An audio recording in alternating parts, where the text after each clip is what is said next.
All right, thank you. And David is here on his phone. He had to unexpectedly be out of town for part of the day, and he's on his way back. So when he gets back, he'll join on the computer. All right, so we're going to call the meeting to order at 6:05. And 1, 2, 3, 4, 5, with all 7 members present, 6 on video and 1 on the phone. This meeting is being recorded by HW Cam, so just be aware of that. We are meeting on Zoom due to the governor's emergency order. Therefore, the public's not able to attend the actual meeting because we're not actually in a room either, but you are welcome to attend here online with us. Mary Beth, did you want to speak before public comments or after public comments or later or? Yeah, I thought it would be important just before beginning our meeting to acknowledge the unsettling challenge to our democracy that occurred today, and we all witnessed. It's a reminder of the destructiveness of divisiveness and a call for all of us to remember how important it is for us to come together as a country and as humans. I would suggest that we take a moment of silence before we begin the meeting to reflect on the day's events.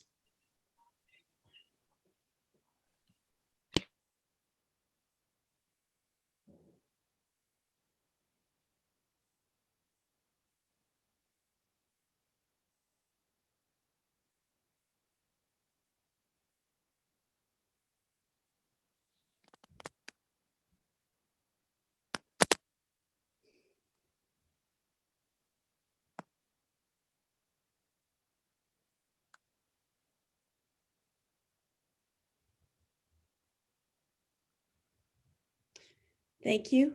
And Michelle, I'll turn it back over to you. It is really loud here, so I might have to go yell at people if it gets too loud, so I'll let you know. All right, so thank you. It looks like there's 105 people watching tonight. So if any of those people wanted to make comments, we would be happy to accept comments for about 10 minutes tonight. We have an extremely packed agenda. We want to remind you, if you do speak, that you need to state your full name and address. And we would allow you up to 3 minutes. You, of course, do not have to take the full 3 minutes. And after the citizens' comments, the chat feature will be turned off. So if you would like to be recognized, if you can raise your hand using the raised hand function, if you click on your name and you see the little, like, it's not really, where, it's not there. That's where I usually find it. Where do I find it? Oh, yes. You click on panelist, you will find the raised hand there at the bottom. Okay, so we have 5 people raising their hands. So that will probably be everybody we'll be able to hear from tonight. We have Jen Carr, Stacy Metternich. I don't know if that's going to be Doug or Victoria. The Stein family, I'm not sure if that's going to be Brian or Stephanie, and Chris. So we'll take them in that order, I guess. Jen Carr first.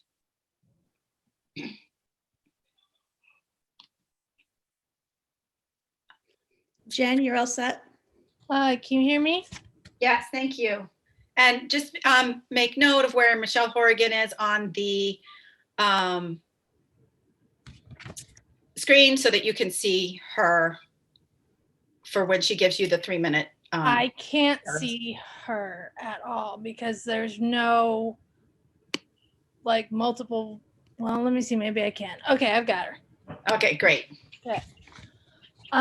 So the letter that I'm reading is one that I received from the Bucher teachers this afternoon, and I have received permission from them to read it to the school committee. Once I'm done reading it, I will add a few of my own personal comments. The letter starts, "Dear families, if the HW school committee votes yes tonight for a return for K through 1 back 4 days per week, were you aware that this is where they intend to put your students? A gymnasium, a cafeteria with 19 6-year-olds, with no smart boards, no ventilation, no sink, no materials, no support such as calendars, library, and manipulatives. The last row of student desks would be 36 to 40 feet away from the teacher or whiteboard. Even though there is viable space in their current classroom, each classroom can accommodate 19 students legally with 6 feet in between, yet our current administration said no. When pressed, administrators say that if K through 1 stays in the classroom, every classroom would expect to come back. Translation, this is a political move to prevent all elementary 2 to 5 students from coming back in person due to space constraints. This is what your thousands of dollars in taxes gets you, learning in a gymnasium. We can do better. Other districts have found more viable solutions than gymnasiums. Please speak up tonight in the SC meeting at 6 p.m. Cap the classes, keep our students in classrooms, or demand a plan for all K through 5 back to in person before voting yes, or speak up for a half-day solution in person. Keep our students in classrooms. Thanks. That is the end of the letter. I did review their diagram and they are correct. At Bucher, even with 19 students in each of the classroom, there would be an additional 7 to 10 feet on one side of the room, allowing for room for teacher egress at both ends of the classroom, and 3 feet on the other side, except for by the sink where they modeled a space of 6 by 9 feet. I don't know if the same calculations have been done at Winthrop and Cutler. But if they have been, I think the results of these studies need to be shared with the community. If it has not been, the parents and the school committee must question why it has not been done. Are we basing our decisions whether to bring back students on data-driven science? And if it is not data-driven science, then what are we basing our decisions on? And that's the end of my comment. The next person is. Hold on, excuse me, Jen, where did you get that email from? It wasn't an email, it was hand delivered to my door this afternoon. Thank you. And I can show you the. Nope, I'd be happy to scan this and send it to any school committee members or members of the public who do not receive it. Super. Stacy Matterneck is next. I think Anna had her hand up. This is public comment time. Stacy, you're all set? Hi, Stacy. Good to see you. Hi there. Stacy Matterneck, 3 Dexter Lane, Wenham. Mine is, a lot of my comments are just, I'll put my video on. I didn't realize it turned me off. Hello, everyone. Hello. A lot of it's just in thoughts when I kind of reviewed the budget. I know you're going to be looking at that. First of all, I was a little upset that, a lot of the attachments got changed, the budget stuff got changed as of today. So it makes it hard to read that. I know even as a school committee member, I'm sure it's hard when it's such last minute. You really need the 48 hours. Anyways, my time's clicking on. Just want to know, when will E&D be certified? And I noticed that it wasn't in the budget. And I know that's because, as a number, because we're under that threshold.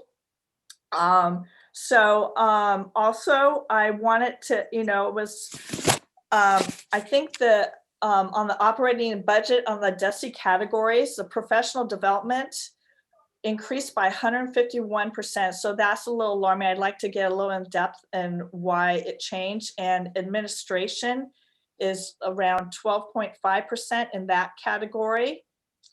And then I want to find out if we are also getting any federal funding coming in. And the last thing is food for thought, just something to think about. As our interim superintendent had talked about, as I was privy to this information when I was on the Capital Planning Finance Committee, was possibly to save us some money, because I know our budgets are so tight.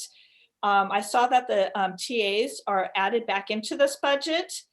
And is a possibility to talk to Merrimack about getting TAs to save some money and help with the budget. And, you know, we may need full TAs as opposed to ones from Merrimack, but it's a thought of how we might be able to save money.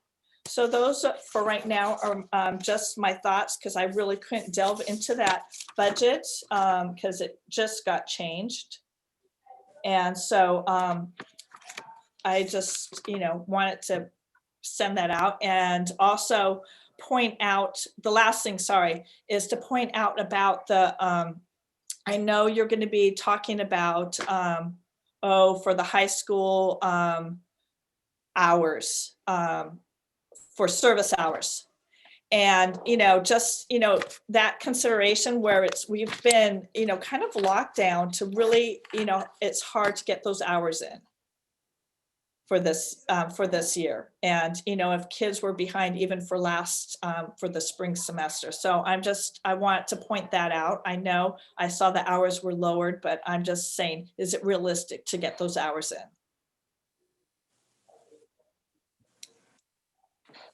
I can't hear you, Michelle. You're on mute.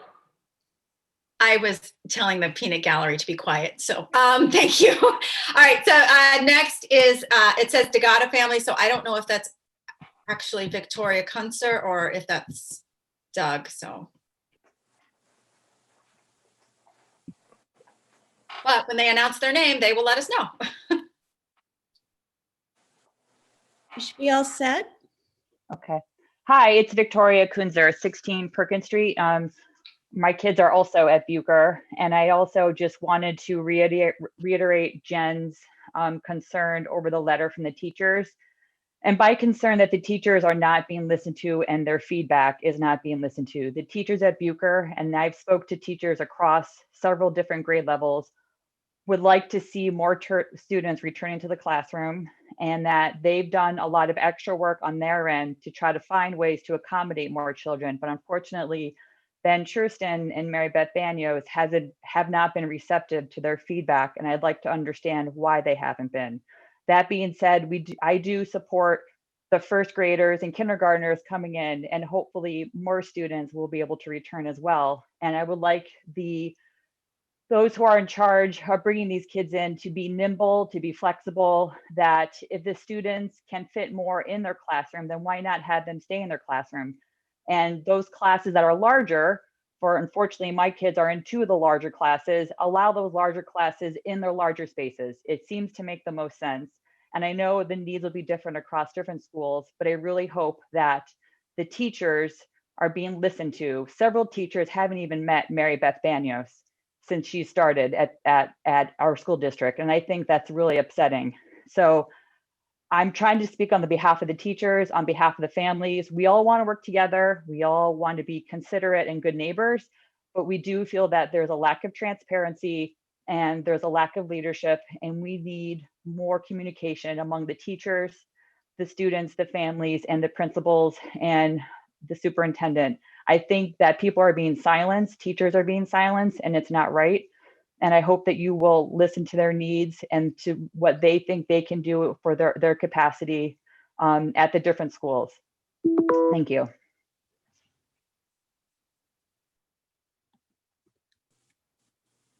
Michelle, you're muted. Next is the Stein family, but I'm told in the chat that that's actually Pam Millman. So if she can just state her name and address. Pam, you're all set? Hi there, it's Pamela Millman Stein, and I live at 135 Lynn Street in Peabody, and we're a choice family into the district, and I have a 7th grader at the middle school. I just want to start, I have primarily two comments. I'm quite overwhelmed with many comments and what's happening in our democracy today, but I'm imploring and asking the school district, the school committee, be incredibly respectful to one another, as I've not seen that happen at all times, and it's really upsetting. I think we need to make sure that we're presenting equal respect for one another. And with that, my first comment is about, I know I saw on the agenda the public policy, public comment policy is going to be voted on.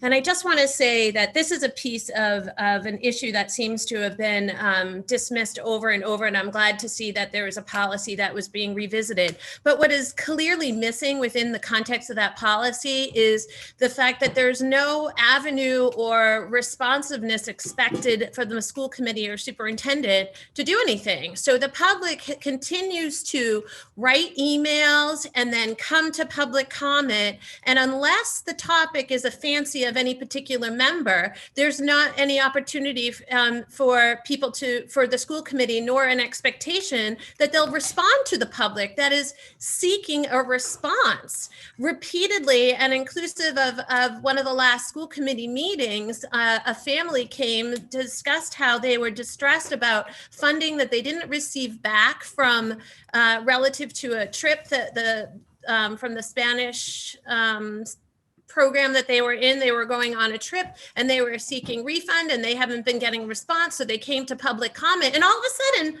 actually at that public comment, people responded. So it seems to be that what's missing in public comment is that at some point, somewhere, somehow, the elected officials will respond in some way and to expect a response. Now, I'm not saying this is easy, but clearly there in the current policy that's been put forth, there's nothing that says that people will be responded to when they make a comment. So that's my first thing. The one other thing that I have to talk about, because while there are so many, I've repeatedly asked that the district look at their policies and procedures about religious issues in the school, discriminatory issues in the school based on gender that we see. It's really deplorable. It really is. And I asked the district to revisit that and do something immediately. Every member of the school committee, including the superintendent, received a letter from me about 2 incidences.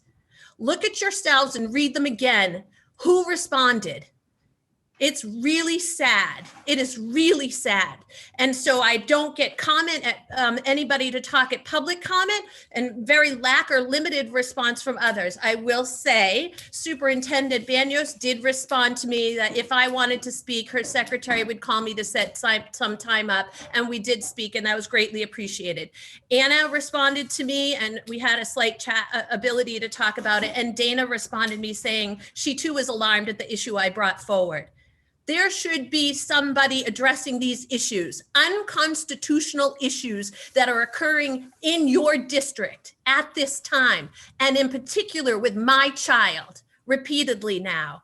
I implore you to revisit your handbook, revisit your policies, inclusive of that calendar that still indicates a religious policy that is clearly, blatantly discriminatory. Visit these things and look at what you are doing to our district by having these things in writing and definitely having them in practice, because they've happened and you have each received my letter, and shame on you all for not responding. Truly, shame on you all. So I'm going to end it there. There's so much more relative to the time on learning and visiting. In particular, I have a middle schooler, and seeing what was put out there by the district, this is just not happening. The hours aren't happening. The perspective changes are not happening. And I've asked also repeatedly, where is the school committee? The next person to speak is Chris I M. understand that my time may be up, but I expect equal respect to finish the sentence, Ms. Bailey. And I am looking to have that the school committee respond and think about things equally. We do, and we treat everyone equally. Everyone has 3 minutes. Thank you. Chris M. And what time is it?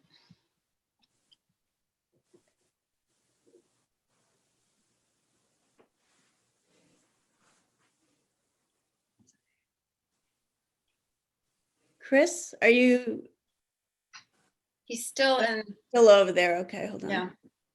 Or she, I don't know. It could be a she as well. There we go. Chris, you're all set? Okay, great. Sorry. Chris Moffett, 91 Union Street in Hamilton. Gonna try not to attack anyone. just wanted to say, of course, I read the note from that I guess was circulated around Bucher, and I would certainly prefer K1 and all the kids to be in the classroom rather than libraries, gyms, etc. I really just did want to reiterate my support for the vote to bring K1 back this evening. So I strongly encourage the school committee to vote yes and favorably on that here this evening. So thank you. Thank you, Chris. So we have been at this for 15 minutes, and I'm sorry to Kristen, but we will schedule her to be first at our meeting on the 20th. 19th, 20th. I was like 19th, 20th, on the 20th. So Kristen, you'll be first on the 20th. Or always feel free. We need to schedule more time for public comment. 10 minutes is just not enough. Well, it's been over 15, Peter, so That's still not enough. I'm sorry. This rigid adherence to an artificial timeline is frustrating because we need more time to listen to the constituents. So the next thing we have on our agenda is that our union, or whatever, the Hamilton Wenham Education Association, is their official name, requested that we negotiate a few topics related to the return to school for K1, which has successfully been completed. And so we wanted to vote on that tonight so that everything was settled for the teachers and can be, now everybody knows what their roles and responsibilities are. So that is in the exhibit here. And we're sorry for some of the lateness, but we were ironing this out even less than 24 hours ago. So, Chair Bailey, as a committee, can we vote to extend the public comment period? so I'm not going to entertain a motion for that unless there's a majority. So I would say no. So we are on to the next thing, which is to vote on the K1. So do you want to make a motion, Dana, and then we can see if there's anyone who wants to discuss it? Sure, and the motion is to approve, correct? Yeah. Okay. To approve the amendment or addendum. Yeah. Okay. I move that the Hamilton Wenham Regional School Committee approve the memorandum of agreement as presented in the exhibit on item 3A. Is there a second? I'll second. Second. Second by Michelle Horrigan. Delay and David on the phone there. So does anybody have questions? Would people like for Mary Beth to just talk about what's in there? Do people like, do you have a comment, Peter, or would you want Mary Beth to speak about it? Both. All right, so Mary Beth, why don't you lead it off then? Sure, we can take a moment and walk through this. So what you see in this memorandum is that we continue with the agreement that is in our main MOA to maintain 6 feet of social distancing as we bring our K1 students back to full in-person learning. That we will take responsibility, that the district will be moving furniture in classrooms, so teachers don't need to do that. That any new learning space will be outfitted with similar technology to classrooms. So we are working on having that happen. Google Classroom will be greatly reduced because we won't be having those asynchronous days, but we will maintain that so that if we do need to shift for remote, that is something that will continue to be in place. All spaces will have access to washing and cleaning areas so that they will be available to each classroom or in a very nearby location. We have at the beginning of this year added additional prep time for teachers. This is a new experience as we bring students back full time. So we all remain open to having conversations about how things are going and talking and working together if there is a need for additional time for teachers. So that is in there. that students who opt to have the children learn in the remote system will be in the remote program. So that what this is relating to is the challenge that we have with either having people be in person or fully remote. We are not in a position to be able to, for example, accommodate a family that would want to be in for 2 days, but then not in for another 2 days.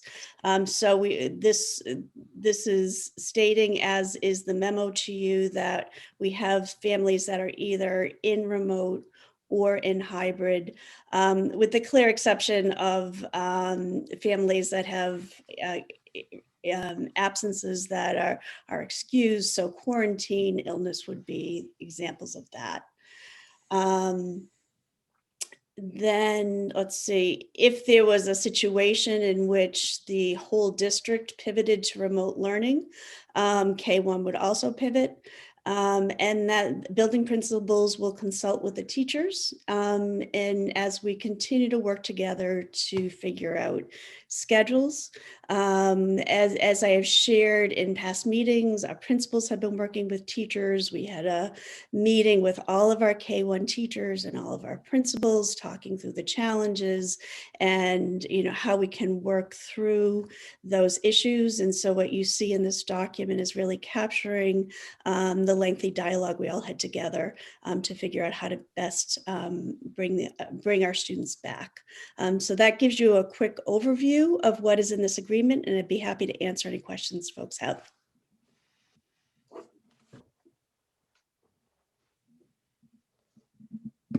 So I know you guys can't see me, but Okay. I just tried raising my hand. Go ahead, Is it David. okay? Oh, thank you. I just want to sort of start out with a couple comments. I knew this MOA was coming because obviously I'm on the negotiations committee and, as part of the team that worked on this.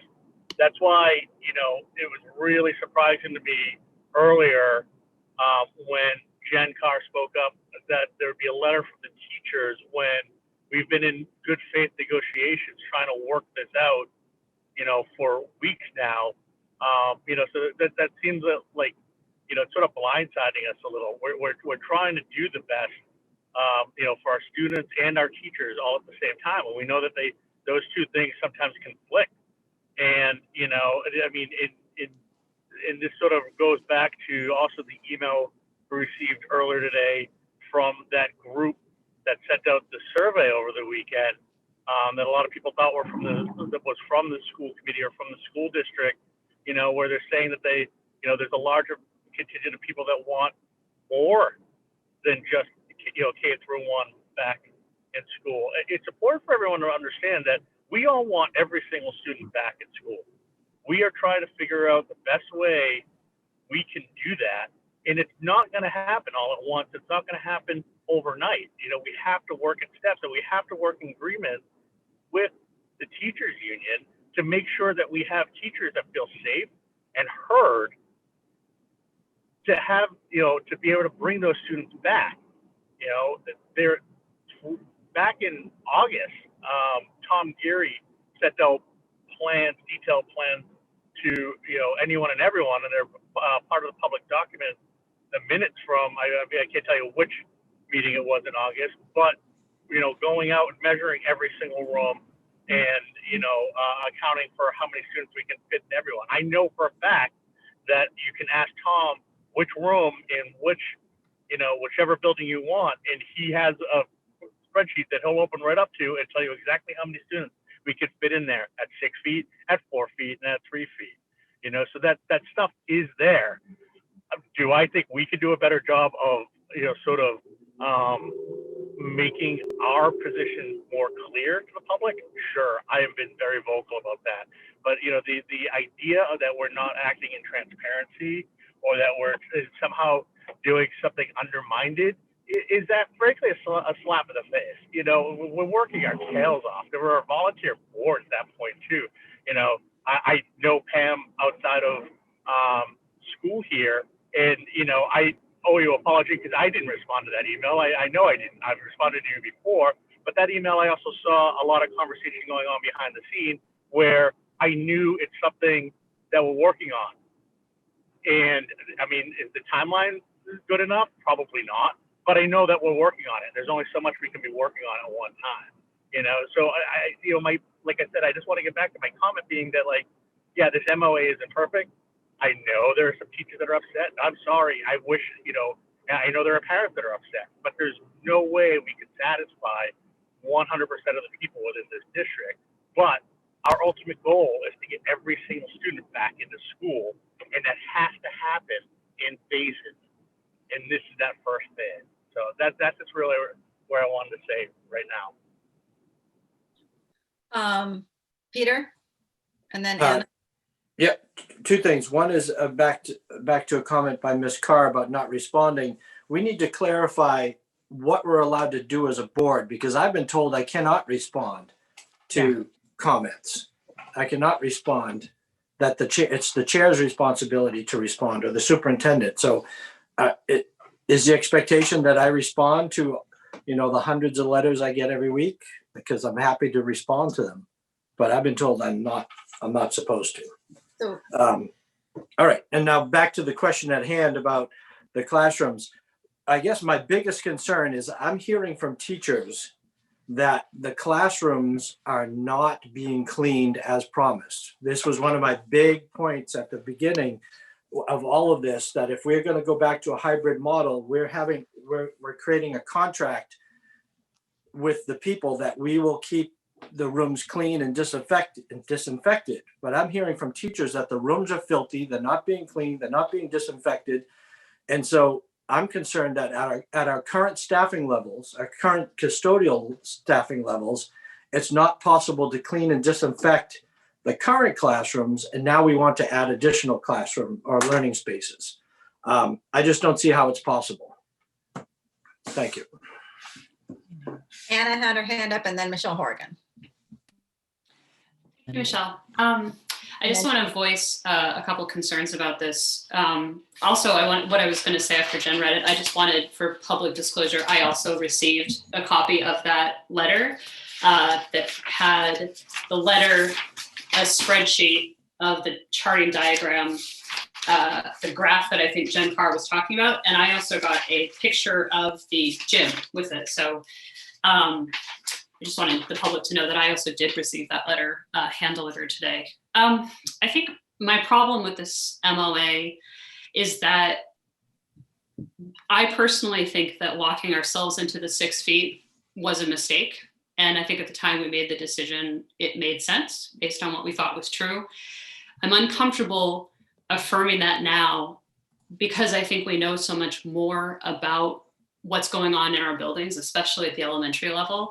I've been really troubled for a while by the fact that I think the 6 foot is a bit of a farce to begin with. And anecdotally, you can hear and see the kids and teachers are closer than 6 feet a lot of the time anyway. So I kind of think we're arbitrarily throwing a number out, and I'm hesitant to reaffirm it. The other thing that's always troubled me is the fact that other districts across the Commonwealth have been operating successfully at less than 6 feet. So I don't think it's wise to reaffirm this. And I think what it will do is hamstring us for future decisions over time as the situation changes. And one of the things that makes me sort of nervous just from a technical reading of this, point number 4, it says, whereas the terms and conditions of this MOA will expire at the conclusion of the local, state, and federal guidelines reserving for the emergency, there may well be a point where technically we're in the emergency, and yet 6 feet is no longer appropriate. And so I think it's unwise to lock ourselves into that now, because the situation is changing. The vaccines are coming, more is being known about the virus. And what this new MOA really does is limit our flexibility. And I think it was a mistake to lock ourselves in, and I regret that we did it, and I don't want to repeat that mistake now. So that part makes me uncomfortable. I'll sort of speak to what Peter and David were talking about with the letter. Despite the fact that this was negotiated in good faith with union leadership, there's clearly some sort of breakdown in trust between the teachers, or some of the teachers, and the administration, or perhaps some of the teachers and the union. And to me, that letter, its very existence is a symptom of that mistrust. And it's really troubling to me when we hear something that forceful from a teacher who clearly has deep knowledge of the situation, has put time into it and thought through it. And that's alarming to me. So I agree with what David is saying, is that I think there's been some good faith, but I also think we have to acknowledge that there has been a breakdown of trust, because I received this letter while I was upstairs. My husband received it. We did not recognize the person or the car. He didn't know who it was. That's a very unusual step. And to me is a sign of sort of extreme distress that that's happening in our district. And that to me is something I want to address. So I am not in favor of voting this in for the reasons I've discussed. And I think it's the wrong decision for us at this time. Ms. O'Horgan? I just want to, and I know David mentioned it, but Mary Beth, you with the negotiation subcommittee sat down with John and Nick Restano and representatives from the elementary schools, correct? Actually, every single kindergarten, first grade teacher, we were all on a joint call with all the principals, with the union president and vice president and the building representatives. So we all got together on a Zoom call. We probably spent an hour to 2 hours talking through all the issues and how they might be addressed. And the document that you see here is really the outcome of that conversation. They're much, we know that people have different perspectives, and in our community, we see that. And certainly within our teachers, we can see people that may not agree with the final outcome. That doesn't mean that their voice was heard.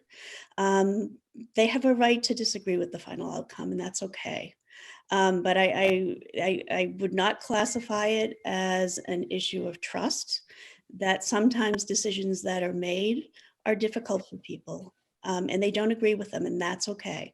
But that doesn't necessarily mean there's been a breakdown of trust, or there isn't really intentional collaborative work to be sure that we are all pulling together, listening to concerns, and trying to design learning experiences for kids that we know they need, in a way that is respectful of the challenges our teachers face in delivering instruction in this environment.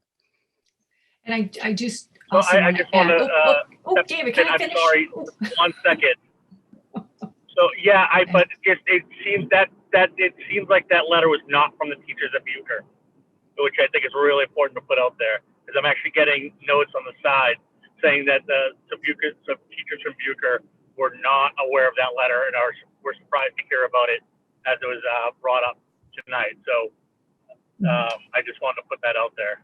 Great, Yeah, David, I was going to say the same thing. I think, though, it's important to recognize that it's not from all the Bucher teachers, but it's clearly from some teacher at Bucher, because there's no way that information could have been put together otherwise. So I see Kathy's comment too, not a global statement about the Bucher teachers, but clearly from someone at Bucher. Can I finish? And also, I just wanted to state that this is the second MOU we have come to agree, MOU with our union, which really says a lot about our teachers and the administration. These are very tense times. They are not great times, but if you look around, there are districts that didn't have an MOU with their teachers. Some of them were October, some were November, so that we have already negotiated. We have 2, and it gives me, and I know, Anna, you had concerns seeing that this was locking us in. We work well together. So I think if things turn around and we have the opportunity to let more kids in, I think the opportunities to negotiate another MOU is very available to us. I do. I have faith. So that's my thoughts. Michelle, if I could just echo that, I really want to recognize the collaborative nature of our work with the union, with our teachers.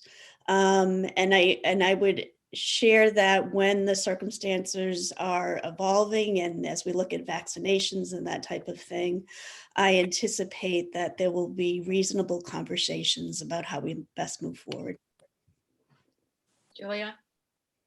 Hi, thank you. I have just like two comments and a question.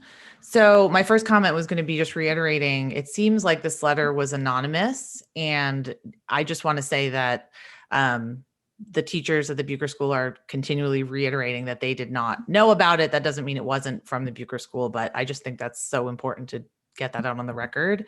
I also am seeing in the chat that a lot of the teachers are praising the custodial staff and the cleanliness of their classroom. So I think if people do have issues with cleanliness, we need to hear about it. And we want to hear from you. So email us, call us, like let us know, because if it's hearsay, we can listen to the chat, we can see people's names.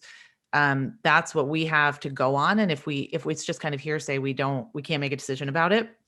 And one more statement, I agree with Anna about the 6-foot rule, but I also agree with Michelle that I think that if things begin to come to a place where we can be closer than 6 feet, or where it looks like we're turning the corner a little bit, I have to have hope and faith and trust that it can be renegotiated. So I think that this represents the progress, not perfection, that we've been talking about, where it's like, this is something, we're going to try it out. It might not work. It might work, but let's just try something. I think at this point, we're all desperate just to move forward a little bit. And it's certainly not perfect. And I don't want to be locked into the 6-foot rule either. So I wanted to acknowledge Anna's concern, but also really reiterate that I think and have faith that we can hopefully renegotiate it. And I am a new school committee member, so maybe I'm naive in that realm. But my question is, because this is a question that I've been seeing come up a lot, and this is also just a question that I have as a parent, is what then happens to the 2nd, 3rd, 4th, and 5th grades? And what are the plans in place? Like, is this going to take up so much room in the school that it's going to prevent the 2nd, 3rd, and 4th, and 5th graders coming back? And sort of what are the plans in place for getting them back as well? Sorry. So right now, as we had shared, our first attempt is to bring back our students that we know have the most challenges in terms of reading. So that's K and 1. Once we get beyond K and 1, we will be looking at needing to change the 6-foot rule. We know that we do not have enough space. Those classrooms that cannot accommodate students in K1, with the 6-foot social distancing, that's where you are seeing us take over some of the common spaces so that we can. And once you get past those two grade levels, we do not have the common spaces to be making that same kind of change in 2 through 5. So in terms of actually getting kids back to in-person learning, that will require an adjustment to the social distancing from 6 feet to a lower number. We do know that there is a vaccine on the horizon. We are hearing February to April. We don't have any more information from that. Right now our COVID numbers are fairly high. So that does not seem like the appropriate step at this moment. But there are certainly signals that could happen. Again, one of the earlier times for the vaccination is in February. What we are working on right now that is not only at the elementary level, but at the middle level as well, is how do we stream and give kids more access to synchronous learning. So we have a number of those pilots happening right now. What I would share with you that we are learning is that they are far more impactful at the upper elementary than at that 2nd and 3rd grade level. So that will be the next group that we'll really be thinking about. While at the same time, we are trying streaming at those grade levels, but it is proving to be more challenging than at the upper grade levels. So I want to assure you, the whole committee and the community, that we are thinking about all kids. And we have some real constraints that we have to work within to be sure that we're moving forward in a way that is safe and is providing students with the best quality education that we can provide. Thank you.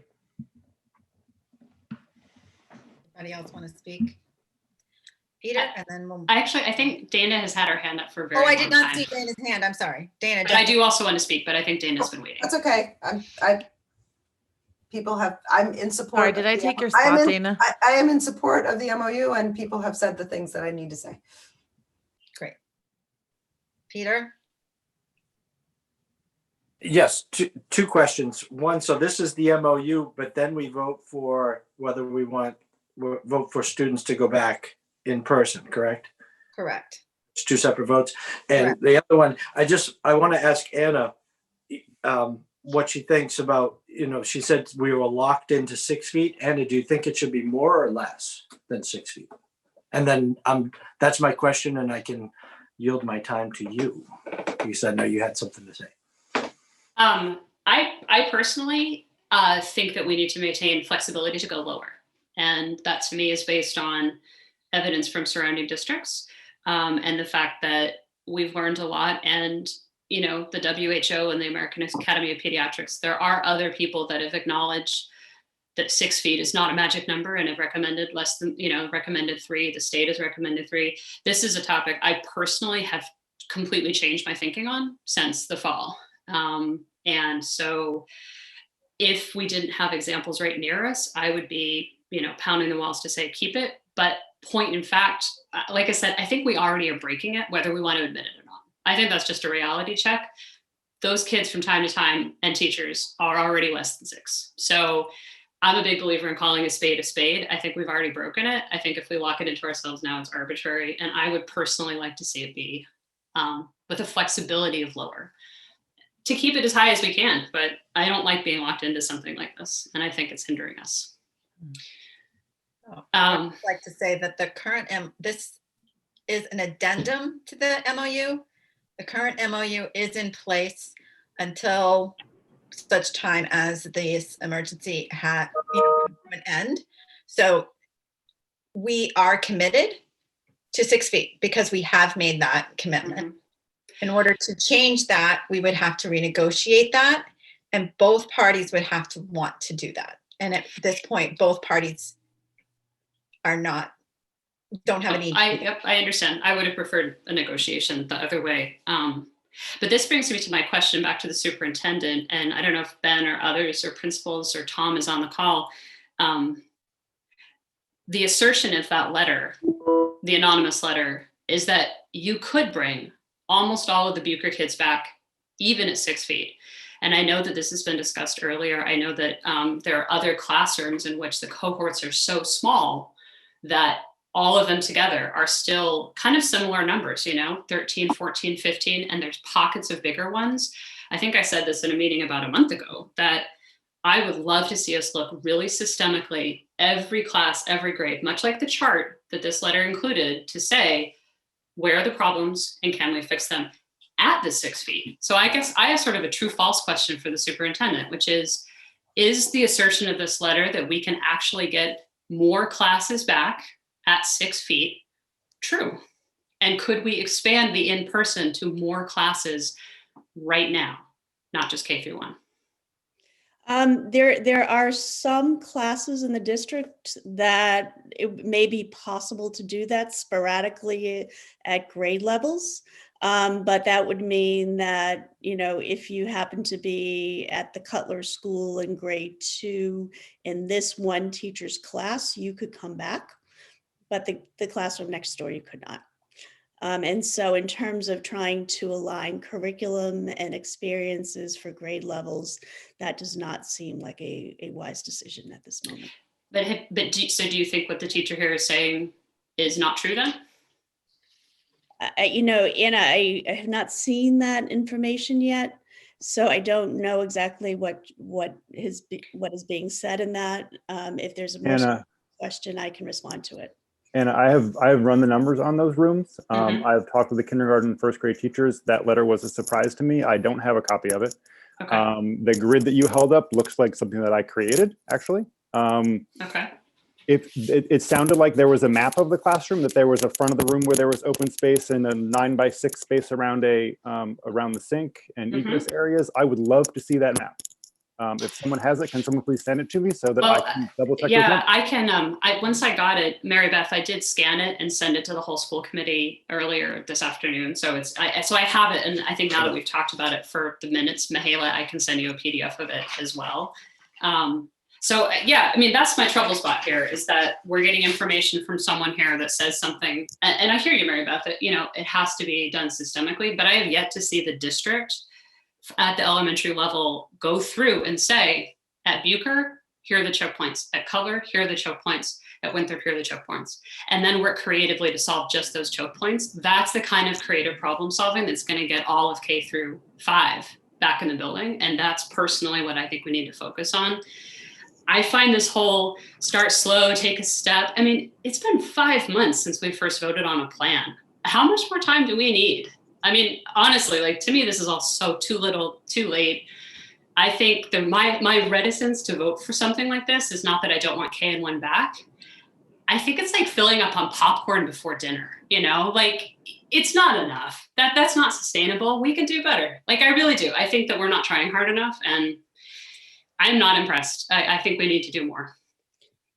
I completely respect I have to your. push back on that. I need to push back on that. Yeah, you don't know what happens during the 40, 50 hours of work time that happens in the administration building. And I think Mary Beth is someone who can address that. Yeah, Anna, we are working remarkably hard to continue to serve our students in the current learning environment and continue to explore how we give them more synchronous and in-person time. Our teachers are working outrageous hours, are extending all kinds of effort. Our administrators are extending all kinds of effort. And we are looking for those opportunities that enable us to move forward in a positive way. To make these moves, they need to be thoughtful.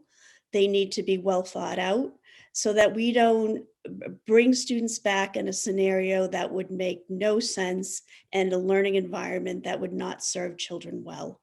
And I really take issue with the comment that we're not trying hard enough. Well, let me back that up. I would like a chance to respond to that. Say that back in August, we were in a very difficult spot. We didn't understand a lot, and it was very difficult. And yet Mary Beth was pushing us to be in person. And we followed her leadership, and we have been pretty successful at being in person, other than some people having incidences where we had to quarantine or be remote. Since then, the situation with the pandemic has not gotten any better. And yet we're bringing students back in. There is a lot of creativity and a lot of trust between our staff and our administration that is allowing this to happen. And for us to say otherwise is, without some specific, is not helpful to building our community. So what I want to make something really clear, because I'm looking at Mary Adamick's comment in the chat. When I say not working hard enough, I guess I'm not saying in terms of physical effort. Maybe I should be more clear. I'm first of all speaking only about the superintendent and the school committee. I'm not putting the teachers in that bucket. I'm not actually putting the administrators in. I hold the highest level of leadership of this district accountable. So Mrs. Adamick, I want you to know, I'm not actually talking about you. I'm looking at Mary Beth Banos and our school committee to provide leadership. And I personally think we have failed. So maybe instead of saying working hard enough, because I know we're all working hard, it's just not good enough. It's not lack of effort, it's lack of quality. And I hold the superintendent and our own selves accountable, not the teachers. So I don't want any teacher to feel an affront. Michelle, to your point about trust, I'm just looking objectively at the facts. We have groups of teachers being afraid to speak out. There is, once we get to time on learning, the distrust of the public about the hours and what we're doing. There are tons of people literally saying that is not true. This is misrepresented.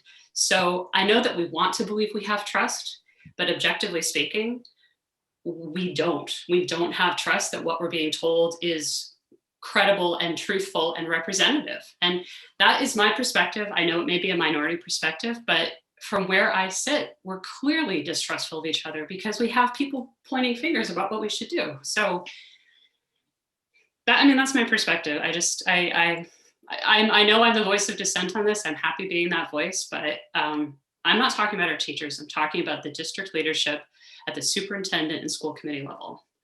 That is my objection. I see hands from both Michelle and Peter, but Julia had previously said she wanted to speak, and I think also David wants to speak, and Dana. Yeah. So let's let David go because he's in this weird awkward position, and then Julia, you'll be next, then Michelle, then Dana, then Peter. I should be home in Michelle. Go, David. 10 minutes too, sorry. I wanted to just sort of bring up now, a couple of things. I think that hand-delivered letter today has to be thrown out the window, because if someone's not going to take ownership of who sent it out, why should we pay it any mind, right? I mean, it could be 5 people that just went around and dropped notes off to different houses. We don't know who it's talking about, so we can't pay that any mind. In the same regard, the last thing I did today before I had to hop on the road was open an email with the results from that survey that went over the weekend. I don't know if any of you guys had a chance to look at it, but the survey results from over 400 respondents, of half of them saying that the parents weren't comfortable with less than 6 people, less than 6 feet apart. You have to take that into account.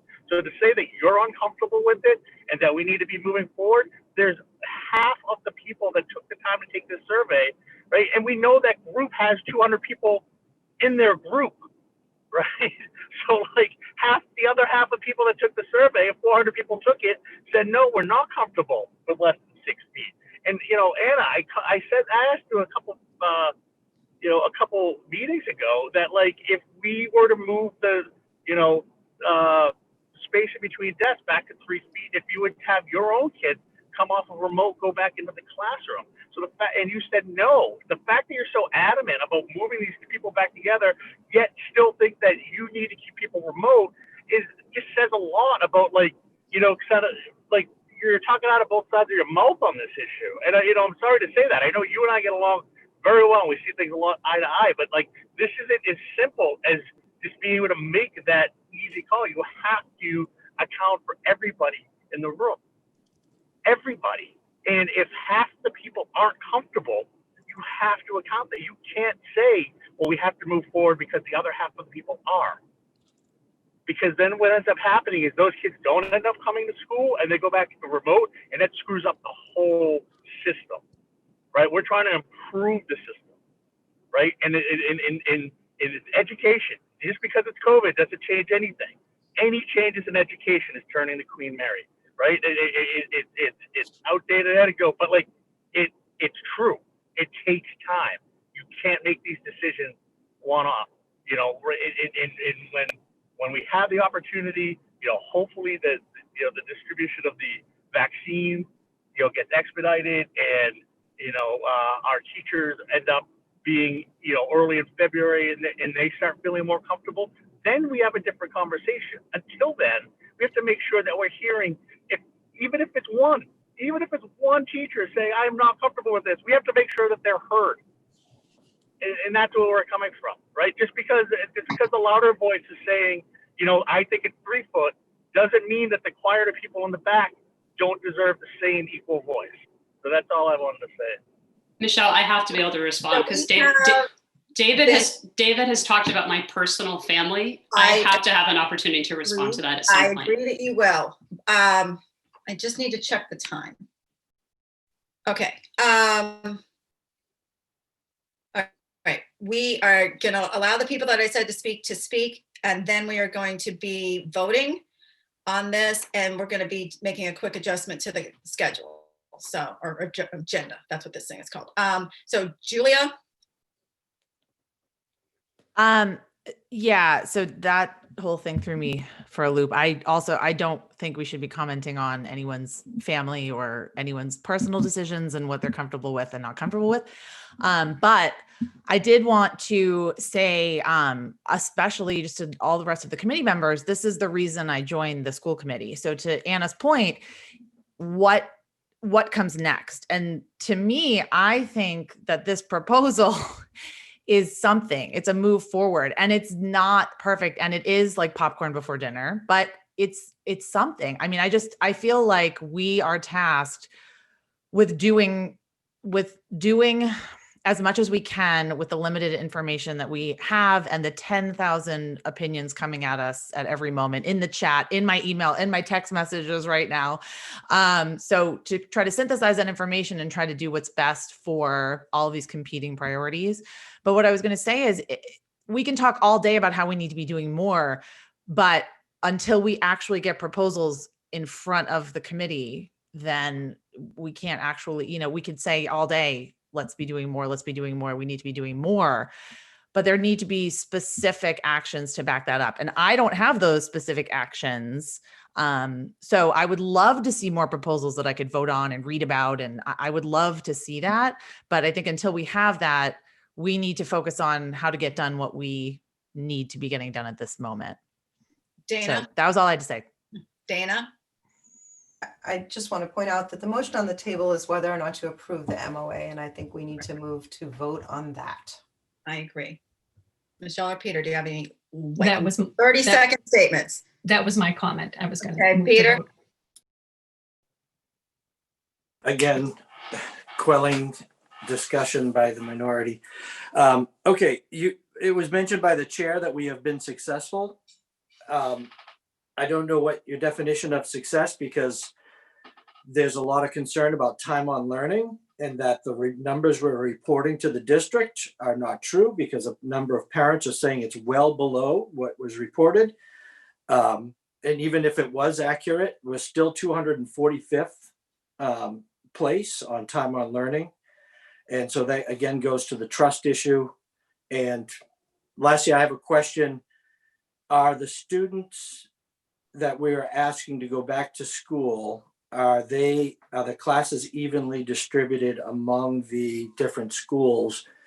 Could we keep the distance by making sure that the students are spread evenly among the different schools? You mean by redistricting? Not what do you mean redistricting? We make decisions on which students go to which school regardless of where they live. I'm talking about if there's a large second grade class in Bucher and a small second grade class in Cutler, can we spread out the students to make sure we keep the distance? So redistricting those students from one school to another. They are not even. Yeah, Peter, they are not even. I know that for me, my kindergartners my kindergarten classes are fairly full. That is not true at the other buildings. Conversely, I want to say that Winthrop has very full first grade classes, and mine have much lower groups, just based on which schools at which grade levels had more families choose to go remote. That was not spread out evenly across. So we have pockets of very crowded classrooms at some schools and some grade levels, and pockets of less crowded classrooms. And so do you think it would be smart to spread the students out more evenly to create the distance? Personally, I think that during a pandemic, redistricting a student, if we don't have to, and putting them in a classroom with unfamiliar classmates and unfamiliar teachers would be dicey at best. So I'd just like to point out, Peter, that's expressly part of the plan that we're going to vote on next, is the ability to redistrict. It's literally stated that is the intention, to redistrict. So I think you've raised a really good point. To Dana's point, it's part of the next vote, but Michelle, can I respond to David a little bit? Yeah. That's why I said you.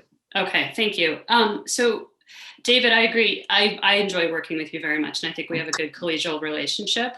But I'm going to draw a very firm line that I think it's grossly inappropriate for you to use my own personal family's choice in a public meeting, regardless of your good intention. Secondly, and this is a good example of what I think it means to be an elected official, I'm not advocating for my children. There are very specific, very personal reasons that I will not discuss in open meeting why my family's made that choice. And frankly, they're none of anyone's business, be it mine, my husband's. My job, though, is to advocate for other people. I'm not advocating for my self-interest. I'm advocating for other people because I believe they have a reason to be heard. And to your point, when you're talking about representing one person, that's my whole point about the letter. This letter from the teacher, maybe it represents 1, maybe it represents 5. The point is it represents someone. And in schooling, we're often advocating for one student. Think about special education law, right? It doesn't matter that in a classroom of 20 students, 19 of them are doing okay. If that one is struggling, you have to address the one. So this idea that we rule and make decisions by sort of a mob mentality that's just not true. It's not appropriate. And I think it applies to students, and it applies to teachers, and it applies to school committee members. Like, we all individually have a right to represent the one. So that's my motivation, is to try to give people a voice, not only if it's in my self-interest, but in this particular case, especially when it's not. And I just want to really push back and say, I really think that was a low blow and inappropriate. And as a friend and as a colleague, I truly expect better from you. And I hope that we never have to revisit this again. All right. So now we are going to vote on the motion that was read by Dana and seconded by Michelle Horgan, which is to approve the amendment to our MOU as it was presented. So David, since you are on the phone, you vote yes or no? Yes. David, yes. Peter?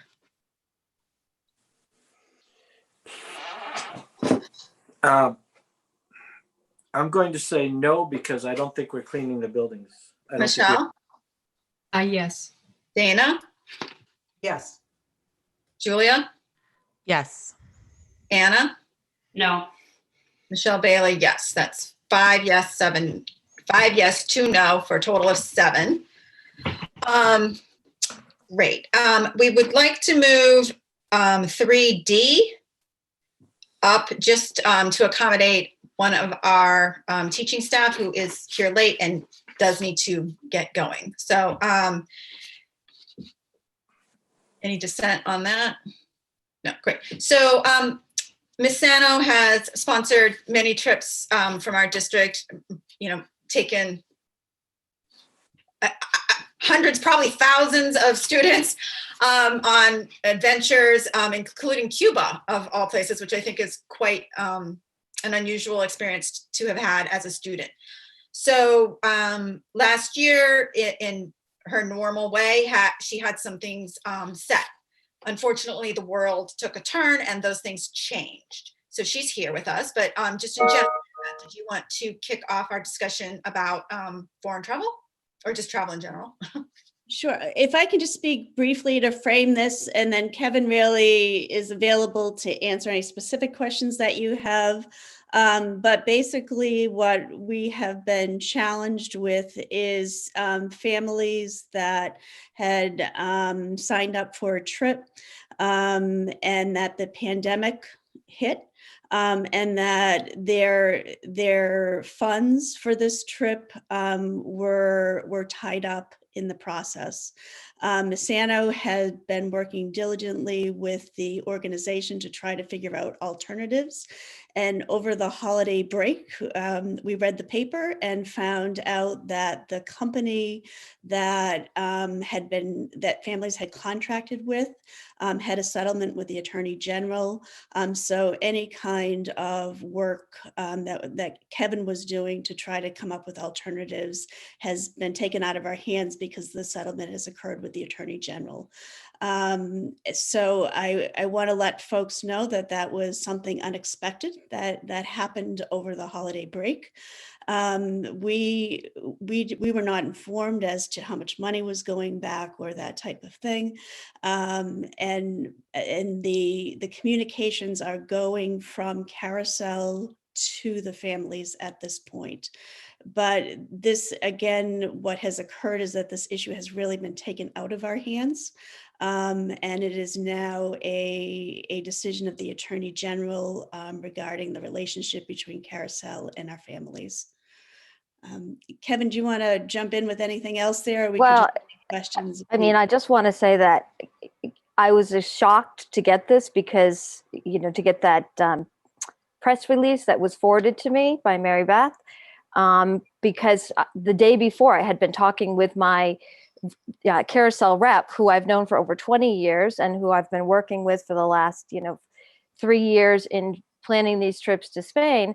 And, we talked about how everything was unsettled, that there was no way we could travel. And, I knew we couldn't travel in February. So we're thinking, well, what can we do with the vouchers? And I had actually talked to a parent earlier on to say I was looking into a voucher trip for the summer, to go to Spain. And then, so on the 22nd, I'm having this conversation with my rep.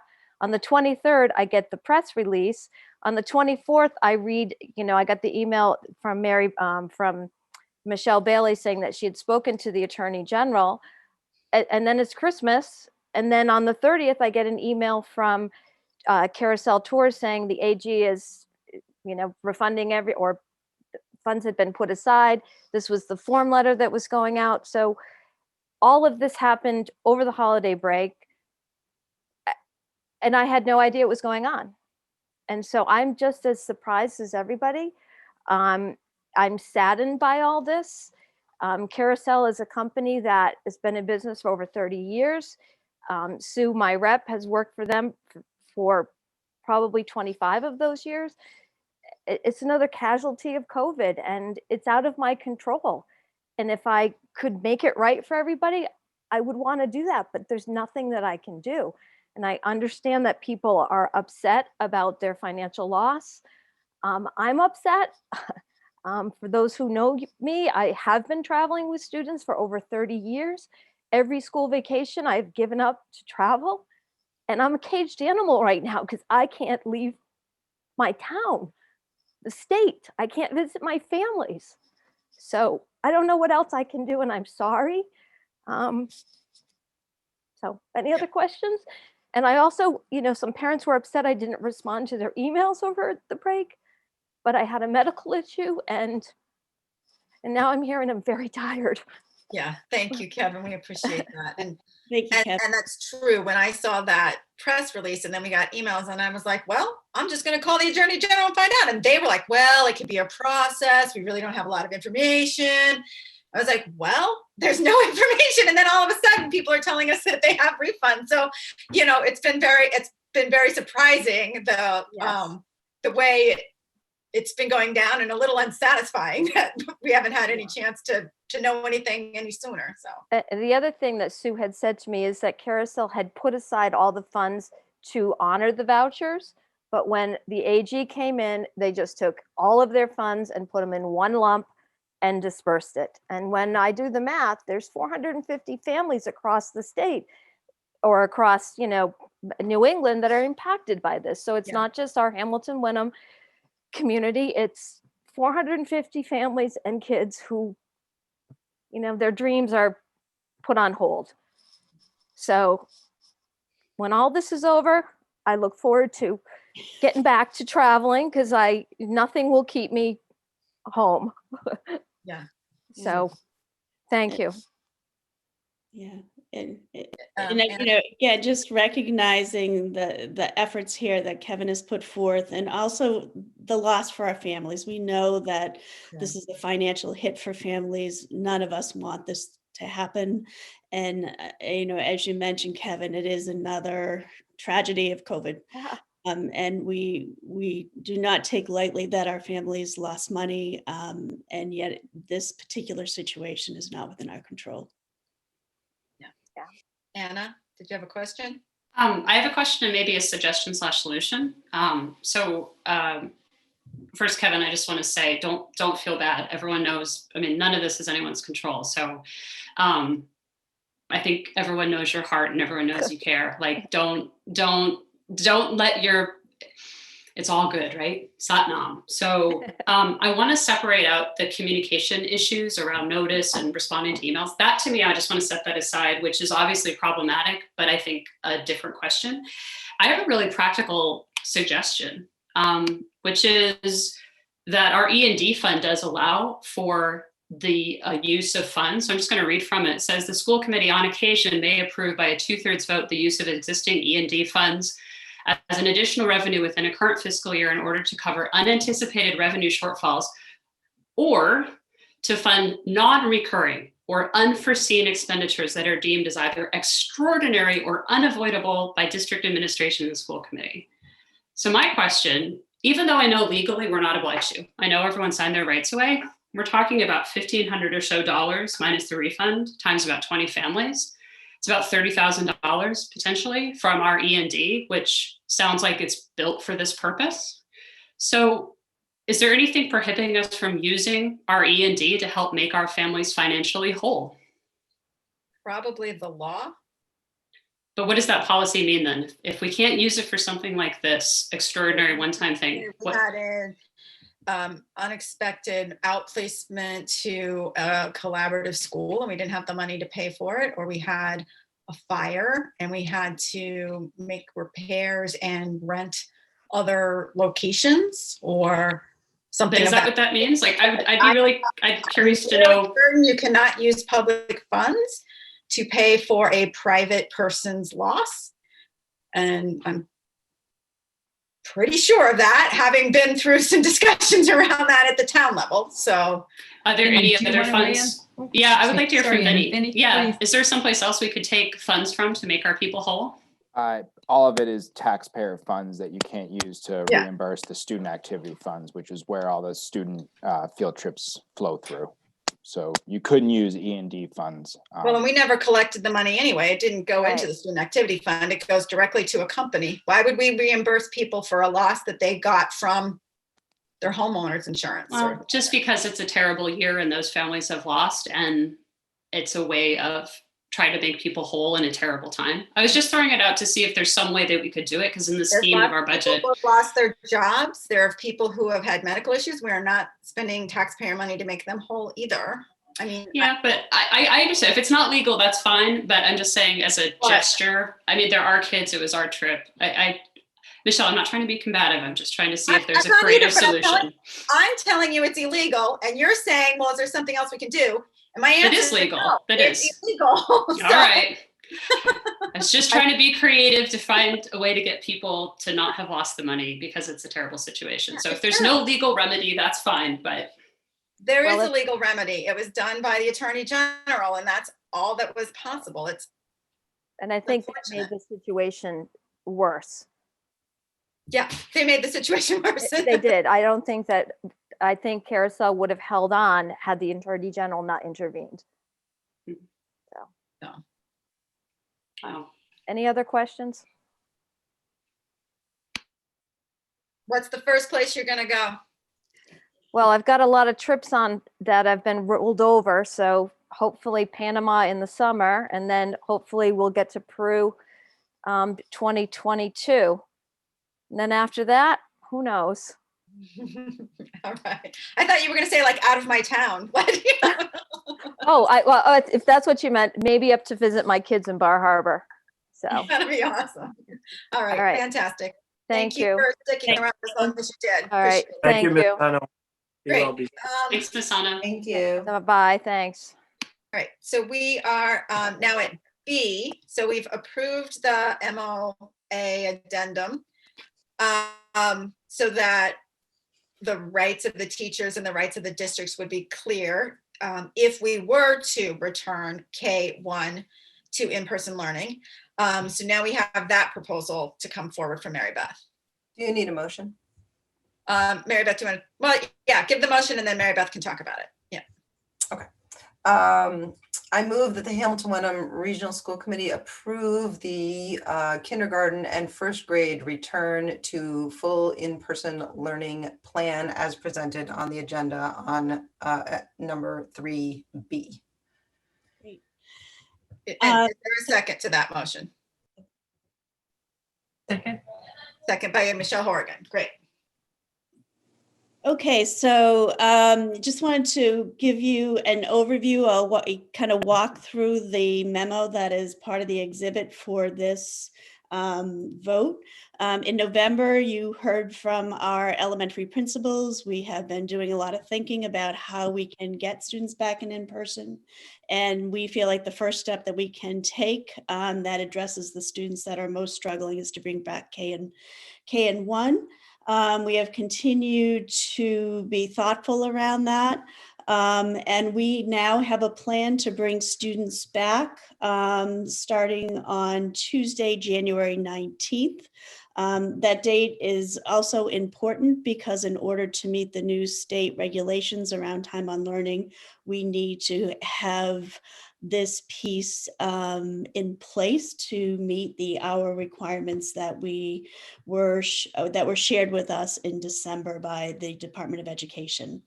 Our plan is that if this is approved this evening, that I will send out a communication to families tomorrow with the details.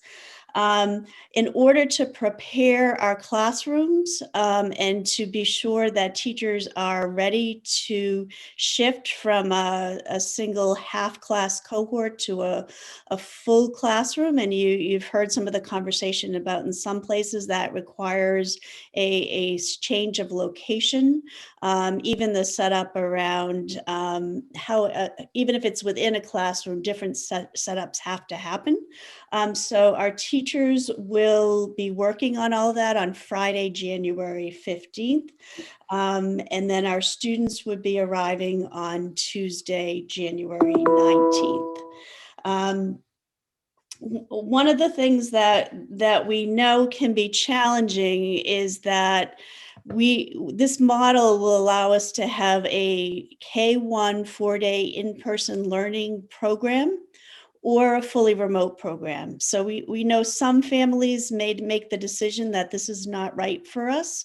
And we don't want our students back in a full classroom. So what that would mean is that they would go into our remote program. We are not resourced to be able to provide a 4-day in-person program, a 2-day program with 2-day out program, a full remote program. We are just not in a position to be able to do that. And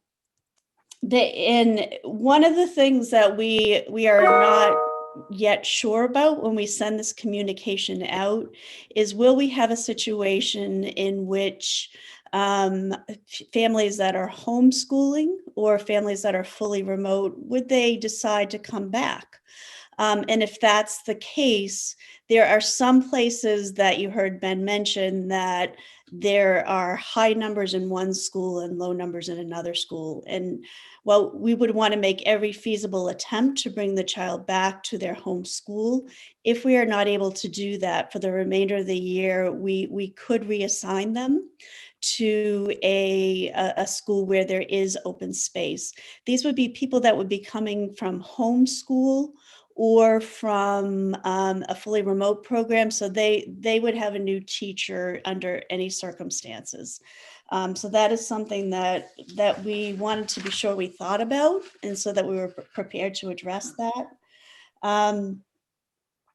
As I indicated, that we had done some initial thinking that would have started students on January 21st, but we need to change that thinking in order to be in compliance with state regs. So January 19th is an important date. And then we continue to ask families to work with us in partnership, making sure that they're following gathering guidelines, mask wearing, that this can feel challenging for teachers the more students that come in, and their health risks are something that they understandably worry about. And so the more that we can collectively work together, and families really being attentive to those things, the better I think it's going to work for everybody. So those are some of the highlights of our proposal, and I'd be happy to answer any questions that committee members may have. There was something you didn't say that I thought you should say. Oh, can you address why it is important for us to have the remote day on the 15th before the Martin Luther King Day in order for the plan to kind of work? Yeah, so that is definitely something that when I shared, we brought everybody together, all our K-1 teachers, our union reps, our principals, and in looking at all the moving pieces of trying to get students back, the movements that have to happen within a classroom, and sometimes one classroom moving from one place in the building to another, there was a broad agreement that day was necessary, and that was something that teachers really felt that they needed in order to be successful with that, and we really wanted to honor that. Okay, super. Are there questions from the committee? I see Michelle Horrigan and Anna and Peter, so we'll go in that order. Mary Beth, I don't know if Ben or if Caroline or if Yeah. Jen are here. Yeah, If they just she's want to, here, so. okay. If they, you mentioned that the teachers are anxious. This is a tough time for teachers, for everybody. Can they just share with us what the teachers, K-1 teachers, what their feelings are right now? I know they're excited to get the kids back. They love their kids. But just want to make sure that they're comfortable with this. I know they signed the MOU, but just if we can hear from Ben and Caroline and Sure. Jen. Ben, Carolyn, Jen, and anybody want to jump in? Yeah, I mean, I'll start by saying it's tricky because we just heard a letter that was supposedly from a bunch of my teachers, and then I get texts from them saying it's not from them. So I think there's a lot of confusion about what people feel right now. I think that teachers want to have kids back in the building. And I think that teachers want to be safe in the building. I think that teachers feel strongly about continuing to have that 6-foot social distancing in the classroom. And at Bucher, we are able to do that in first grade and keep them in the classrooms.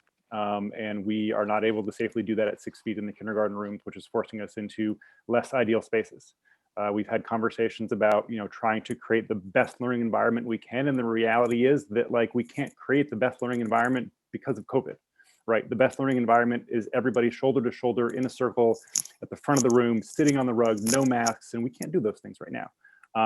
And so it's what is the best that we can do. And also this safety factor, which is really, really different this year. I think teachers are nervous, watching numbers in our community and the surrounding communities in the state on the rise. That is something that they're certainly sensitive to. So there's a lot that people are struggling with, wanting to do the best they can for kids, wanting to be safe, but also watching the trends that are happening in the community. I think it's complicated. I think there's a lot of individual feelings, which is what we see in all in all realms right now. We all have our own individual viewpoints and worries.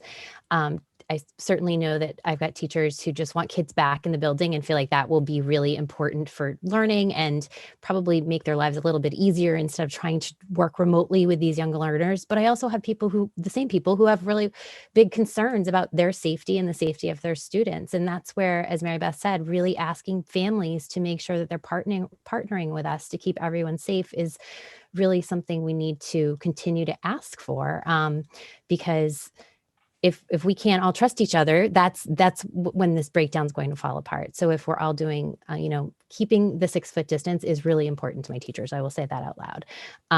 That right now, that's something that they feel is important, and that might change over time. But right now, that's definitely important. And we're trying to be responsive. We're trying to think about what safety measures that we can be proactive. If somebody's asking for something, we're really trying to work with Tom Geary and get those needs met.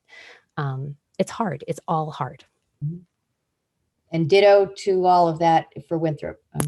We've had numerous conversations as a big group, and then I communicate regularly with my K-1 teachers about what they need, what they're worried about, and what they're excited about. And across the board at Winthrop, the K-1 teachers are excited to have these kids back 4 days a week, as long as they're safe and they're maintaining a 6-foot distance. And that is a big sticking point. Thank you. At our last meeting, Dave quoted something I said in the spring about building the plane while it's in the air. And this is one of those situations. And I know that for me, those first 3 days that all K-1 are back in the building, I've cleared my schedule so that I can be an extra body down there to support and troubleshoot as we need, because we're going to get in there, we're going to think we have it figured out, and something's going to come up in those first few days.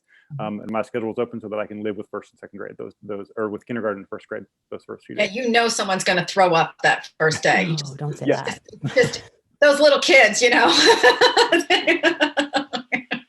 Thanks for that image, Michelle. Thank you. Well, did anybody have a question beyond that? Dana? I had 2 quick questions. The first one is just clarification that on that Friday, is it the 15th, the Friday, the remote day? Yeah. That is just kindergarten and first graders, correct? Correct. Just clarifying that.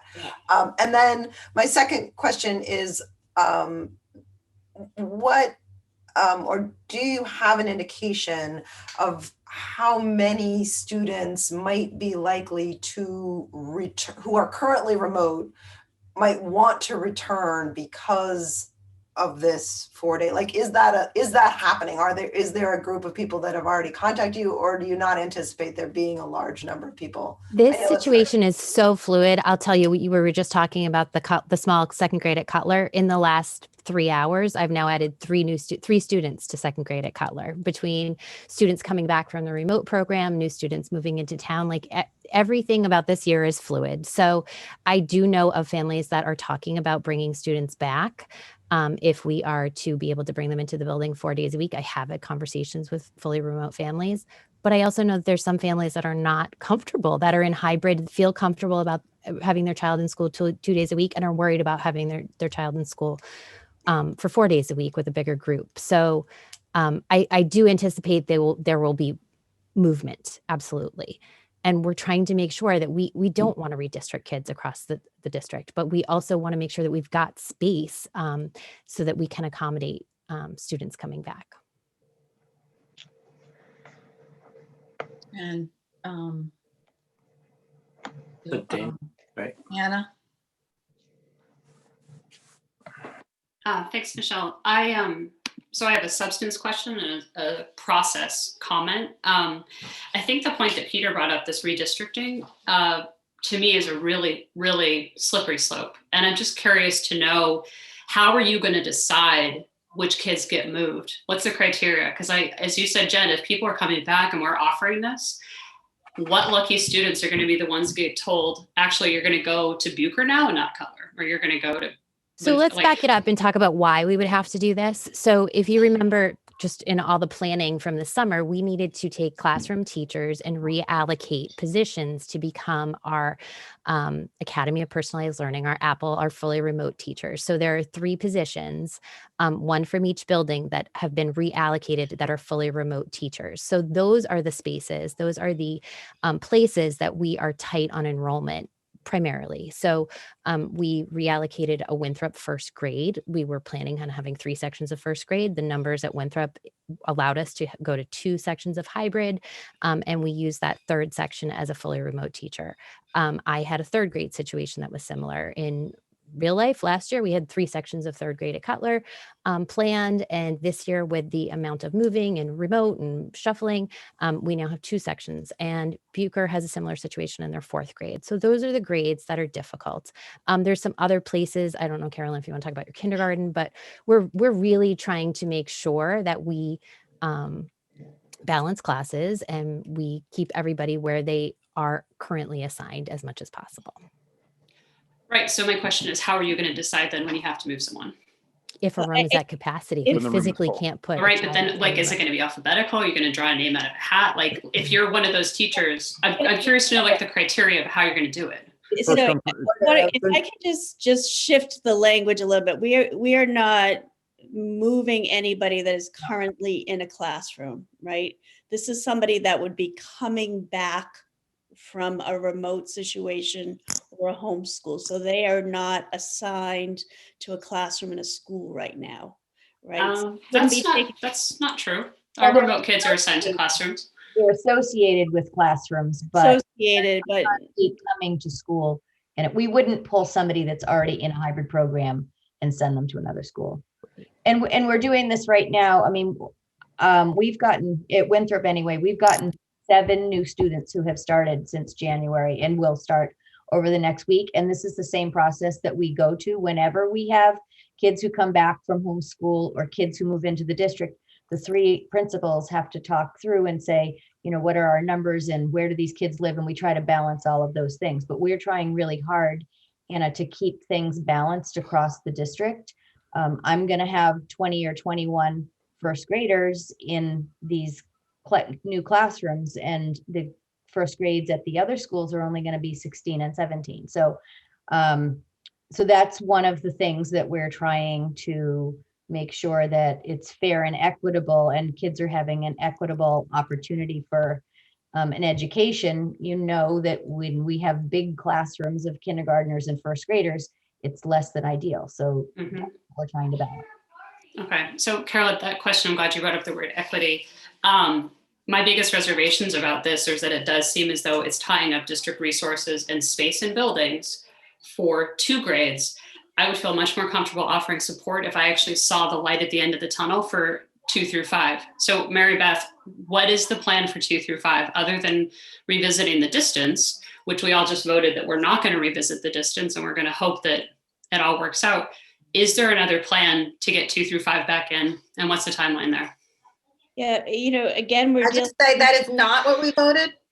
We did not vote that we are not going to possibly renegotiate. We voted to affirm some changes to the current MOU, which currently has the spacing in it. We did I not understand. vote to shut off any future options. Noted. So what would the plan be to then get 2 through 5 back in? Because my support for K through 1 is predicated on a notion of equity across the district. And I have a hard time supporting something that seems prejudicial because we're allocating space in one way. I'm very uncomfortable with not knowing what's the plan for 2 through 5. Right now, we know we can't bring it back 2 through 5 without changing the social distancing requirement. And there are, again, some things on the horizon, including the vaccination, that could really inform a reopening of that number if people had that safety issue addressed through vaccination. Right now, what we are hearing is that vaccination would potentially be here between February and April. So part of what we are all hoping is to get information about, is it more towards February? Is it more towards April? So we are looking to get that information because that would be the best way to move forward. You know, I'm hoping that timelines line up, that once we get K1 back, and you heard our principals talking about clearing their schedules, when you make a major change like that, that takes a lot of effort and resources. But as we get towards the end of the month, it is my hope that we will have some information about whether or not a vaccine is coming in the near future. And if so, that will enable us to start thinking and start having conversations about what that would look like. So that's where we are with that at this moment. Okay, so I mean, one point on that, and then I just have sort of my process observation. I just, again, this does again feel like popcorn before dinner, and it's kind of crazy to me that we're relying on the vaccination process to bring our 2 through 5 back when surrounding districts have been providing synchronous instruction to those grades the whole way. Like I think I've just lost my patience of sort of waiting for changes, and this just doesn't feel like enough. So I'm really not supportive of it, which brings me ironically to my process statement. So as much as everyone has known, I have been leading the charge for months to say, we need a plan. We need to make changes. We should be voting in changes. What's going on? Here we are now, 5 months in. Finally, we have a change, a relatively uncreative one at that. And during that whole process, I was told repeatedly by you, Mary Beth, and to a lesser degree by Michelle Bailey, that's not the purview of the school committee. I couldn't even talk about it in a meeting, right? I couldn't even have an open conversation about it. I was shunned. I had to make a motion for public hearing. We had a public hearing. Then I was told we're not going to vote on it. So I have to just say it's ironic, and for me, kind of insulting that here we are at the day before you want to roll it out. You're here looking for my rubber stamp approval on a plan that I think we should have been talking about months ago, that I've had no real participation or buy-in on. I mean, it's ironic to me because I said, don't we have to talk about this? Don't we have to provide direction? Don't we have to vote? And you kept saying, no, like stand down. So I just want to note for the record, it's funny, but it's not funny to me, because this is the point I think we should have been at back in, say, November. And something Dave Polito said, which I do agree with, like, I would have been really ecstatic about this as a first step if we had talked about this in October, November, which is when I think we could have done it, because really we're not changing much at all, like really anything. Then we could have spent some time to work out the next phase of our airplane building wing, but we didn't talk about it. I find it laughable that this is our approach. And again, I think it's a failure of the committee and of the superintendent, not the principals of the teacher, that it took us 5 months to make a change. And now here we are.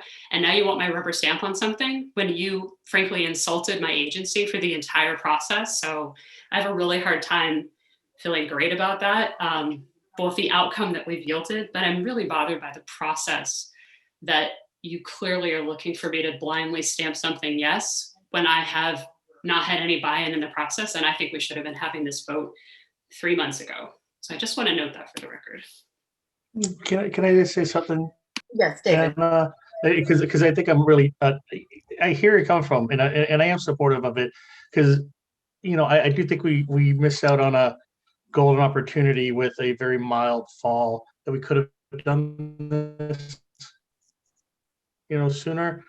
But I mean, unfortunately, that's water under the bridge. And I know where you're coming from when you're saying that you're not happy with that, and it's a little too late. But I mean, it's not. I think that at the same time, we have to just be making sure we're moving forward. Is it enough? No. I mean, we could go talk for hours on whether or not it's enough. And I get that, but I mean, it's a step. So I would just caution, voting against it because it's not enough, because then you're not making the move forward. That's just sort of what, how I feel about it. Like, yeah, I mean, sure, I can go to task and take everyone to task and be like, no, I think we should have done more earlier. But, that's already been said. And at this point, like, No, okay, now let's get going. I agree. I've been really struggling We're not having with that. back and forth conversations. People can make comments and ask questions, but we're not gonna. Okay. Conversations. So, anybody else want to speak? Peter? I have a question, and then I'd like to make a comment. My question first is, what do we say to the teachers who feel like their rooms are not being cleaned and disinfected? We would encourage them to speak to their principal. Well, I just feel like this is a point that I made back in the beginning. I just don't think we have the staffing to keep our promise that the rooms will be cleaned and disinfected. It's not the custodians we have, it's the staffing level that we don't have. And so my comment about going back to school is, as a teacher, who's teaching in hybrid, I absolutely loathe it. I just feel like it's not engaging to the students. It's a ton of extra work for the teachers. It's stressful. I feel like I'm failing every day. I feel like I'm not doing anything right. And so I want the kids back in school. As a teacher, I'd love to have the kids back in school.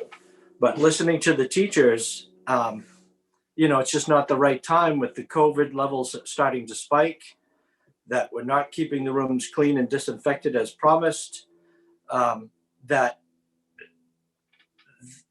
I know the 6-foot distancing is already broken constantly at the current student levels, as they're transitioning, as they're lining up. It's like a toll booth on the highway. They all start to cluster at the doors. They start to cluster on the stairs. So I'm just worried that if we double the number of students in class, that it's even going to be worse. And I know the science says, kids are safe, and that they're very likely, it's a minuscule number that they'd actually have real serious problems.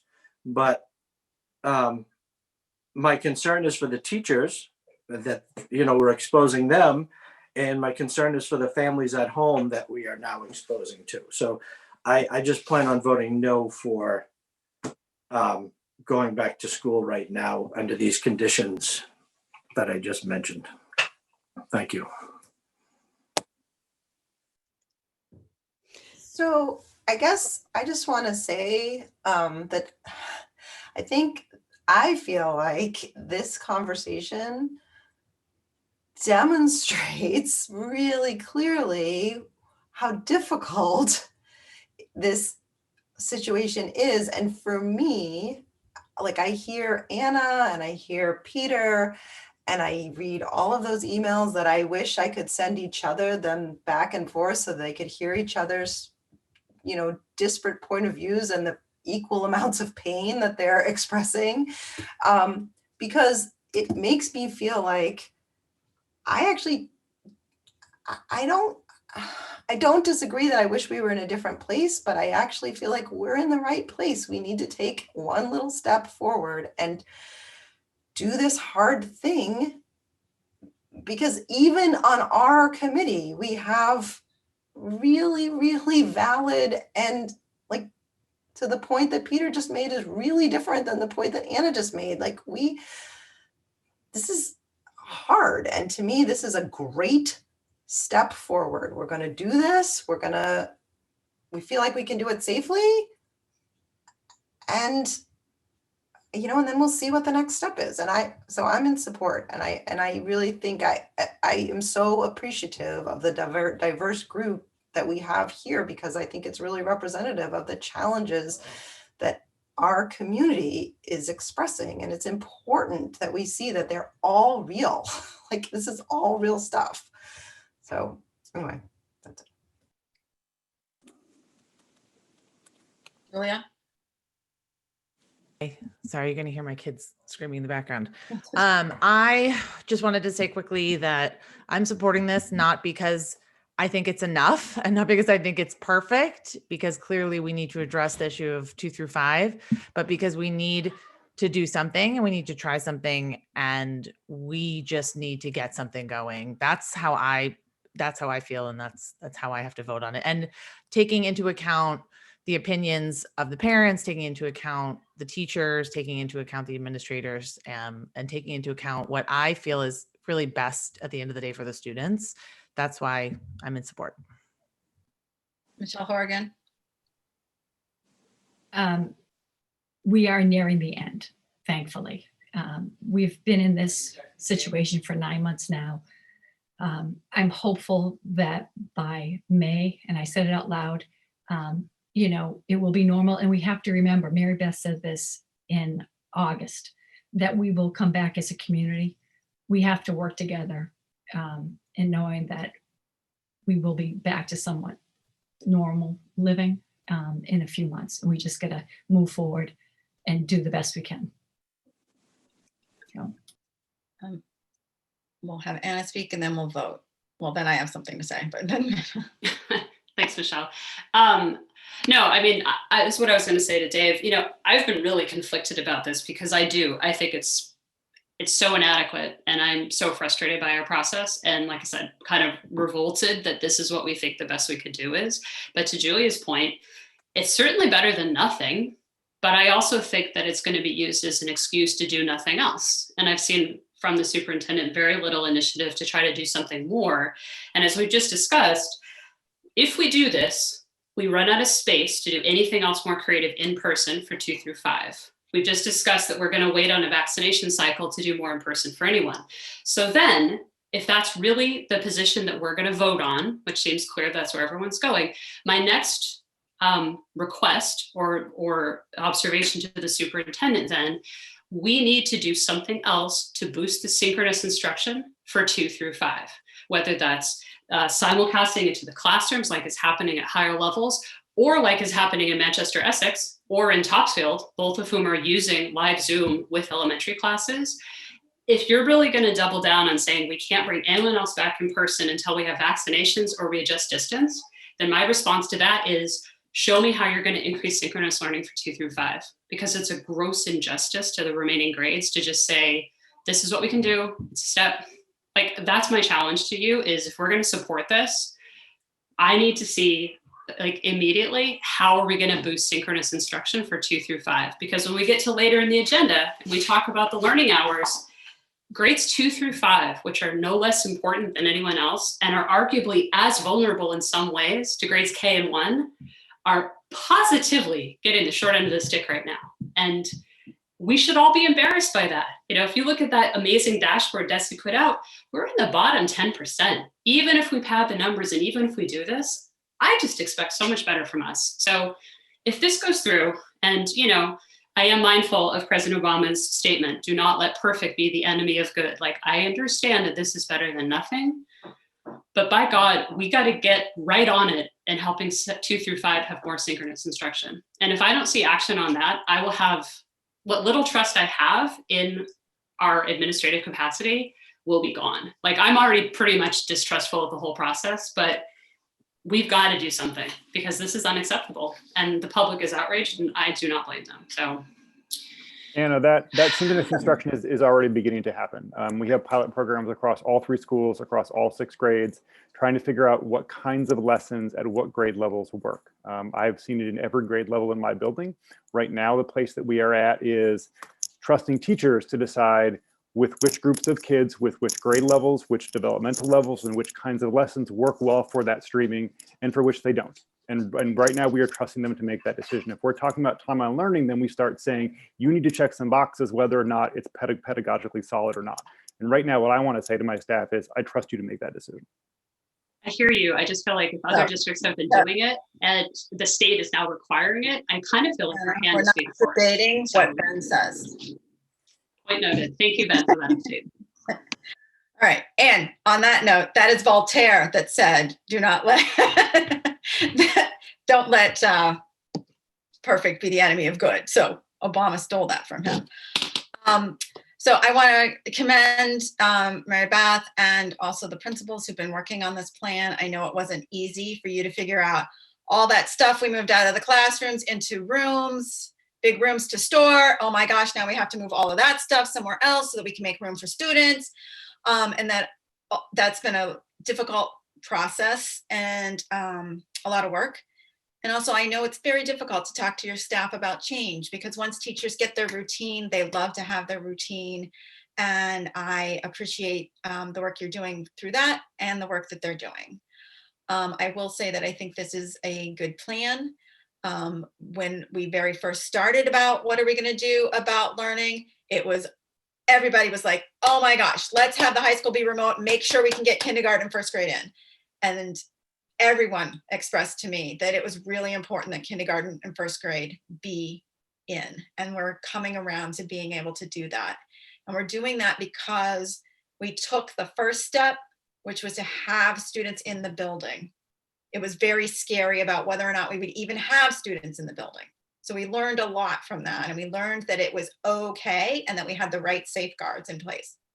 And now we are sure that we have those safeguards in place for these kids and they are going to benefit from it. And so I would hope that we would support this plan and support what the work the administration has done and that we not disparage the work that they have done and are continuing to do. So on that, we will vote. David, are you here? Oh, there you are, David. Yes. Peter? No. Julia? Yes. Anna? Yes. Dana? Yes. Michelle? Yes. And me, yes. That's 6 yes, 1 no. So that passes. Okay, so the next thing we have is we have our district treasurer, Don Gallant, also was a long-term school committee member, here to help us with a bond anticipation note. So if you just want to tell us that's about and. Okay, I also want to introduce, I know some of you have met with him before, Peter Fraser, who's a bond advisor.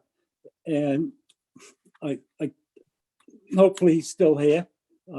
I hadn't realized that the agenda was going to be changed. So I had told him it would be shorter than it was before we got to him. And some of you know that Peter was a bond advisor 25 years ago when I worked with him then when we built the middle school. And he's still our bond advisor. And it's likewise with the bond council that we use. It's the same person we used 25 years ago. So they've been around quite a bit.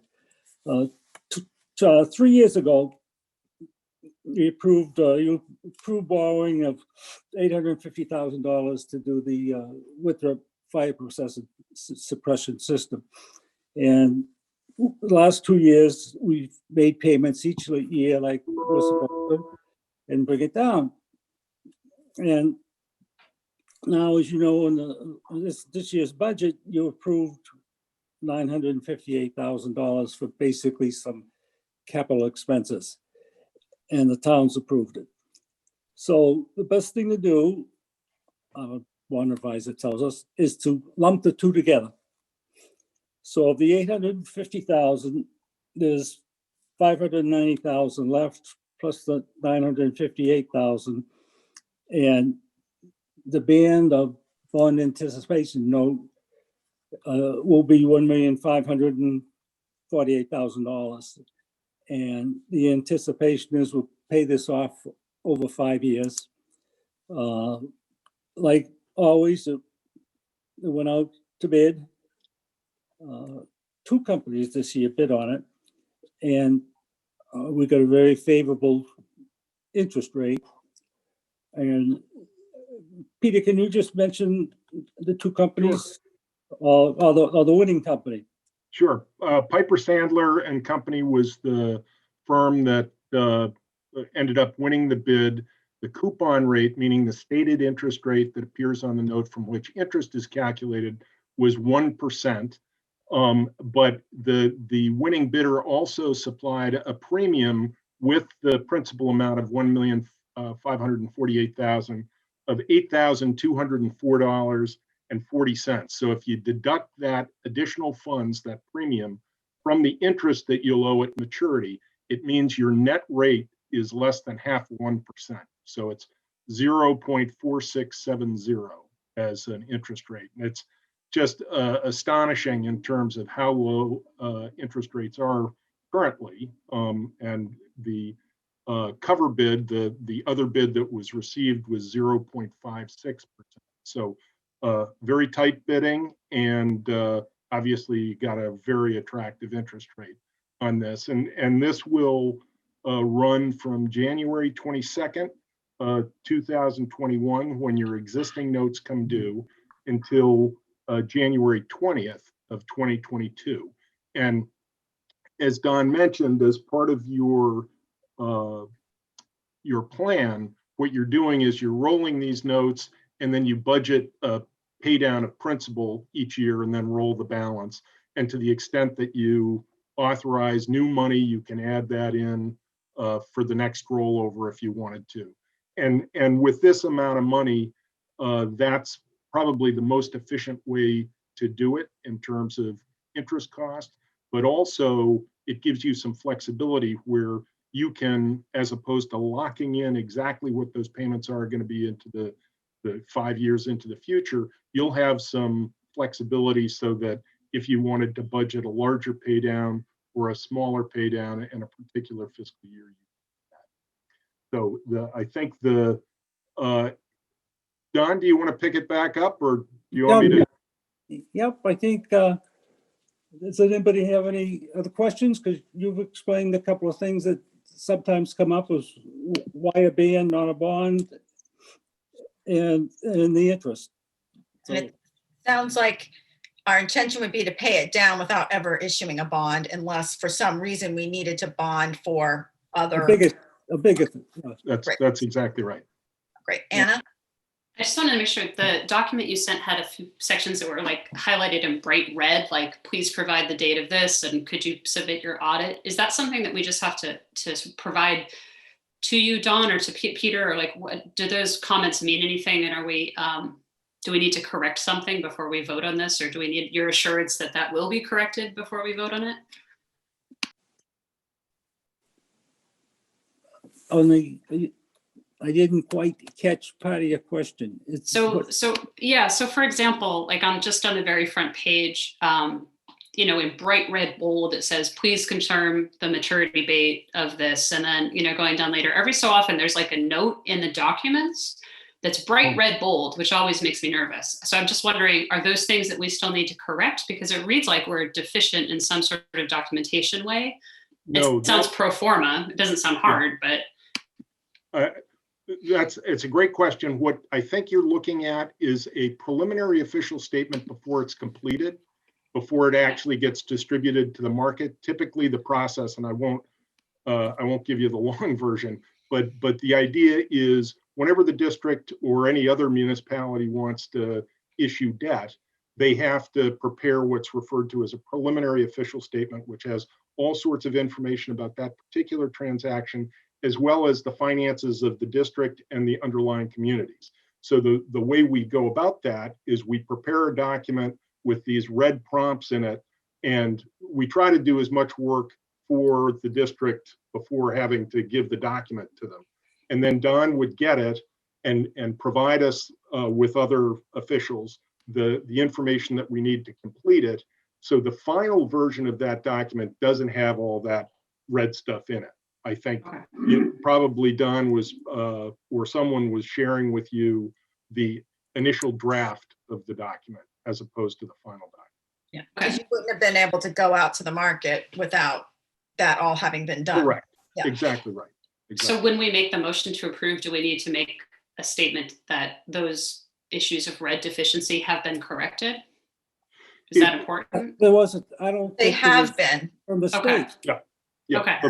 Before we take any bids, the document is finalized and distributed across the country electronically to potential underwriters and investors. Okay, good. So that document is cleaned up. Okay, And- thank you. and- I appreciate And it. even, one quick thing, just correct me if I'm wrong, Peter. Even if we're not borrowing at the time, but if you have bonds outstanding, you have to prepare that annual report every year. Yeah, so, okay. Yeah, that's a separate set of tasks from a particular transaction. You know, because you have bonds outstanding, you've basically agreed up front that you will provide the market with updated financial information to a repository. So investors that might own your bonds that you issued 10 years ago will have some place to go to see how the district is faring and know essentially how your credit is holding up to decide whether or not they want to buy more bonds or sell them. All right. Now, if there's no more questions, hopefully the secretary has Some very long Yes, it's a, and it's a- detailed. it's a 5-question motion, but I can tell you that 25 years ago, when he read the motion for the middle school, it was longer than this. Do I have the motion? It was supposed to be in your packet. It says. Is that- Hamilton- Oh, No, I no. got. I have to, do you have it, Anna? I saw that Ironic. email and it was to Anna and I was like, oh, Anna knows. what-" Well, this is ironic because originally Don set me up to read it and then Michelle Bailey said it had to be you. So he switched it all to you. So, but good news, if you go into the attachment, the exhibit. Yes, I'm on that actually. Okay, let me just hold on a second. The motions are included in there. At least I thought they were, hold on a sec. So yes, I had it, but it was written for me to write, but then Michelle said she wanted you to do it. So let me find that. My sincere apologies. Just because I really thought I was just being CC'd on that and I didn't realize that. I would have, I understood it was in the packet that you received. I think that it is. I remember seeing it. Just give me a second here. Might be page 73. Yep, that's exactly where it's going. Hold on.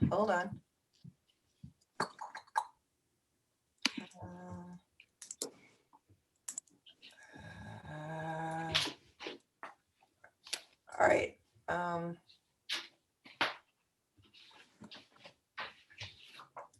you finding it, Anna? I am. Can you send it to me? I don't know what I'm sorry. It's on the, if you go to the exhibits I'm for in this. Okay, then go to page 73. Oh, I'm sorry. My mistake. Got it. There's sorry, you get down.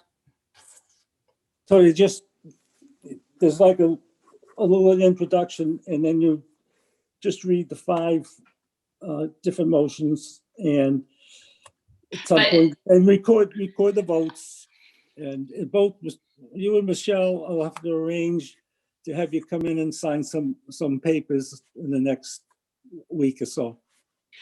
So Dana, what Dawn explained to me before, instead of where it says voted, you want to say I move. I am I so move. I am so apologetic because when I go to the bottom of this document, I don't end up on page 73. I end up on page 2 and I don't. Oh, here. Okay. Here we go. Yeah, if you Got it. keep I got it. scrolling up, you'll find it. Got it. Okay. Okay.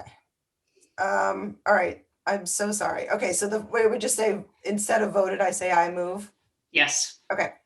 I move to approve the sale of the 1,548,000. Susie, you have to, you have a 5 sentence above that. Yeah. Okay. That starts with Long, either district long, secretary or long. the school All committee. right, I will just start reading. I am sincerely sorry. Okay. I, the district secretary of the school committee of the Hamilton Wenham Regional School District, Massachusetts, the district, certify that at a meeting of the committee held on January 6, 2021, of which meeting all members of the committee were duly notified and at which a quorum was present, the following votes were passed as indicated below, all of which appear upon the official record of the committee in my custody. I move to approve the sale of the 1,548,000 1% general obligation bond anticipation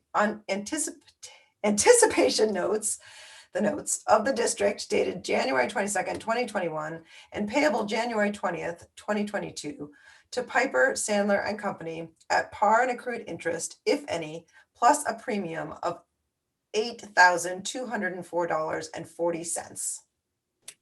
Is there a second? Second? Second by Michelle Horgan. All right, here we go. Michelle Horgan, Yes. David,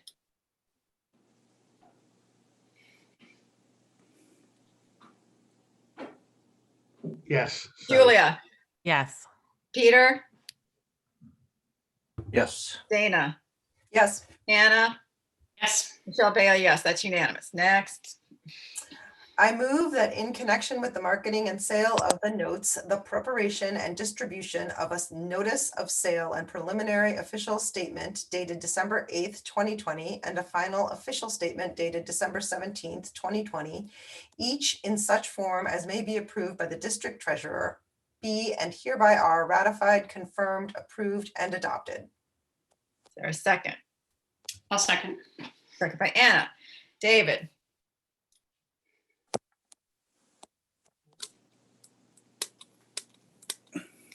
Sorry, it takes me forever flipping back and forth. it's okay, I So, know. yes. Yep. Julia, Yes. Michelle, Yes. Peter, Yes. Dana, Yes. Anna, Yes. Michelle, yes, that's unanimous. Next. I move that we authorize and direct the district treasurer to establish post-issuance federal tax compliance procedures in such form as the district treasurer and bond counsel deem sufficient, or if such procedures are currently in place, to review and update said procedures in order to monitor and maintain the tax exempt status of the notes. Is there a second for that? I'll second. Second by Anna. So let's do a roll call vote. Anna, Yes. Dana, Yes. Peter, Yes. David, Yes. Michelle, Yes. Michelle, me, yes, that's unanimous. I move that Oh, I any didn't vote, but that's okay. Oh, sorry, Julia, sorry. Peter Fraser is between you and Michelle. Sorry, Julia. Yes. Great. I move that any certificates or documents relating to the notes, collectively the documents, may be executed in several counterparts, each of which shall be regarded as an original and all of which shall constitute one and the same document. Delivery of an executed counterpart of a signature page to a document by electronic mail in a PDF file or by other electronic transmission shall be as effective as delivery of a manually executed counterpart signature page to such document. And electronic signatures on any of the documents shall be deemed original signatures for the purposes of the documents and all matters relating thereto having the same legal effect as original signatures. Second. I'll second it. Great. Julia, we'll let you vote first. Yes. Michelle, Yes. David, Yes. Peter, Yes. Dana, Yes. Anna, Yes. Michelle Bailey, yes, it's unanimous.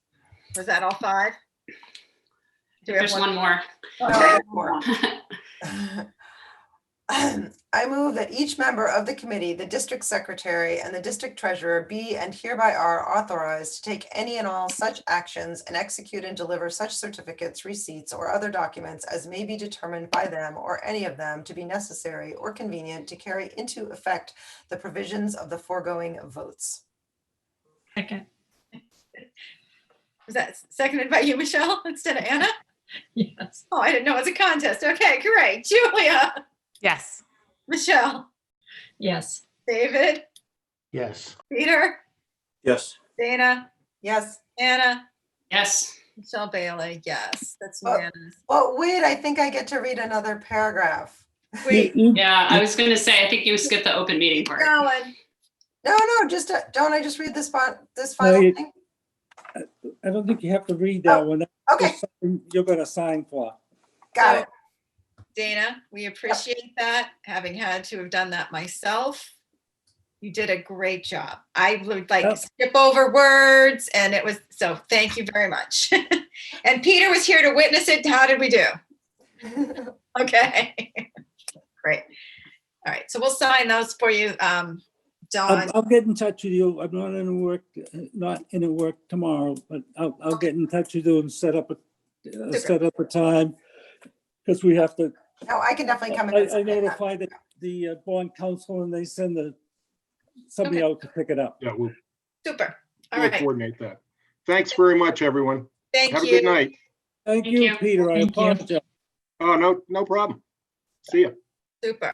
All right. So thank you, Dawn. If you want to hang around for old time's sake, feel free. Okay. So So we're to 3E. We are really cranking along here.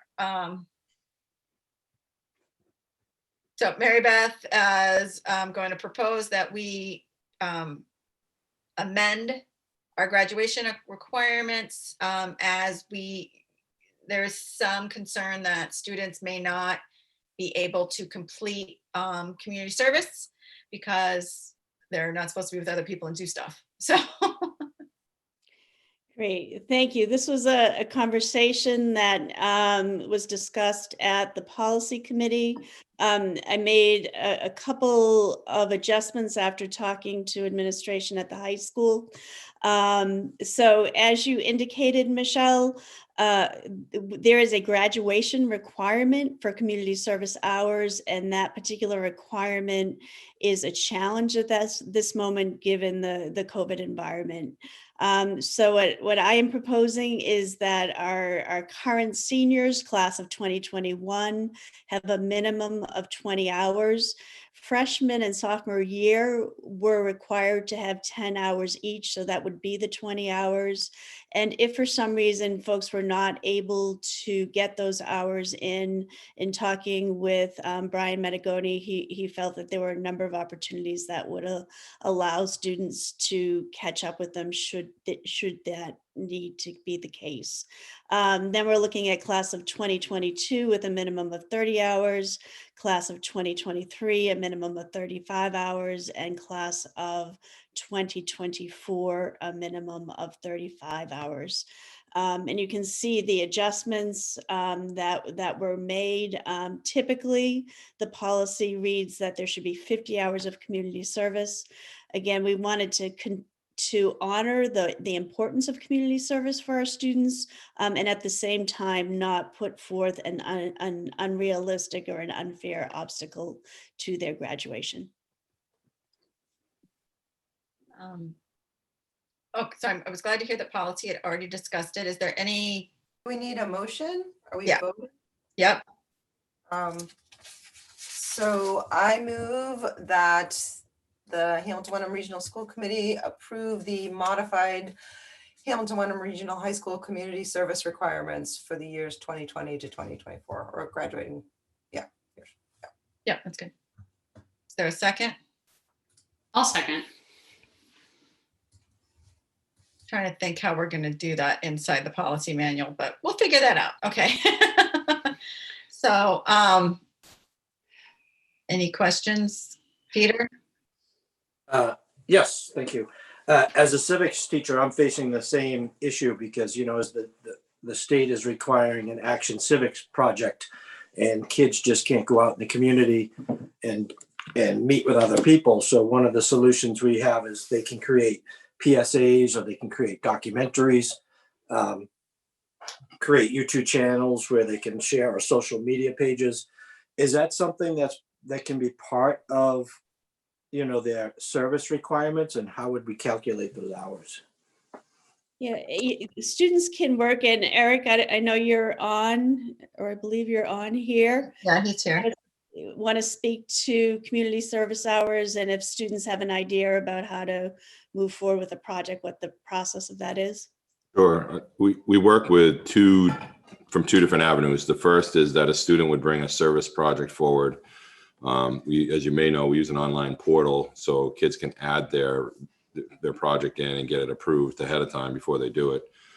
Or we set up opportunities for kids. So in the same portal, we set opportunities up, or we receive opportunities from the community for kids to get involved in. So things like PSAs, yeah, they could do that for, say, the senior center. Some of our kids earlier last year were working at the senior center, and then some other kids now are doing it remotely rather than in person. So we've been a lot more flexible with that stuff, and just kids are actually doing well. The current class has an average of 33 hours each person, so that's pretty good. The kids tend to do them their freshman, sophomore, and junior years, so it's pretty flexible, especially now. Yeah. And I have worked alongside some of the kids doing their community service hours when we were packing meals for kids in Haiti. Mhm. That was great crack. Good time. Anybody else? I would just throw in that Accord could always use a food drive from, February through May. So keep that in mind. We're filled to the gills now, but our need is great. So keep us in mind. And it's easy to organize for parents out there, for your child, not you, for your student to organize a food drive in your neighborhood and drop it off at Accord. So keep us in mind.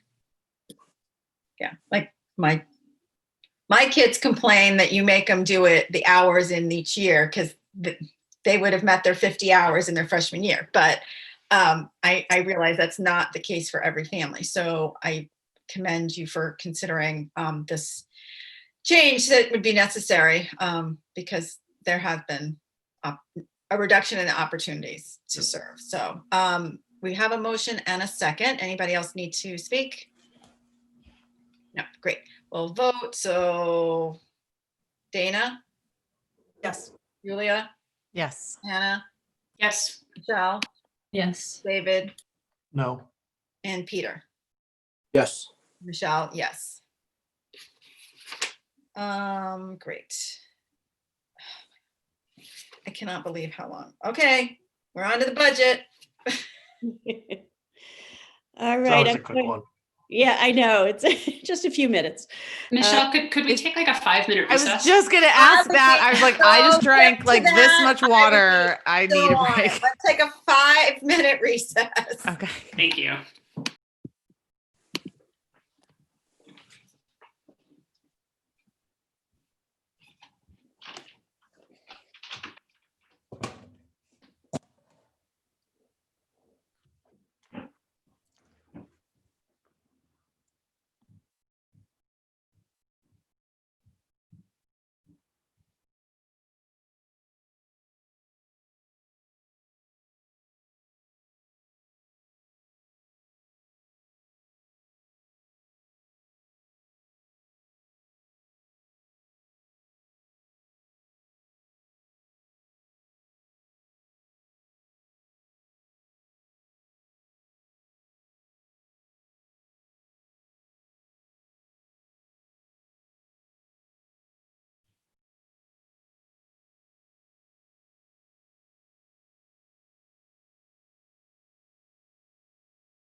Mary Beth, you know that you're screen sharing.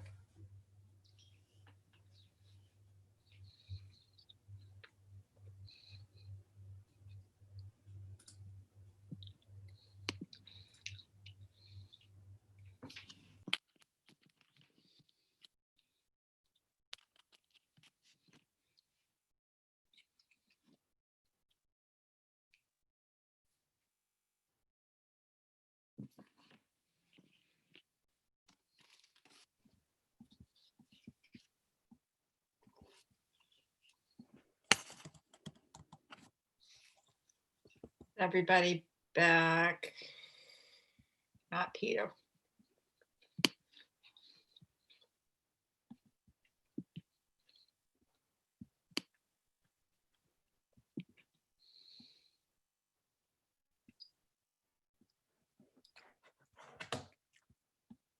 I didn't look at the time when I said the 5 minutes. Does anybody? I did, and it's up. It's up. Great. Then we'll just wait. Have Peter come back whenever he comes back. Great. Mary Beth, we're ready. Okay. So the next item on the agenda is to begin conversations about the fiscal year 22 budget. And so Vinny and I are going to tag team this a little bit in terms of talking about what our proposed budget is and I have some of the more conceptual information to provide, and Vinny has more of the detailed information to provide. We'll also be asking our principals to join in portions of this conversation as well.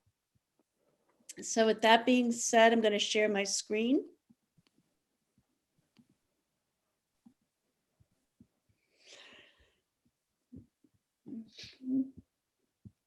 And first piece I want to share with the committee and the community is that as we develop a budget, it's important to think about what that budget represents. And it represents an organization's values, the priorities that it has determined in alignment with its goals, and to put those things together with the financial constraints that exist in a district. So the budget realities that we're working with for fiscal year 22 is that what we call a level service budget, photocopying this year, bringing it forward to next year, accounts for about a 3% increase in the budget. One of the things we also know this year that Chapter 70, which is a major funding source from the state, is likely to remain uncertain through the entire budget process, given the realities of COVID this year. 2 years ago, there was not a surplus. So that in some years, there's surplus from 2 years ago that allows to offset the tax rates. That is not true for this year. So there's no offset for tax rates this year. And that one of the things that I think we all have to continue to bear in mind is that there are looming facility issues that need to be addressed. And so we're thinking about finances overall. That's an important thing to have on our radar screen. So the budget that you're going to see before you this evening, this proposed budget, is a 1.8 million increase over last year, which is 5.02%. With increased revenues, the actual net town operating assessment is 4.48. And then that plays out for a Hamilton increase of 5.43% and a Wenham increase of 2.80%. In these monies, again, 55% of it is just taking this year and rolling it over to next year. Contracts, health insurance increases, all those things. 40% of that is what we would call recovery from the cuts that occurred last year. And we have also added in OPEB funds to begin that process. That has been a request of the towns. So 5% of this increase is involved in terms of OPEB. In developing this budget, what were the priorities that we considered? We looked at the district goals that were adopted earlier this year. And district goal number 2 is to ensure that we restore a teaching and learning leadership model. So you're going to see that evidenced in this budget. That we implement a systemic intervention model, district goal number 4, particularly associated with early literacy. We know that that investment, if made when children are young, pays off very significantly. One of the losses last year with the cuts is that the middle school could no longer function under a middle school model. That is widely considered best practice, and this budget attempts to restore the middle school model to Miles River School. All budgets need to respond to enrollment needs, so there is some additions there. And then finally, continue to be thoughtful about what the fiscal realities are that are facing our towns and our taxpayers. So when we talk about fiscal year 22, we have to remember what happened in fiscal year 21. So the next slide is actually a copy of what was presented at town meetings last summer. And what happened last year is that there was significant concern that the Chapter 70 funds would be reduced from the state level, and proactively 20% was taken out of the budget, 1.3. It was done in a crisis situation where, not knowing if Chapter 70 was going to be reduced, there was a concern that that would happen, and that there would be a significant shortfall for the district. So in a crisis situation, clearly indicating that this was not sustainable, the school committee voted to remove 1.3 million from the budget last year. And you see the different positions that were there. Even with the reduction of the 1.3 million, there was still close to a 6% increase in the budget. So what I would like to do now is just take a minute and stop my screen sharing and have the principals speak a little bit to the impact of those reductions that occurred. So I will stop my screen sharing. And I'm wondering if I can ask the elementary principals to take a few minutes and speak to what it is that you have experienced as a result of these reductions.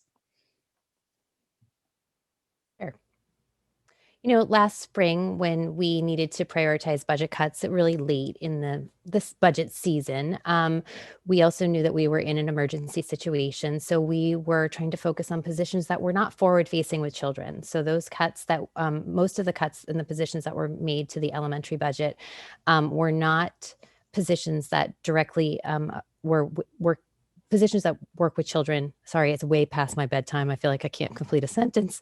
They're not positions that, there are teacher positions. There were teaching assistant positions in there, but there were a lot of administrative pieces as well. So we knew that we needed as many staff members this year to be working in flexible models to support students, and that's what we prioritized. But losing our language arts TAs, which was a set of positions that worked directly with children, really it creates fewer opportunities to support our early literacy learners. And those are the groups of children we're prioritizing getting back in the building right now. Those are the children that need the most support early and quickly, and really in small groups. So really having those adults in the building to support those young readers in flexible ways has been difficult this year, and something we really feel like we need to make sure that we restore quickly.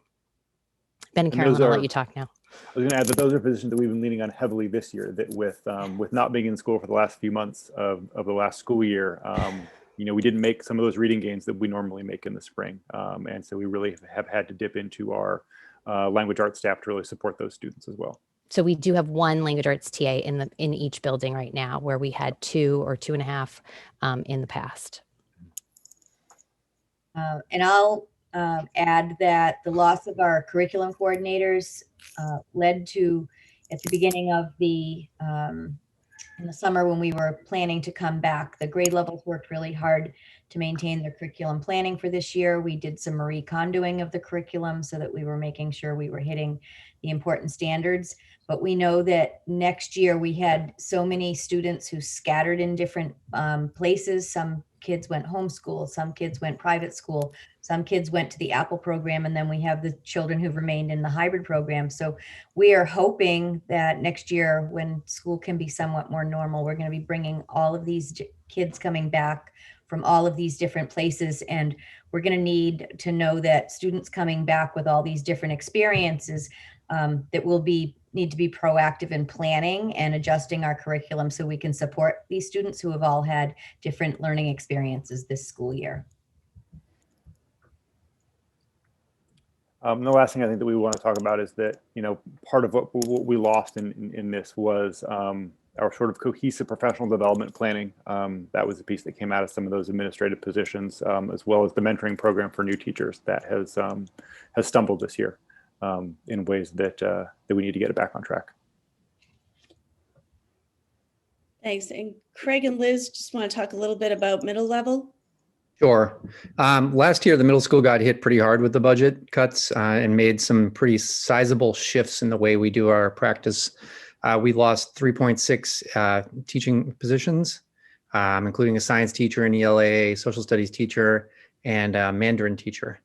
And so what that made us do is shift away from a middle school team model, which is, as Mary Beth mentioned, best practice for kids, as well as best practice for teachers, to a more traditional junior high school model. So what we are missing this year is those teams of teachers and students building small communities. It's particularly impacting our sixth graders during their transition to the middle school. Those communities provide a structure. Again, sorry, I'm much like Jen, a little bit overtired here. They provide a structure for teachers to collaborate, design instruction, and really get to know those smaller groups of students across different curriculum areas. In our current model, students are slotted into whichever teacher they can. We've tried to build sort of a pseudo team model to the best of our ability, but that's not consistent across the school. We also have lost a lot of our teacher collaboration time. Much of the time is still there, but the way it's broken up is such that grade level teachers do not have time to work together, and content area teachers do not necessarily have as much time to work together. And that has really impacted our planning. I feel, pretty confidently that had we had this in place, our response to this pandemic would have been more consistent and would have been better for kids overall. We are no longer able to really hold parent meetings with teachers during the school day. That's much more complicated. And there's underlying all of that, most of our teachers picked up another grade level of courses. So in addition to learning how, looking at what they know well, and trying to modify that for a hybrid or a fully remote environment, they are also trying to learn a whole nother curriculum. For example, a teacher may be teaching 4 sections of 7th grade and learning a new section of 8th grade at the same time, without the time to really collaborate with their teacher, with their grade level cohort or grade level compatriot during the school day. That makes it very difficult. Another piece that we have really struggled with is because of the multi-grade teaching, it really limits our ability to have any sort of special events based on grade levels or teams. Field trips have not been an issue this year, but if we were in this model, I could see that being a struggle as well. The second big impact was we lost our 6th grade world language program. So we reduced a Spanish position, some Spanish teaching positions, as well as our Mandarin language position. So previously in 6th grade, students would take half a year of Mandarin Chinese and half a year of Spanish. They would be given the experience in both languages. And at the end of the year, we would sort of, they would choose a path that they wanted to pursue moving forward. This year, we are going to ask our 7th graders to make that decision, but without necessarily that full experience of experience in both languages. If you look at any real language research, and if Kevin Sano was on here, I'm sure she would speak to this. The earlier you introduce language, the better students will learn it. Our sixth graders have a high level of passion for language. So that's definitely another loss here at the middle school. Liz, I don't know if you had anything else you wanted to add. I think one of those critical pieces that you were referring to earlier about that small groups of communities of learning is we're able to embed tier 2 interventions more easily this way. We can have the conversations to get those tier 2 interventions sooner to students who need them. We can react to and identify challenges that kids are facing more quickly. And it's an important, it provides an important stage of that response to intervention and our instructional support team process. So you have a greater number of teachers who really truly understand the needs of the students, and unfortunately without that model, the knowledge base, that depth of understanding is more difficult to find and achieve. Thank you both. And Eric, thoughts on your end?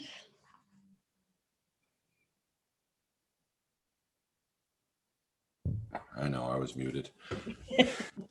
Somebody had to say it. From the direction of high school, the primary impact we've run into is our accreditation progress and our progress towards the work that we were doing at the district level with the strategic plan and then the vision of the graduate. Some of that's really been halted for obvious reasons, but we'll have to get back towards that in some way, shape, or form. A lot of that was driven from the district level.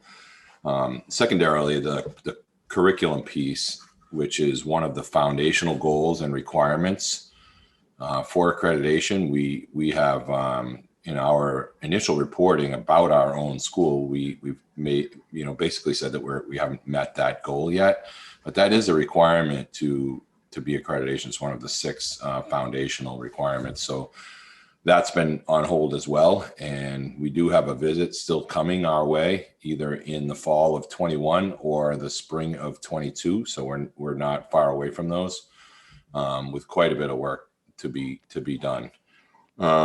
Like the other schools, the teacher mentoring program piece is important. It's been difficult to bring in new teachers and have to set up, fortunately at the high school level, we're departmentally based and content based. So our teachers have been great at working together with each other, but that formalized mentor program, I think will be important to get back together. And then that management of the professional development, especially for teachers, it becomes frustrating for them when they're trying to do their thing and do the things that are required for them for certification and tracking it and, trying to, submit forms when they have to be submitted and get them back in timely manner. So those types of things have really disrupted at the high school level. And again, the one I would underscore the most is the curriculum piece for NEASC. That's a priority. That'll be a #1 priority going forward. Great. Thank you all. I'm going to go back to sharing my screen. So one of the things when we look at recovery, we're looking at how can we move forward and restore some of these critical functions, and how do we do that as efficiently as possible. So what you're going to see in this budget, what was reduced in fiscal year 21 was 8.1 positions. This year, we are looking to put back 4 of those.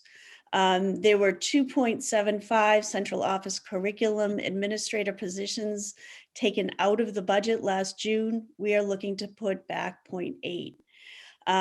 There was a cut last year around a half a payroll, then another full position, the HR position, was eliminated.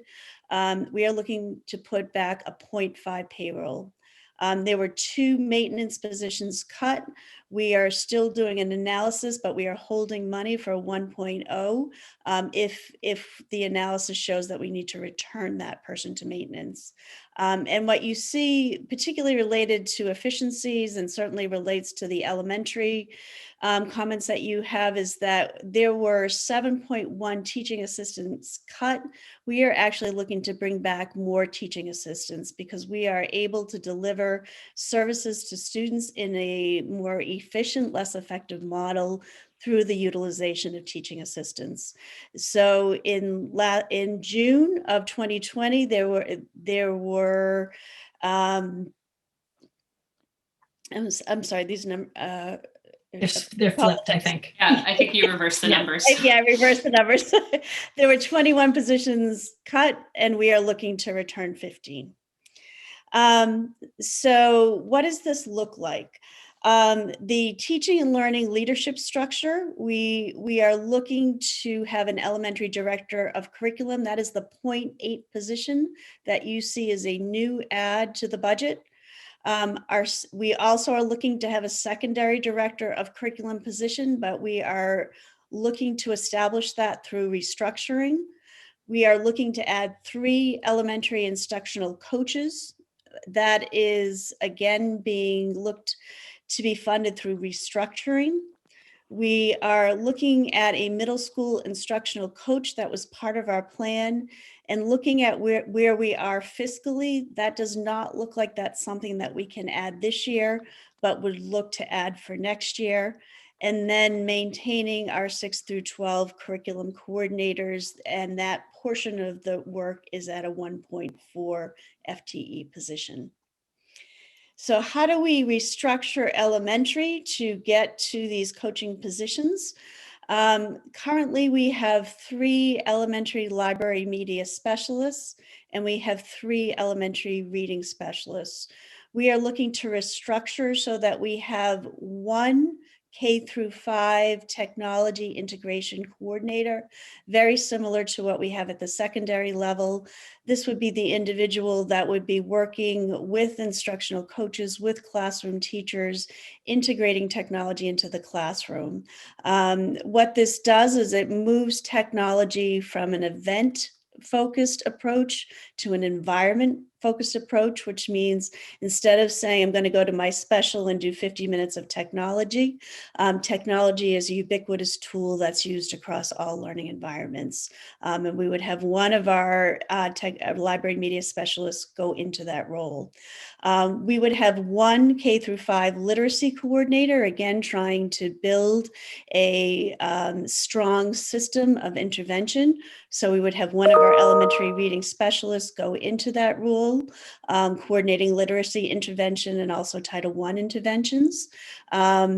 We would move one of our elementary reading specialists to the middle level, where there is currently not any reading intervention available outside of special education. And then we would take the positions that that became available from eliminating the 3 elementary and 2 of the elementary library and 1 of the reading specialists, and transition them into elementary instructional coaches.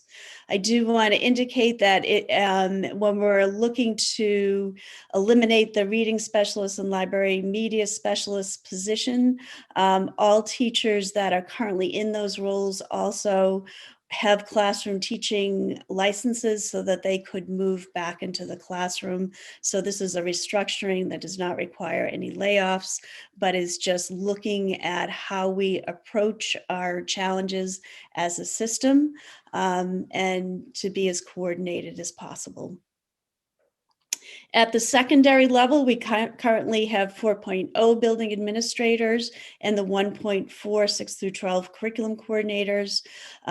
What this budget proposes is that we have 1.5 secondary director of curriculum, have 3.5 building administrators, and maintain the curriculum coordinators, but ask them to take on supervision and evaluation roles, which will free some of the building administrator obligations and tasks up, so that we can move a 0.5 into the director of curriculum. So, I believe Stacy mentioned this earlier in the public comment. And when you first look at this number in professional development, it looks remarkably high. But it actually is a function of moving people around. And Vinny, I'm going to let you speak to this and explain why that number shows up the way it does. Yep. So hi, everyone. While Mary Beth provides you with the kind of overall district strategy for FY22, I'm going to briefly go into a little bit more detail and talk about how each of these strategies or the restructuring of the positions, what effect it has on each individual DESE category, which many of you already know. The Department of Secondary Education mandates that a regional school district budget be presented and approved in such a manner that distinguishes the expense categories into 11 different sections. So as Mary Beth touched upon earlier, the biggest increase we are seeing due to the strategy for next year is within professional development. From a year-over-year change, we're looking at about 157% increase. This is clearly due to the fact that we're adding 3.8 FTEs into this DESE category.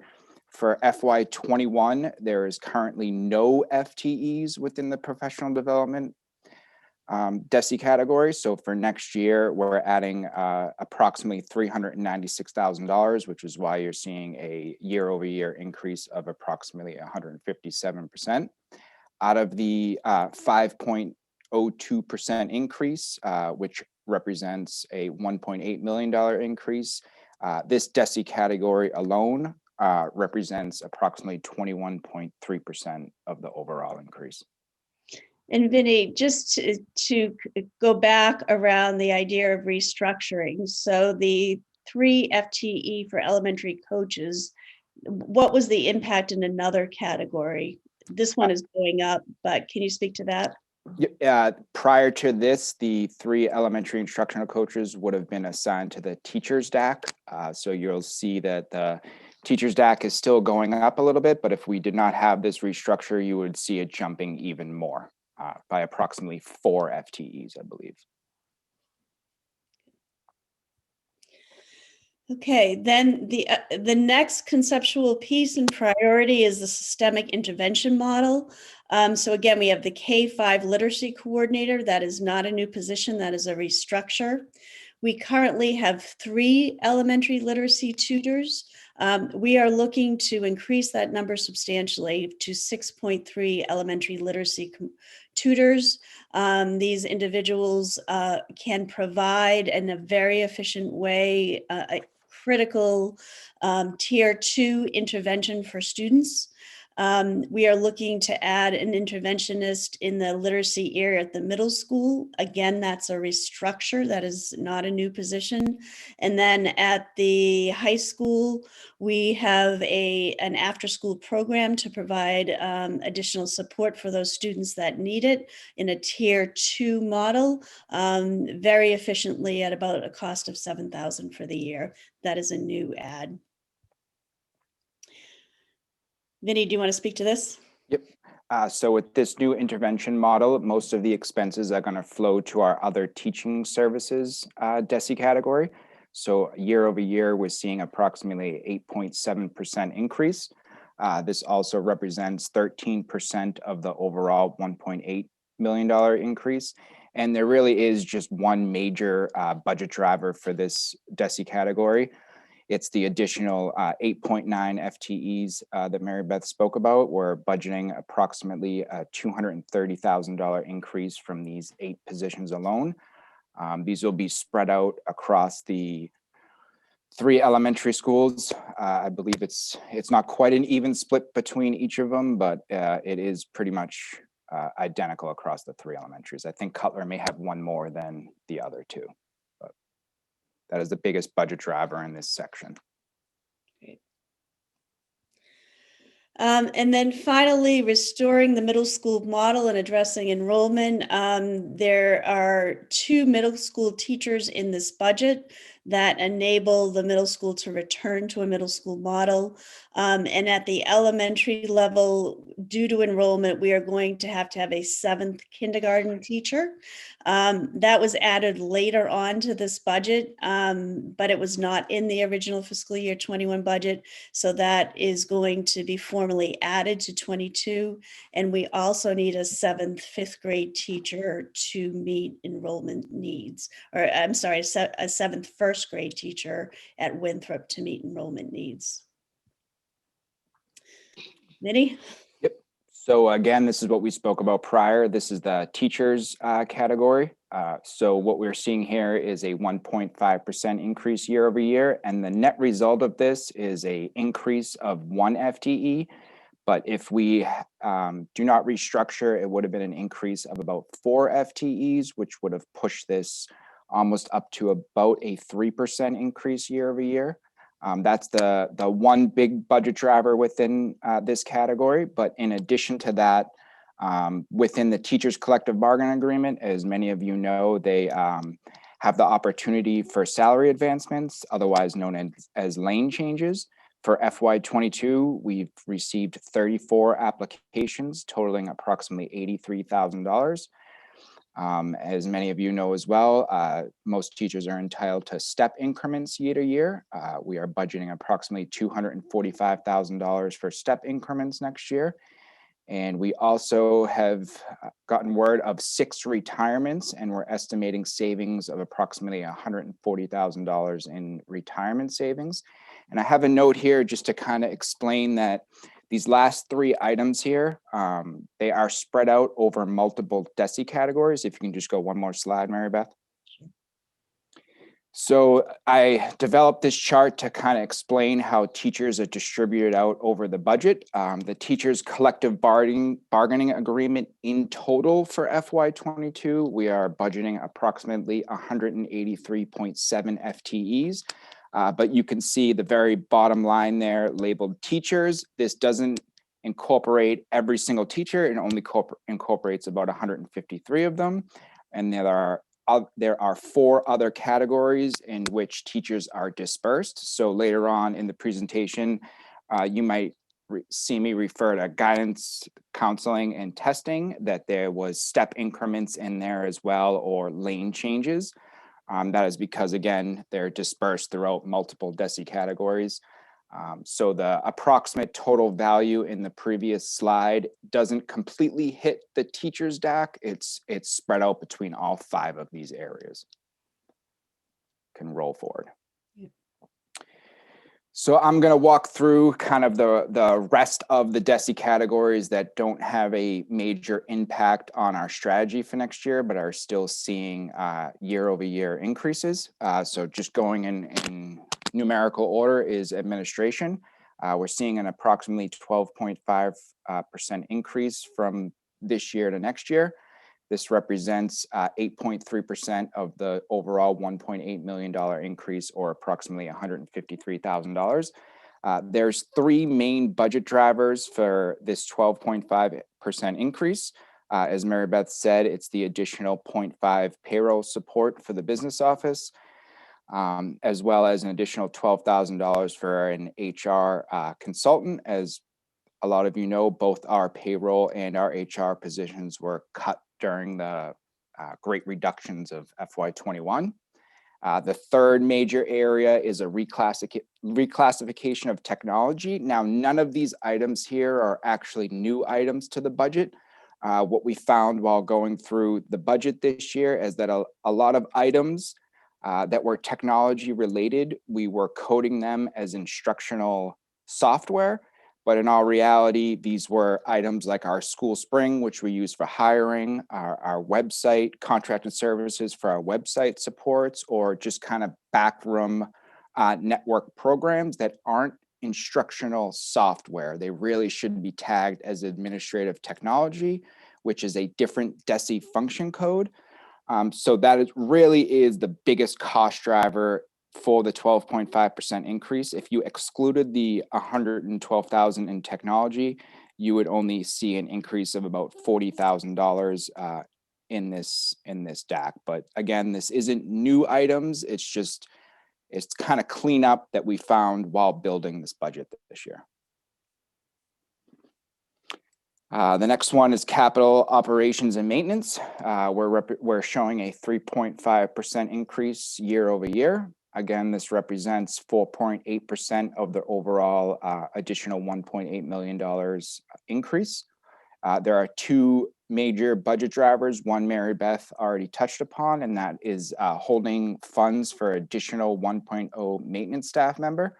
As a lot of you know, for FY21, our maintenance staff went from 3 to 1, so we eliminated 2 positions. Earlier in the year, I attempted to do an analysis to figure out if this is actually costing us more money, contracting out some of these services.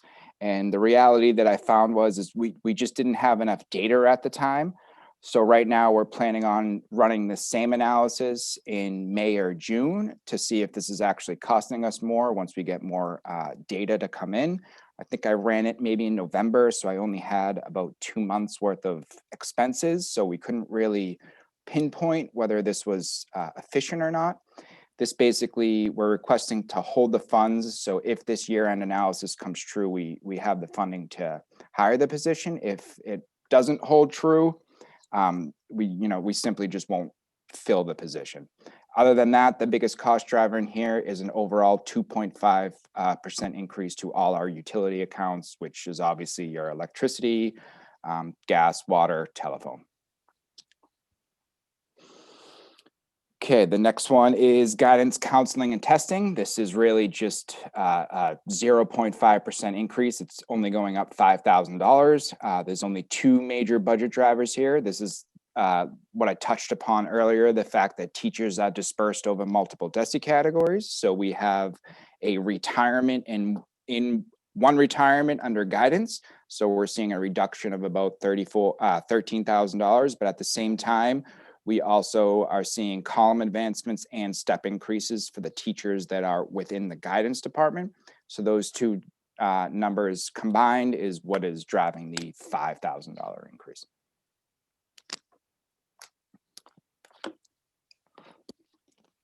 The next one is instructional materials. Year over year, we're seeing a 5.3% increase. This represents 2.5% of our $1.8 million increase, or roughly $46,000. These are 2 big budget drivers. This is additional $34,000 in software. Now, unlike the administration $112,000 reclassification, those weren't new technology items. These are new technology items. So what we found during this year, because of COVID-19, we've introduced a lot of new software programs. We've enhanced a lot of our programs. And what we found is that this is really working out to provide instructions to our students. So we're looking to carry those forward into FY22. So we're looking at about a $34,000 increase for those software. In addition to that, we are bringing back about $20,000 in science materials. So these materials were cut in part of the $1.2 million reduction. So when we ran our budget last year, we kind of did an audit of our science materials, and we found that we had a large amount of leftover materials at the end of the year. So we decided that we could cut that out of our FY21 budget, but some of those, obviously those materials were consumed this year, and the budget will have to be increased next year when we all come back to a full in-person model. Next is instructional leadership, where we're seeing a 1.8% increase year over year. This represents approximately $47,000 and represents 2.5% of the overall increase. I put this under 3 major budget driver areas. It's $7,000 for an additional after-school support program that Mary Beth touched upon earlier. For FY22, we are scheduled for our every 3-year accreditation with the NEASC, and this actually brings expenses to us of approximately $15,000. So we're budgeting this increase for next year as it's scheduled for the spring of FY22. And lastly, an additional $10,000 for tech support personnel. So what happened with the tech budget is in FY21, they lost 2 positions. We brought back 1. But due to the combination of them losing one person and the restructure of the library tech specialists, Alan's kind of put together a plan to fill his one open position with a little higher up skilled person to help manage the technicians across the district. So that we're looking at about another $10,000 for that position. So those three items are what is driving that $47,000 increase. I believe this is the second biggest increase of them all. It's the insurance, retirement, and kind of fixed items DESI category. Year over year, we're seeing almost a 10% increase. This accounts for approximately $527,000. I contributed this to four major areas. Right now, all of our 3 union contracts are up for negotiations. So in this area is COLA for everyone. In addition to that, it's about $77,000 for a placeholder for our Essex retirement appropriation. That has grown upwards to about $1 million a year. Every December 15th, PERAC is required to issue appropriation letters to all retirement boards throughout the state. Because of COVID and delays across the state, we still haven't received our letter. I kind of did my own calculation based on last year's letter and the reductions we had this year, and I've calculated it to be about a $77,000 increase.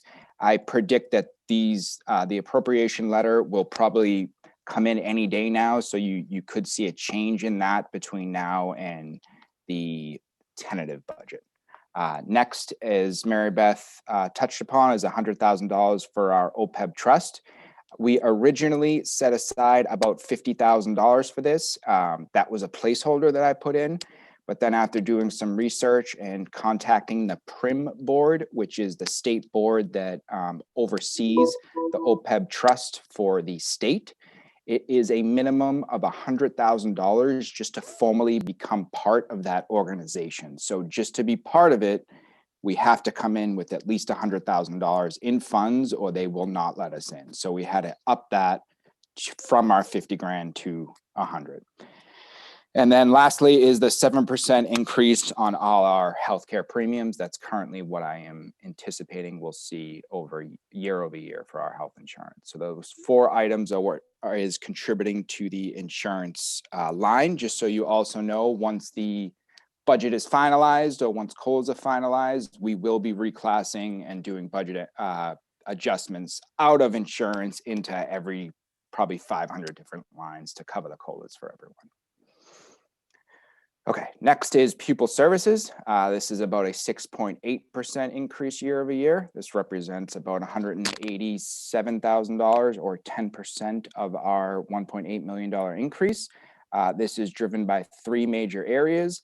FY22 is the last year of our 3-year transportation contract. So I am anticipating, based on that contract amount, that we're going to see about an additional $64,000 in transportation expenses. In addition, last year, the cafeteria ended with about $135,000 deficit. This year, we're projecting it to almost be $200,000. We currently, in our FY21 budget, have approximately $30,000 to cover the $200,000 deficit this year. This is clearly due to COVID-19 and the fact that we are just not selling as many lunches, so we are not generating as much revenue needed to cover the salaries. Administration kind of predicts this flowing over into at least the beginning of FY22, generating a bigger deficit for the cafeteria. So we are kind of reserving $35,000 to help cover any deficit that might come of that at the beginning of FY22. And then lastly is $50,000 in PPE, because I mean, the fact of the matter is we don't know what FY22 is going to look like. For FY21, we budgeted $0 for PPE. So we really felt the need to have some kind of placeholder, just predicting that COVID-19 might not be over. We might still need hand sanitizer. We might still need face masks. So we wanted to at least put some sort of budget hold on funds in case 22 doesn't turn out as well as we wanted to. But the last one is tuitions. This, I'm sure the special ed office is proud to say the only DESE category that is actually seeing a reduction this year. I know it is only 0.4%, but that is still a proud moment for the district. So we are seeing approximately a $19,000 decrease, and this is due to a slight decrease in out-of-district placements, netted against a slight 2 to 2.5% annual increase in tuition rates that's determined by OSD. So those two numbers come together and we're realizing about a reduction of $20,000. So what does this all mean? You take all 11 of your DESE categories that the district, I'm sorry, this is by DESE. You take all of your 11 DESE categories, you add them all up. I just went through all of them. This is just one slide that puts them all together. You can see that our FY21 budget is approximately 37.0 million, while our FY22 budget is 38.8, an increase of approximately 1.8 or 5.02%. I developed this chart just to kind of help display the different DESE categories to help people picture what the biggest main categories are. Obviously, by the pie chart, you can see that the insurance, retirement, other, and the professional development are seeing the biggest increases. Those two combined account for about half of our overall $1.8 million increase.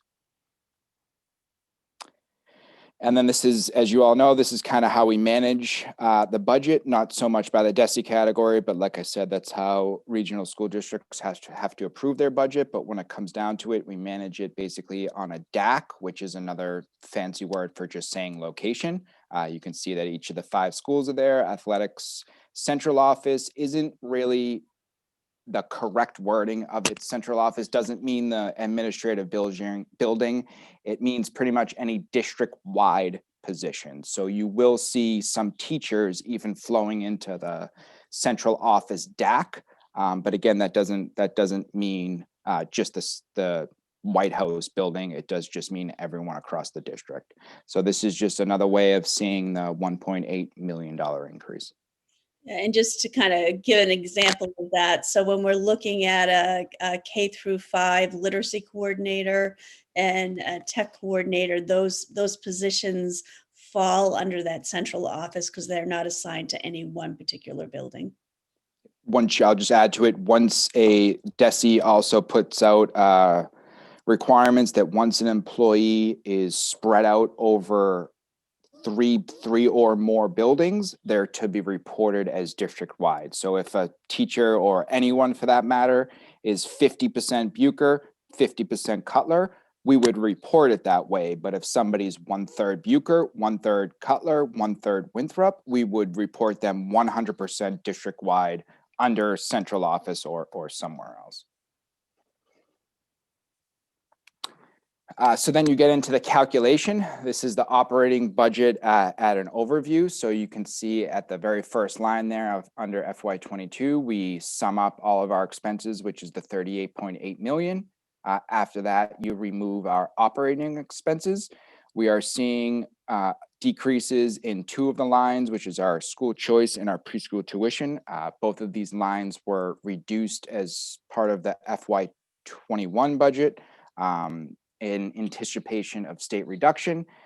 We are bringing some of that back. I believe we budgeted at about a 95% level funded instead of an 80% like we did last year. So overall for our offsets, we're seeing a small increase of about $87,000 or 5.9%. So you take away that 1.8 million in total offsets from the 38.8 million, you're left with 37.0 million, which we call our operating expenses after offsets. And then you can scroll down to the next one.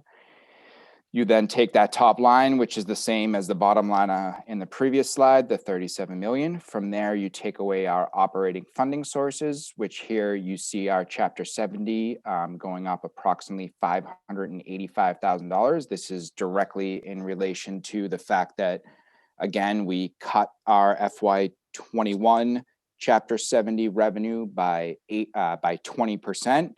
Next year, we're anticipating a 5% reduction, bringing it about up to a 95% funding level. In addition to that, just two areas that are decreasing. We're seeing our Medicaid reimbursements and our interest income dropping slightly for next year. So overall, it's a net increase of approximately $567,000 for total revenues. And like Mary Beth said, sadly for FY22, there is no excess and deficiency to report. The main reason for this is because we ended FY21 so close to budget that there was no excess funds or excess revenue rolled over into FY22. So therefore, you're seeing about a reduction of $217,000. So those two numbers together, we're seeing an increase in revenues of $350,000 or roughly 9.65%. So you take both those revenue sources, you subtract them from our gross operating budget, and you're left with $33.094 million. This is an approximate increase of $1.4 million or roughly 4.48% net operating budget, which is what we assess the towns at. So then you get into the assessment. You take that $33.094 million number and you disperse it up into the town of Hamilton and Wenham. They make up approximately 2/3 and 1/3, 2/3 Hamilton, 1/3 Wenham. A little bit of a percentage difference, but for conversation, it's 2/3, 1/3. We saw an increase in enrollment. We actually saw a decrease for both towns, but the decrease for Wenham was more drastic than the decrease from Hamilton. Therefore, Hamilton saw an increase in the overall split population. So their percent went up roughly about 0.5%, which translated into, I think, almost $150,000 in just the shift change alone. So for Hamilton, it breaks out to a $1 million increase or roughly a 5.43% increase. And for Wenham, it's roughly a $320,000 increase or a 2.8%. And I developed this chart to just kind of give you guys a look, 5-year look back to see where this compares to prior years. So on the second line there, that was the overall increase from the prior year that was approved. So if you do a 5-year average, the average net assessment increase is 5.57, while for the FY22 budget, it is 4.48. So we are just slightly under our 5-year average by about 20% actually. So that's the operating budget. The next step is the capital budget. So during our capital finance subcommittee meetings, along with the help of Tom, we kind of went through our capital plan for the next 5 to 10 year lookout. So what we ended up with is actually not recommending any new capital projects to be put forward to the voters. There's 6 major reasons why we did it. I'll just kind of sum it up for you. There is no major project that is crucial for our operations to continue. So like last 2 years ago, we were not allowed to open the Winthrop Elementary School without redoing the sprinkler system. Or 2 years before that, the boilers were failing at both the Winthrop and Bucher schools. Any 3 of those projects would have closed the building down for months and caused, chaos throughout our operations. But Tom went through all the buildings, and there, as of the moment, at least, there is no crucial projects that would hinder us opening the building for next year. That's kind of one reason. Another reason is As you saw earlier tonight, we are just receiving now the money for the FY21 projects that were approved. So if we're just receiving the money now, all the projects have been delayed. So a lot of the projects that were approved with the FY21 capital ask are going to be completed in FY22.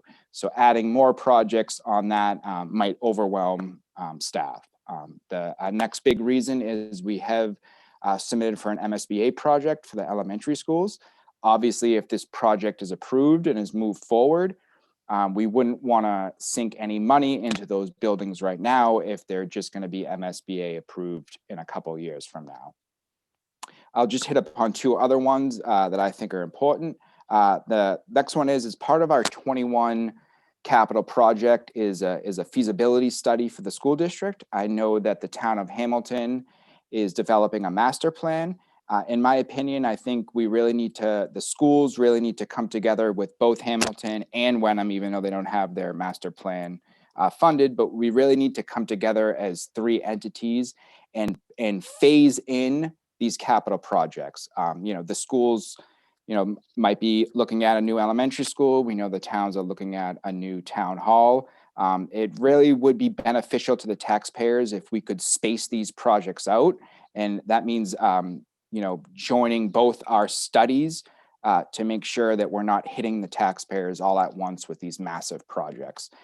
And then lastly, just the pandemic itself has pretty much burdened the taxpayers so negatively that we really don't want to put in any, we want to burden them as least as possible. So for this 1 year, we are deferring any new capital. So even though we are deferring capital or recommending we defer capital, we still have debt service. This was again earlier this evening. You guys approved the sale of the band that directly relates to the last two projects on the sheet, the Winthrop sprinkler system and the FY21 projects. So for FY22, just for those two projects alone, we have to pay down about $300,000. So for FY22, at a minimum for debt service, we're looking at a budget of approximately $575,000, which again is dispersed based on a 3-year rolling student enrollment average from the two towns. So for Hamilton, it's 64.44%, and for Wenham, it's 35.56%. So debt service year over year. This is again one of the major reasons we didn't put forward new capital, because no matter what, even without putting forward any new capital asks, we are already mandated to increase our debt service by almost 40%. This is again due to the FY21 projects having to be paid down. So for Hamilton, it equates to a 40% increase in their debt service, and for Wenham, a 37% increase. Those numbers are quite big, which again is another reason where we are not recommending any capital for next year. So lastly, I think it's the lastly, but you combine both their operating budgets and their debt service. So both towns' budgets, again, are made up of two areas, their operating and their debt service. So when you combine the two for Hamilton, their operating budget went up 5.43%, their debt service went up 40.52%. So overall, they're looking, overall right now, it is a 5.88% increase. For Wenham, again, their operating is 2.8 and their debt service is 37.02. So combined total, they're looking at a 3.24% increase. And then just lastly, the two numbers combined is an increase of approximately 1.58 million after all revenue sources, which calculates out to an overall combination increase of approximately 5.93%, 4.93, sorry. And there's the questions.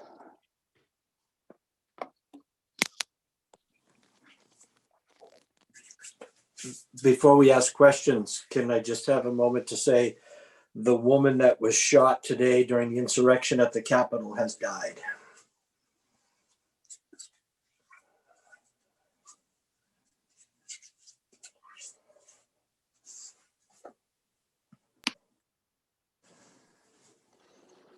With that said, I do have questions.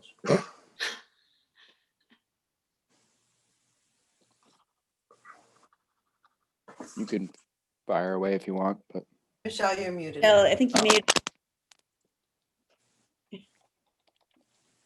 All right, so with that said, this is an initial presentation of the budget. We'll be seeing individual groups of people, for lack of,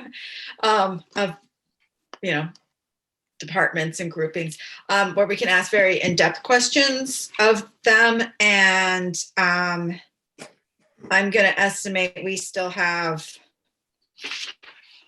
an hour of meeting left. So if you want to kind of pull just have your a proce- questions I have a together into procedure one question. lump, that would be great. All right, I have a Peter. procedure question. Yeah, Oh, just, are we voting preliminary budget tonight? Is no, that the intent? nope. Okay. That's not until about February something. I think it's the first meeting in February. Town meeting being moved back. So that's the reason we're seeing this for the first time. It's still around the same time we've been seeing it before, but we're going to have more time to chew on the cud, so to speak, than we have in the past. Okay. So, Yep. No, that's great. Thank you. Peter? A handful of questions. One on slide 5, it talks about OPEB 100,000. I mean, I'm all for paying, starting a fund to create a stable OPEB fund. Would this have to be a separate item because this failed a vote? What was it, 2 years ago? I had a question on this too, if I could. Didn't to- fail like- 2 years ago. It's that Wenham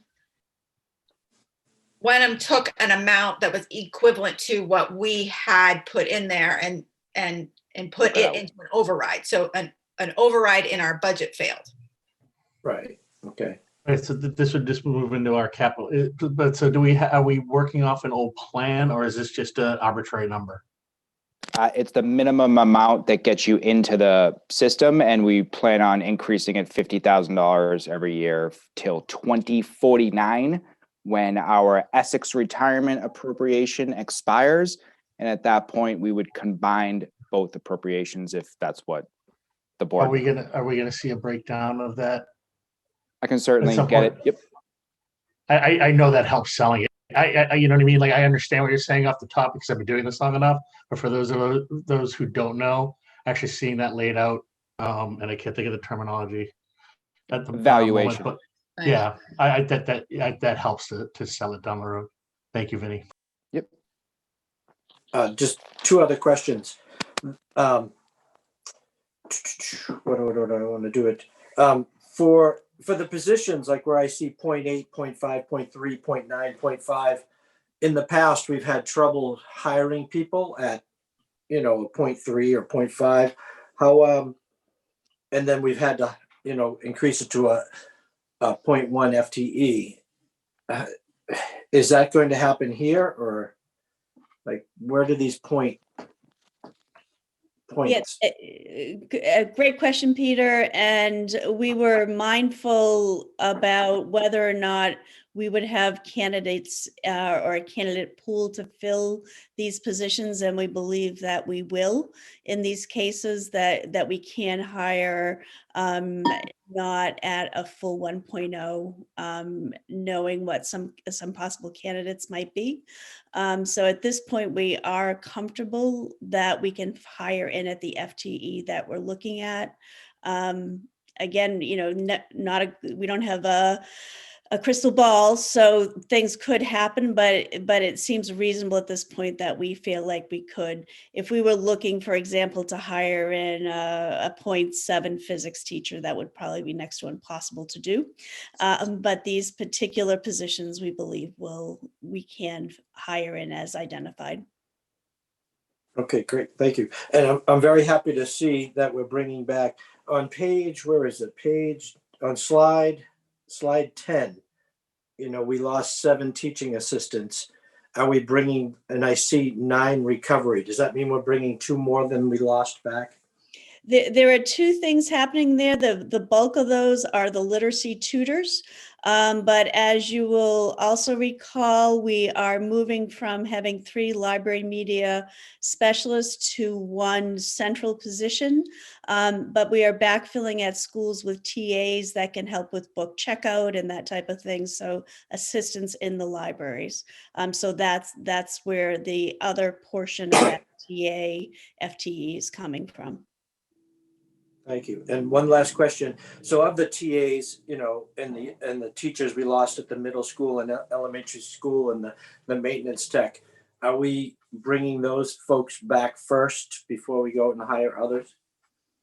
Because I If believe it says in the there was an open position that somebody was qualified, we would do that. I believe just about everybody that was let go has found another position, but had somebody been laid off and they were qualified for those positions, then yes, we would bring those people back.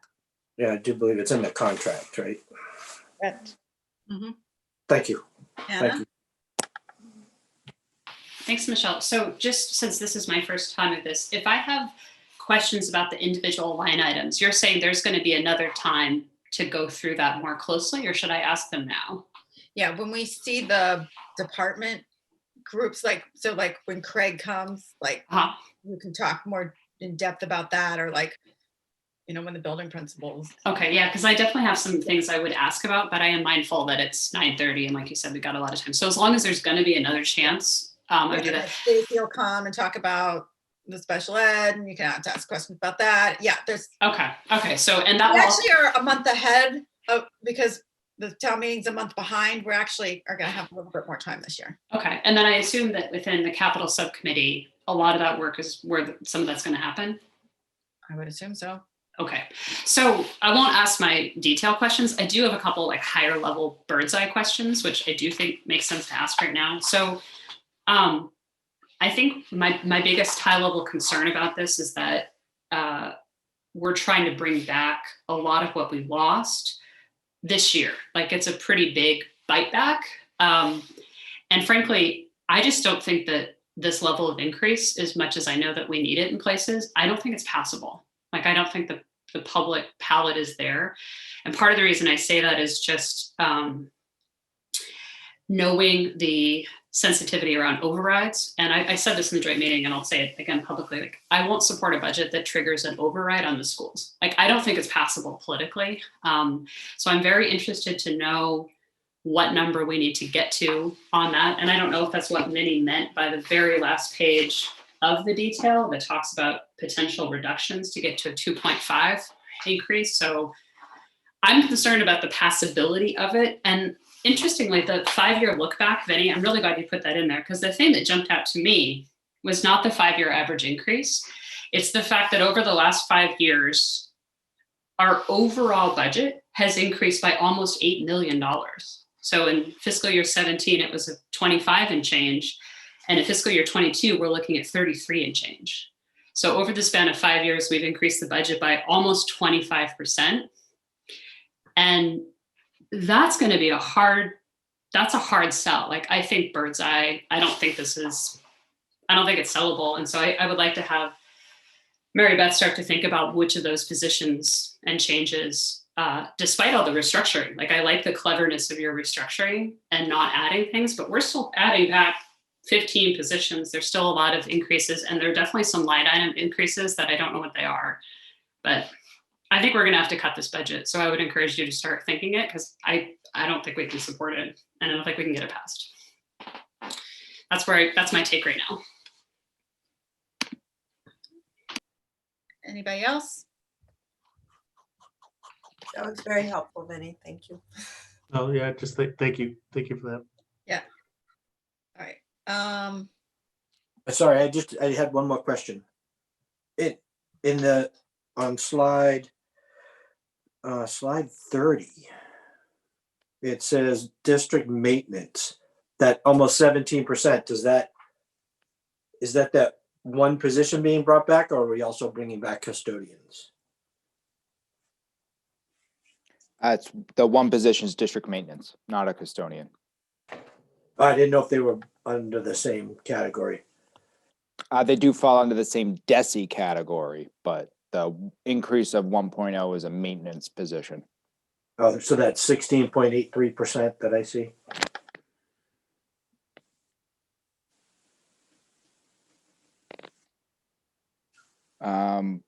Where are you seeing the 16%?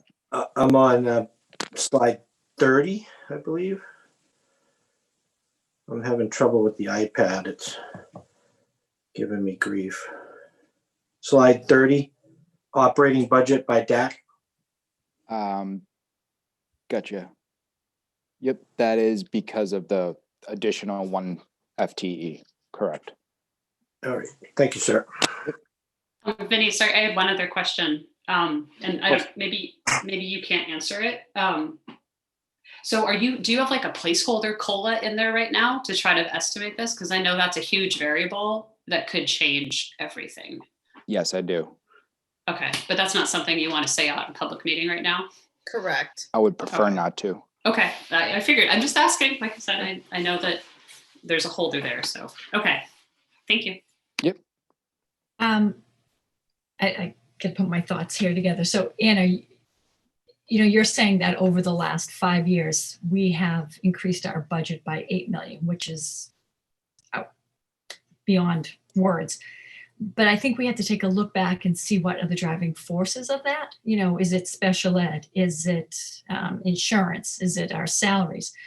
And I feel that what Mary Beth has done and Vinny and the whole administrative staff has done with this budget is putting in place what we talked about a couple of years ago, preventative programs that allow us to keep our kids in place. So I hear what you're saying, but I'm also worried that if we don't build back some of these key pieces, we're just going to keep going into this cycle where we're sending kids out because we can't service them in-house. And I think it was probably, and Vinny, you might have some, and Michelle, you might have some institutional knowledge, and David too.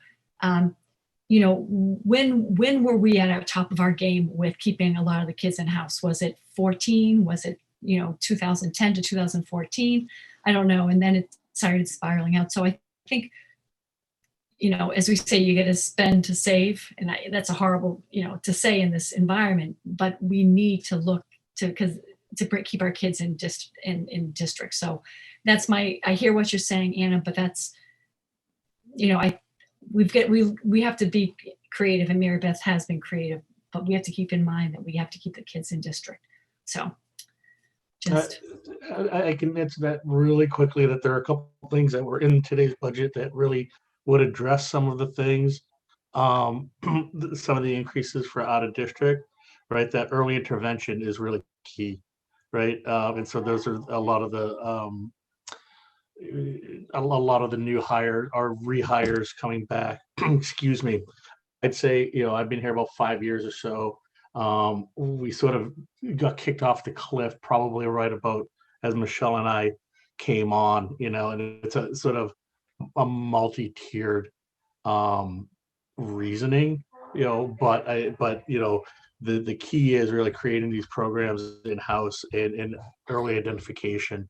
So these rehires, while costing us money in the long term, are actually really, really beneficial in saving the district money down the line. So I mean, that's just a very, very, very brief overview, because we could talk about this for hours. Yeah. All right. So let's talk about policy. And the first one is, they're both first readings, so we should try and give them some time. The first one's public comment, and then the second one is about weapons. Who wants to talk about them? You want me to facilitate? Yeah.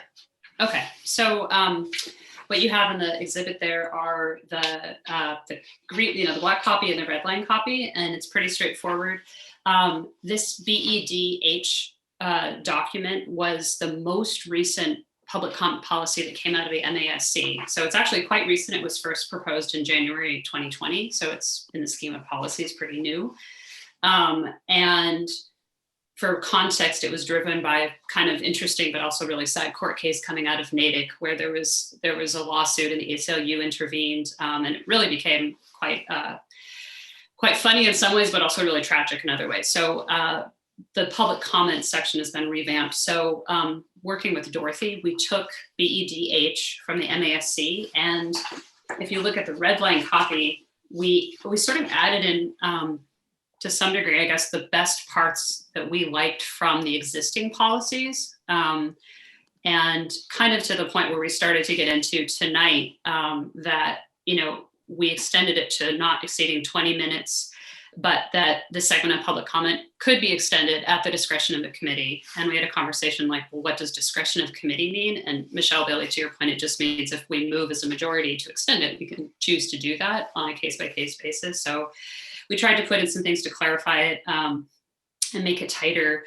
And we didn't really change all that much, to be honest. I think the most helpful part that we talked about, where we included back in a line from B 2010, since it had already been approved, was the line about objective criticisms of school operations and programs, to put that back into what does the scope of the school committee really mean? So I think paragraph 3 of this is really helpful, because that's where we've been fighting a lot this year, is what can you comment on? What's our authority? So it was helpful to have that spelled out a little bit more clearly, so that people kind of know what the criteria would be. So I came out of policy with a 3-0 vote, and we're bringing it here to you now. Which one are you bringing to us? The one that's redlined or the one that's black? The black one just represents the changes that were made. So the what you see in red is what we changed or added from what came out of the MASC boilerplate. So if it comes back for the second reading, what we're approving is the black. Correct. Okay. Correct.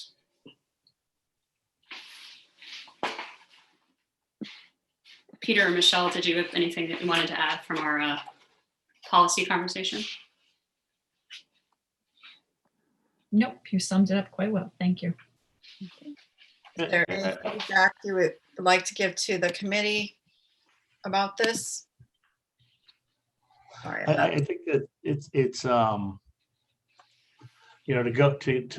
add a little context of history to this. This has never been an issue in my 5 years here before this year, right? And I'm not sort of blaming this board as much as I'm saying that the causation is more of the environment we're in this really, really uncertain time. So I think that's part of the reason why there's been such disparity and confusion in, at times, anger at how this is played out, right? We've never had the need to hear, 10, 20 voices at a time. Empty rooms for years, absolutely empty rooms,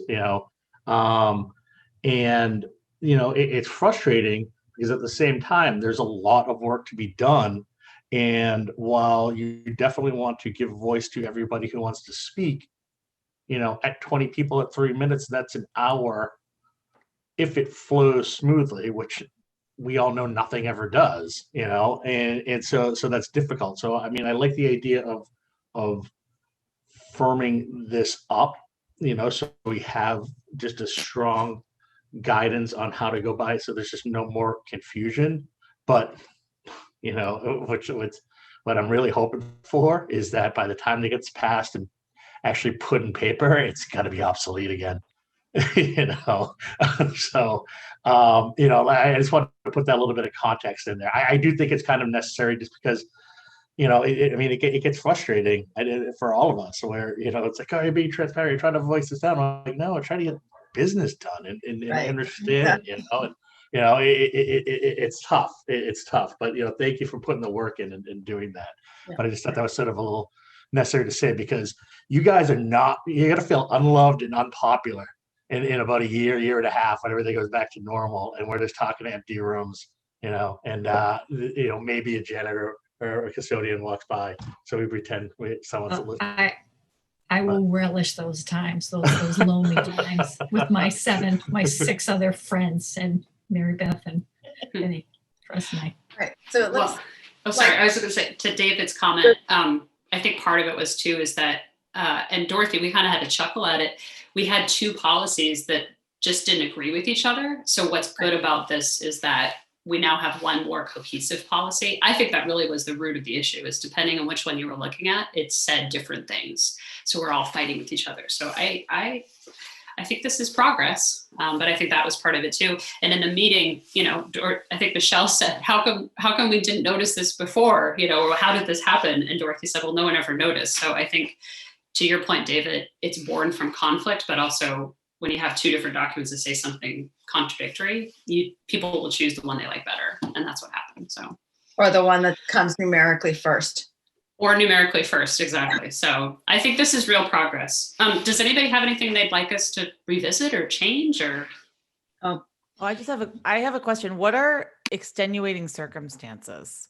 Because I think the problem becomes it looks arbitrary and it looks like occasionally we'll let a few more people talk or we won't, or so I think as long as it's like 10 people will talk or we will, you know, this is what we will do. And here's another avenue to get in touch with us. Like, I understand people are frustrated, but, you know, permit extension in extenuating circumstances, I worry looks like arbitrary. It looks like we could be playing favorites. And then I just also have a question. The debate and dialogue and discussion. So people come here and they want to be heard. When can we respond to that without taking away time from public comments? Because I find myself, I want to say something to someone or just express my horror at what they're going through or just, you know, share a thought, but I don't want to take time away from public comments. So I didn't know the best avenue to do that. So if we hear something from people that we feel needs to be on an agenda, then it'll come up on an agenda in the future. If it's something that's an administrator's responsibility, then there's not really anything that we would do about that other than to allow them to respond. You know, it's circumstantial. You know, depends on what the actual item is. You know, and then to David's point, this extent, like if we weren't in a pandemic, right? And we were making a big decision and there were 25 people that showed up in the room, we'd let them speak. Right. But the issue is we're having like 100 people show up at every meeting and we don't have time to do that at every meeting and get the business done. So, so that it doesn't seem arbitrary, we're trying to be rather strict. Yeah. Where in other times we wouldn't have really a need for it because it's rarity and we could put off some of our business to deal with something that was timely. Whereas now we just really can't because we would never do anything. So, yeah. So maybe is the answer more public hearings? I don't know. I know we don't really want more meetings. I just wonder if these circumstances warrant that. We're only required to have two hearings, and those have been pretty lonely in the past before too. So we'll see how they are this year. So, but I mean, you could have a public hearing, but again, a public hearing is listening. It's not answering, for lack of a better word. All right. So it sounds like that's good. So can we do? Oh, I think Anna has a question. Okay.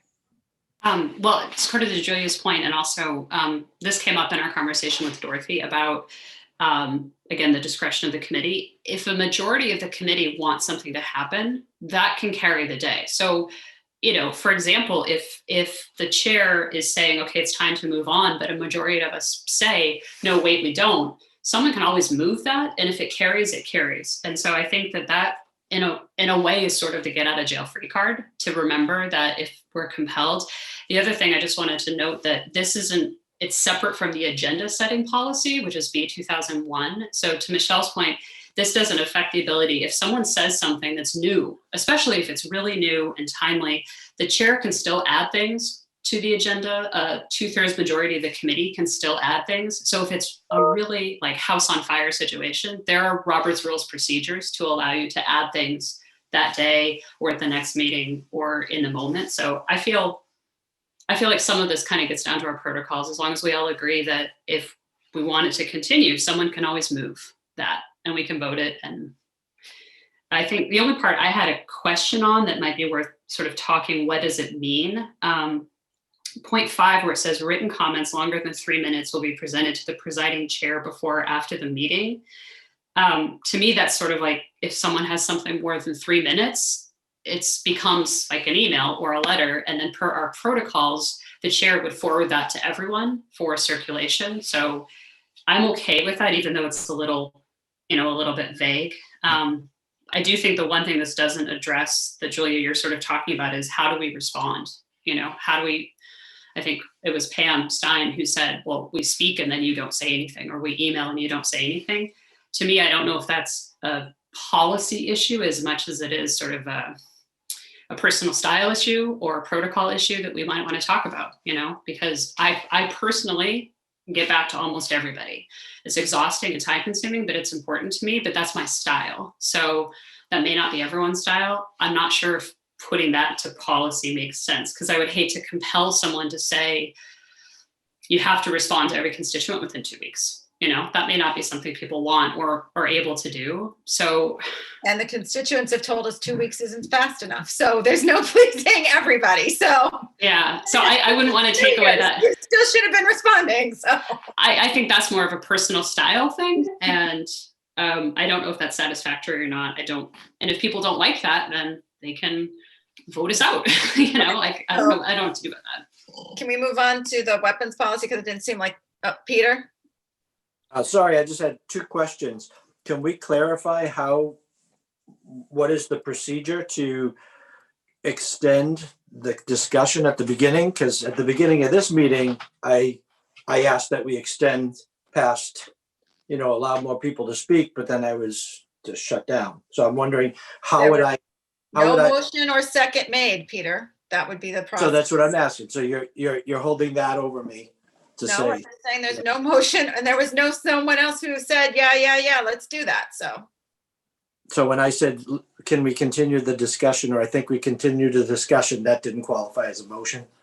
I should have said I moved. That's the difference. Even if you had, no one seconded it, so. Okay, and what was my second question? I'll think of it. All right, thank you.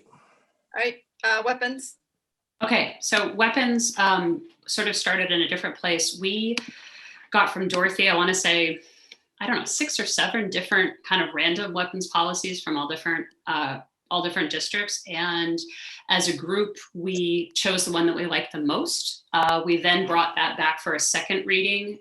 So if you look at the red line copy, those were the changes we made at our policy second reading. And so again, similar format. If you look at the black one, those are the final sort of draft with the changes we made at policy.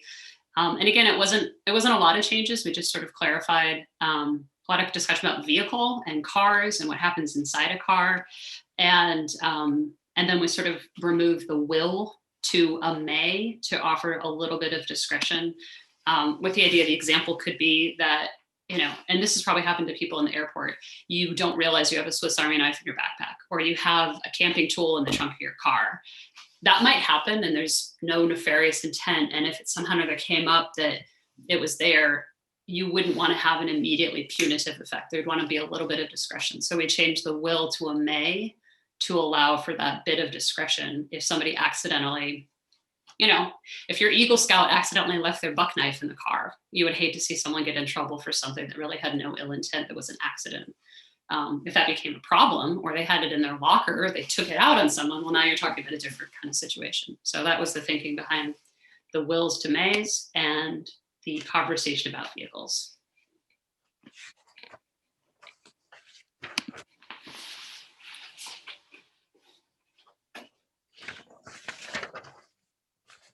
So are the items that are listed in the second paragraph considered to be the things that are unlawful to have in your car? Yes.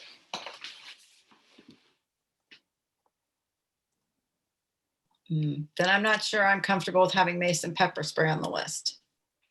Okay.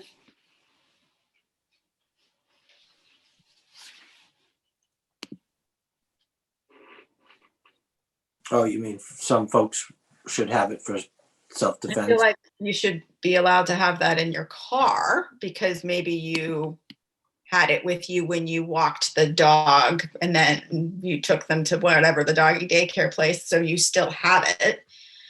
I think that's sort of what the Anna was alluding to with the may, right? Because it's not a zero tolerance blanket statement, right? It's subject to.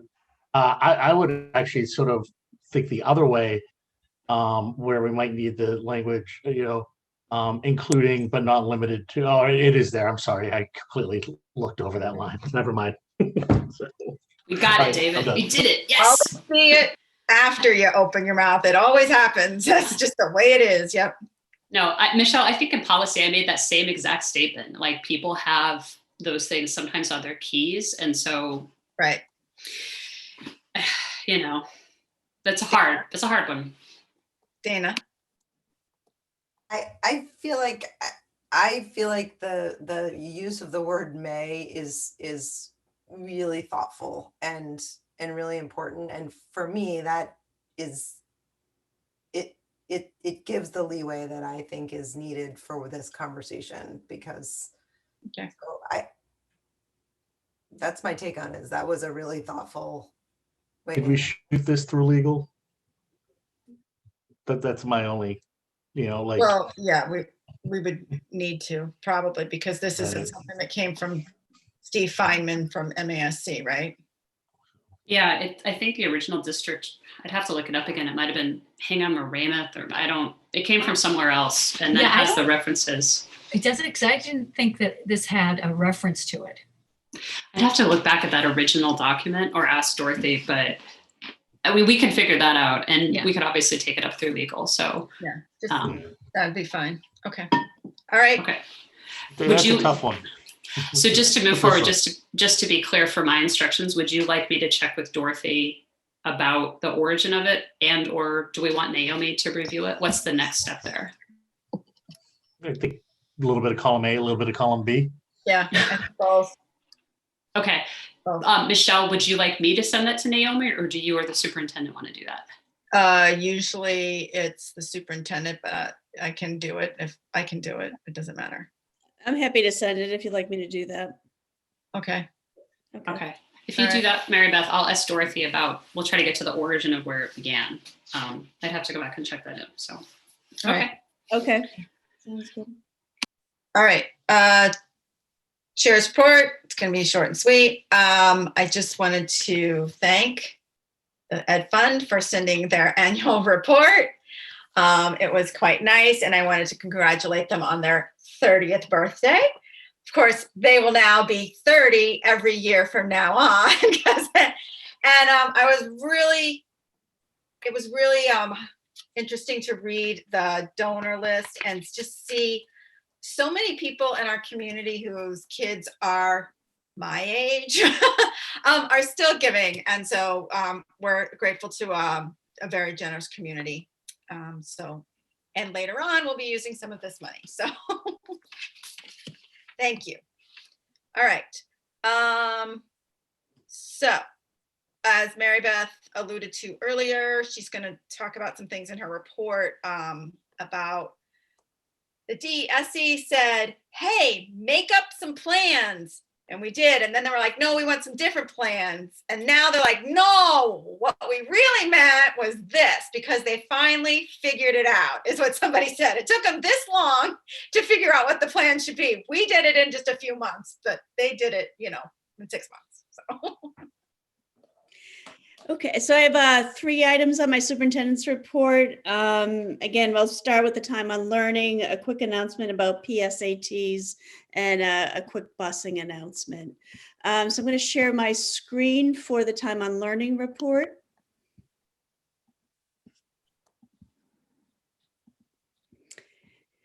So in November, we received notice that we needed to complete a survey regarding different types of time on learning. We had a less than a week turnaround time on that. And we put this out across, we met as a team, and then principals went back and figured out what was true for their for their schools. So what you see here is the data that was submitted in November. And that across the 4 grades that were presented, we averaged 29.5 hours of either in-person or synchronous learning.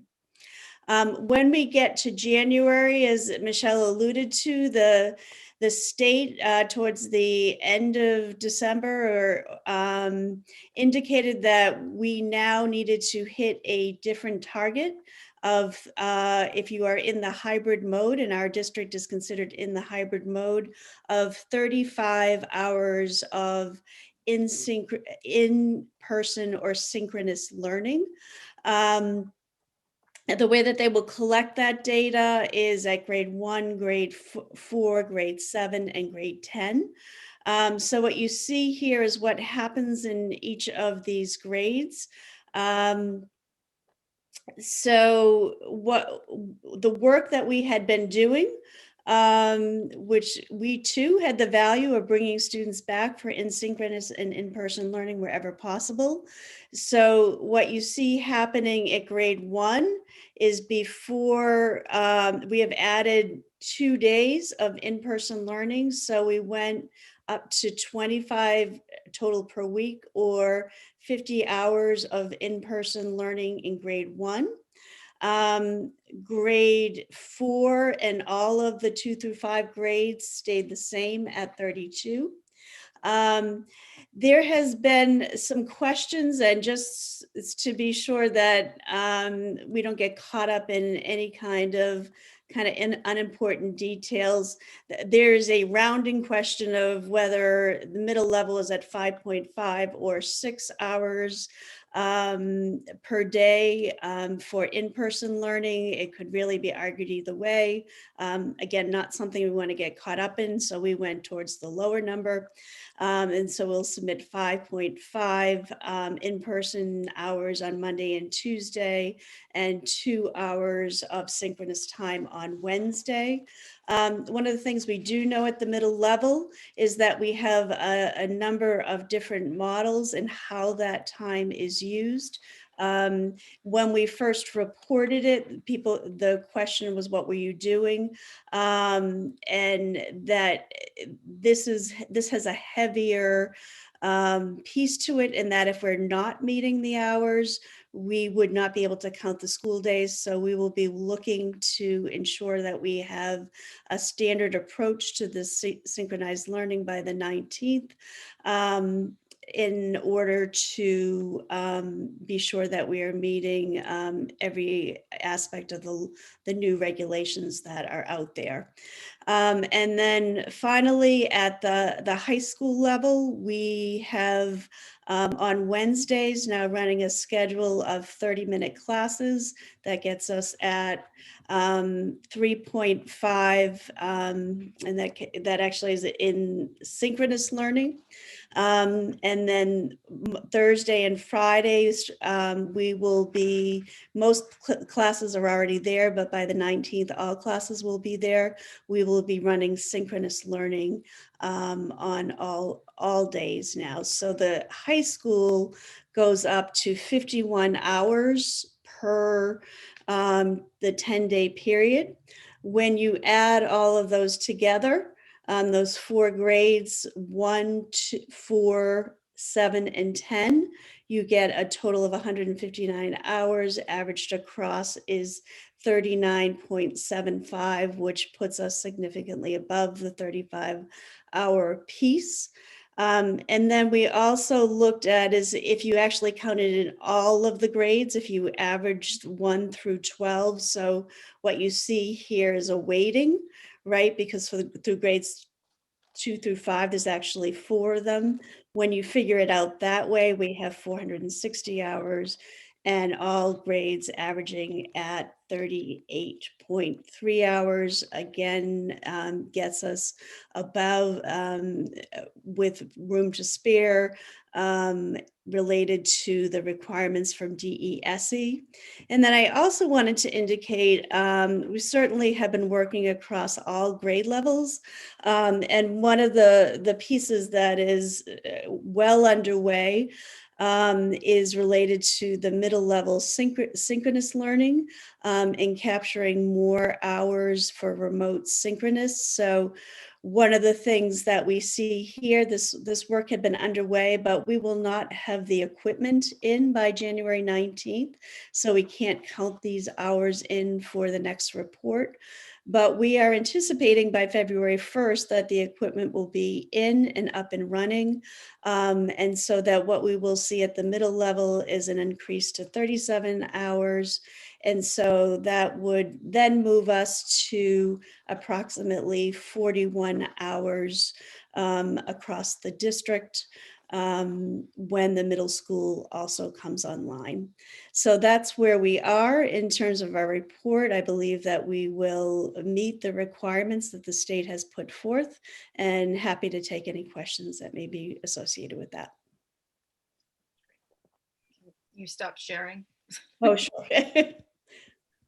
I don't know who to recognize because I can't see anything. Oh, there we go. Anna? So first of all, Mary Beth, I want to tell you, I'm quite flattered that you took the spreadsheet I developed and are using it as the exhibit, but it's nice to give credit for that genius idea of the weighting. So I just want to acknowledge I'm impressed that you took my spreadsheet that I shared earlier this week. So 3 questions for you. My reading of those requirements indicate that all of the Wednesday days do not count because they are not required. They're not required for every student to attend. Therefore, I don't think we can count them. And if we don't count them, we're not in compliance. So I'm really curious to know how you think that we're able to count them. I'm looking at the bottom of the new requirements. It says, does not count as synchronous instructions, office hours, or other optional check-in opportunities for students to contact or connect with teachers where not all students are required to be present. And I know for a fact that all students are not required to be present for the Wednesday Zooms. And unless something is changing at the middle school, my son has never had 2 hours of synchronous anything at the middle school. So I need to understand that because I don't think we can count those. I really don't. So let me respond to that. So at the elementary level, just to remind the committee how this works is that we took out all of our special subjects from in-person learning days in order to capture as much academic time as possible. So our special subject teachers provide those classes to students on Wednesdays. We do an art class, a music class, and a PE class. And so there are circumstances under which families can say, you know, we're going to do this physical activity instead and get a waiver for it, for example, but those classes are absolutely provided. The general expectation is that all students are there, and special subject instruction is absolutely something that would be counted. I feel. Yeah, but the word required, it says required. How are you ensuring that the students actually show up? They don't take attendance. Mm-hmm. With all of our classes, Anna, there is an attendance piece, and on Wednesdays there is an initial meeting where attendance is taken. Those are morning meetings, and then we don't take attendance in every single class. But so that is something that, again, attendance is taken at the morning meeting, and that there is an expectation that people are attending these right. But that's I don't want to debate you. I'm mindful of that, but honestly, I do not think we're in compliance, and I would love to invite DESE to really scrutinize this, because those hours one, they're not required. Like, that word is important. It's not the expectation. I strongly disagree. And I think that you are dramatically misrepresenting to the state what those hours mean. We do not have 3 hours of required synchronous instruction on Wednesdays. And I would be happy to it's- speak to the state around this. Okay. But So moving on, the other thing, the way you're calculating the average, as I've pointed out to you in email, it's not just those 4 grades. I know it's reported across the 4 grades, but the average has to include the weighted number. So, the things that are not weighted really don't count at all, because that's not how it's being calculated. But the thing that really bothers me is that even if we accept your, I would argue, inaccurate padded numbers for grades 2 through 5 and 6, 7, the Wednesday numbers, I still want to draw attention that to me, it's unconscionable that we're going to be looking at 26 hours for grades 6 through 8 or 32 hours for grades 2 through 5.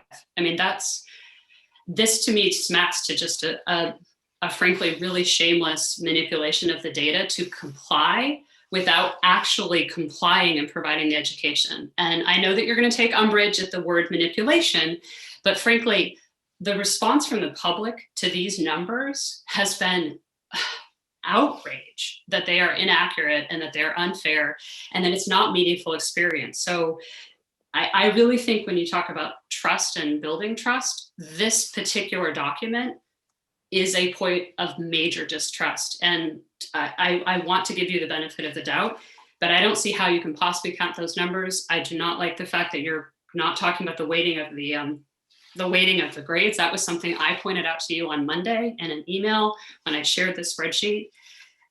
If I can't trust that you're reporting our information accurately to the state, I have a hard time with that. But more to the point, you say things are happening that the public is saying are not happening, especially around asynchronous time.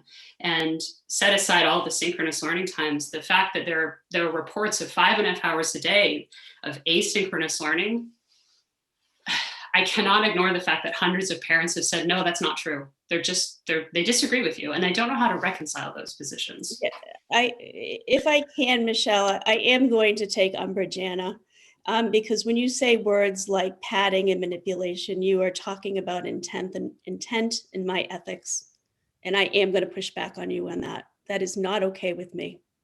And to suggest that we are acting in an unethical way when we are doing our very best to report complicated circumstances to the state is not fair.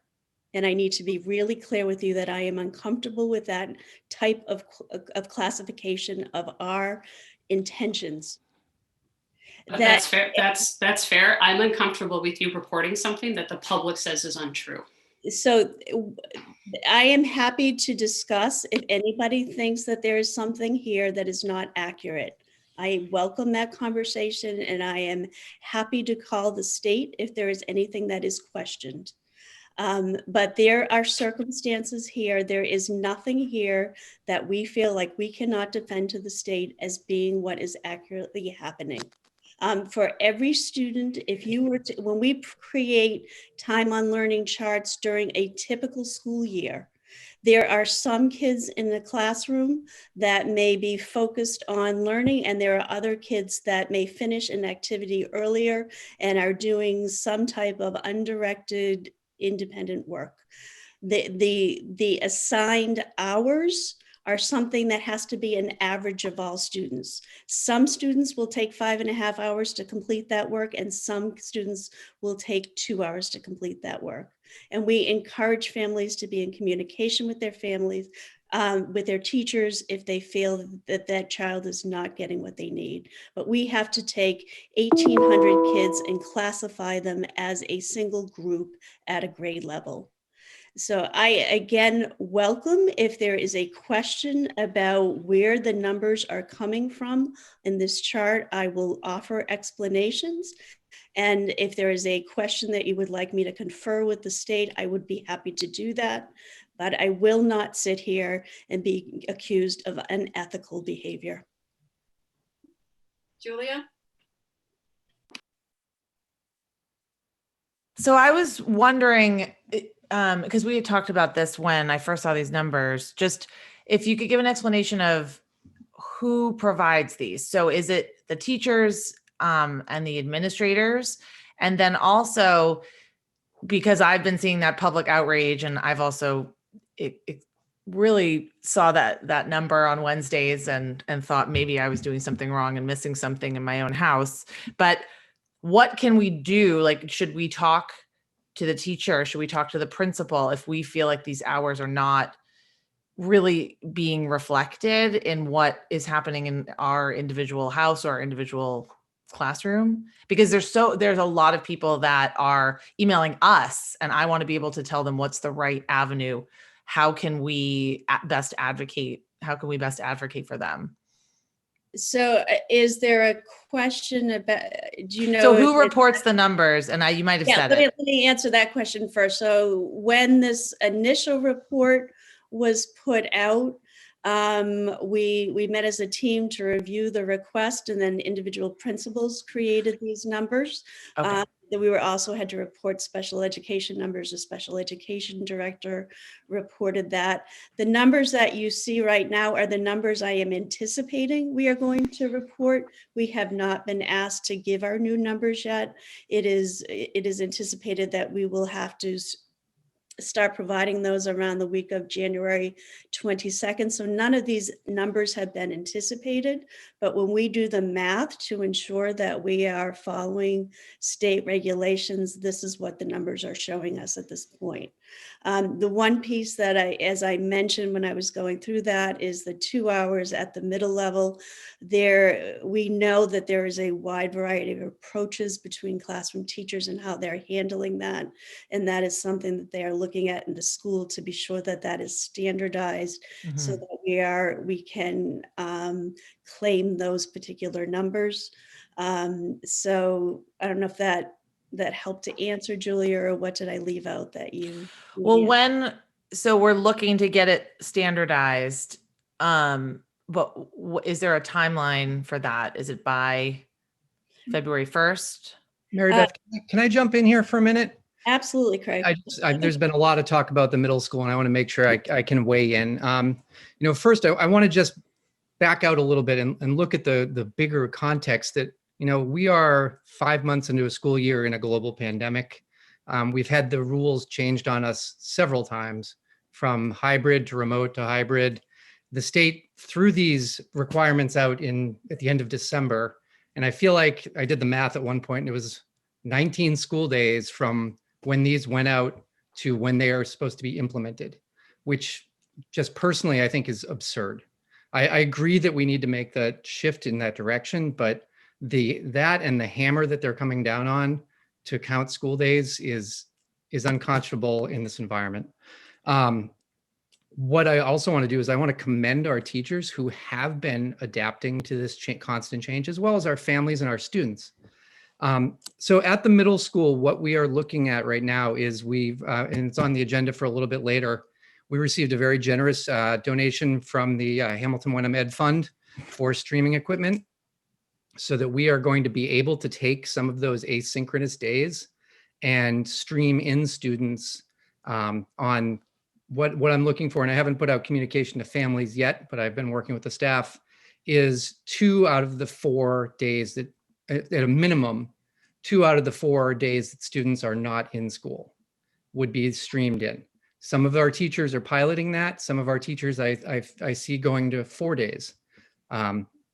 So I will have more specifics going out to families in a letter shortly.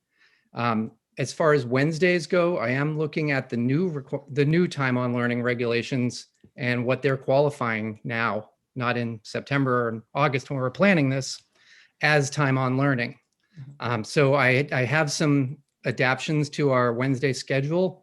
I have not had a chance to talk to my faculty about that, so I'm not really comfortable presenting anything at this particular moment, but we are working on that.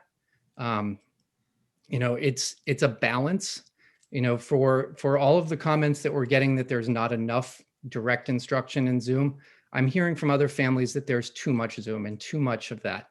So I don't know where that balancing point is. And I think that pendulum is going to swing pretty far to the too much before we swing back.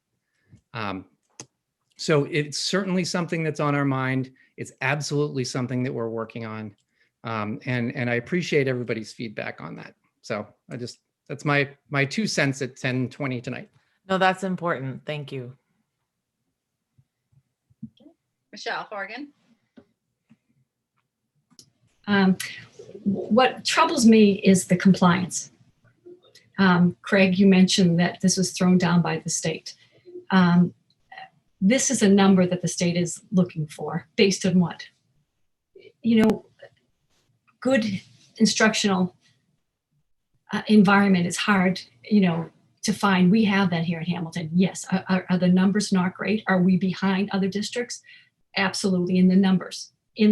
But I will bet any amount of money that the instruction that our kids are getting from our teachers is far better than other districts that have greater numbers than us. And I'm sorry, and I truly am sorry for parents that have younger kids that are distressed because of not enough time in learning for them. But please, you have to believe, and you have to believe in our school district and our teachers that when this comes back to full in person, your kids will be fine. There'll be huge gaps. I don't mean to be contrite either. There'll be huge educational gaps, but together they will close because we've got a great educational system. You can't get caught up in the time and learning about compliance that the state is just throwing out at us. You got to focus on the kids. And I know everyone's frustrated and I understand that. But again, having numbers thrown out there without really knowing the background, it's easy to be an alarmist. It is. And looking at that chart and thinking we're at the bottom 10%, that's not acceptable. It's not great, but again, there'll be gaps in our kids' learning, but they will close over time. And that's because we live in the district we live in. But we have to keep, we can't be hammering people on this because it's a stupid number that the state has imposed on us. It's a stupid, stupid number. So again, 1023, sorry. David, did you have your hand up? You asked me? Yeah. Yeah, I did. I mean, I wanted to sort of piggyback this on Michelle and Craig said, 2 weeks ago or a couple of weeks ago when this first came out, I mentioned, I'm like, oh my God, this is dangerous because you're pulling this number out of the air, trying to create this, mandate of some sort of like parity, right? And we all know that there is no parity here. Excuse me. I work in a district where I'll tell you, we spend more time in person, on personal Zooms than my kids do here in Hamilton. And guess what? The opportunity gap that is being created, or the achievement gap that is being, exasperated by this pandemic, Hamilton Wenham's on the top of it, right? And that's the truth. It doesn't matter if we're have lower numbers, just to say that just the sheer demographics of who we teach and the teachers we have, the parents within our community, just show that when this gap widens, we're going to be on the top of the gap, not the bottom. So these numbers are dangerous to sort of look at in that way. I don't think it's dangerous to say, hey, you know what, looking at this data, we can, there's room for improvement, there's room for growth. And I think that's sort of been, something I've been trying to say, since August. I haven't been content with the plan, like 100% at any point. But I have more than enough faith in, our teachers and our administrators and our leadership to know that we're going to do it. I mean, even our parents, right? The fact that our parents call for and demand better is why our students are so successful. So while it's always okay to sort of say we can be doing better, we can be doing better. In fact, I believe that's our job as school committee members to really be pushing, all the administrators in here, in pushing them along. We also have to be careful that we're not sort of chopping ourselves down out at the knees because, like I said, I mean, it can be frustrating at times, and the numbers can be better. No, we don't like seeing our name down the bottom of any list, but at the same time, when push comes to shove, we're still going to always be coming up on top, and it's because of the staff we have, and it's because of the parents we have, and it's because of the kids that we have in this town. We're very blessed and very privileged in that regard, so that's something that we have to sort of taking, with a grain of salt when DESE sort of comes up with numbers like this, that they in a lot of ways are arbitrary, right? And all of a sudden they're trying to sort of justify their existence and trying to figure this out when none of them are actually in a classroom dealing with it on a day-to-day. Can I? You need to go, move on. I was gonna say, there's nothing for us actionable here, so I'm wondering if we could just move on, because we're not voting on anything here. Is there? I think that we should let everyone speak who wants to speak. Has And then move everyone on. spoken at least once on this No, topic? I've had my hand up from the beginning, and I'm sorry, I didn't realize you hadn't spoken on this already. somehow we have to, I guess, resolve the discrepancy, because I have parents emailing me that's saying the time on learning is not what they're seeing. So somehow we have to assure the parents, explain to them what this discrepancy is, because people are upset saying these numbers aren't even close. So I guess we need to explain to parents where the discrepancy is. And even if this number is accurate, it's still saying that, we're 245th out of the 271 districts of live instruction. So somehow this needs to be communicated out en masse, because there's a lot of parents who have this exact same concern about this time on learning number and the disconnect. Thank you. Okay, so do you want to tell us about the bus? Are we moving to that? I mean, one of okay. Or do you have something else to say? I have something else to say. I just want to again reiterate that these numbers, we feel confident that we can defend what they are. Every family is going to see something different. Kids are learning in different ways and get information in different amounts of time. That was true for in-person learning, and that is true for hybrid learning. But if you have questions about your child's time on learning, you should contact your building principal, and they will clarify for you where those numbers are coming from. When teachers put assignments online for asynchronous learning, some students will take 2 hours for that, and some students will take 30 minutes. And there is no way to capture in these broad brush data what all those differentiations that occur. And so that is a general statement regarding that. And that, again, absolutely what this community deserves is to know how these numbers are calculated and where they're coming from. And that if they have a question, we are happy to answer that. But one of the things, you take 1,800 students to classify where all of them land. And that is a challenge, again, in regular instruction when we provide these numbers and non-COVID scenarios, and it is a challenge in this situation. But we feel like we can stand by these numbers. And again, if there is a question, we invite people to reach out to their principals and have a conversation.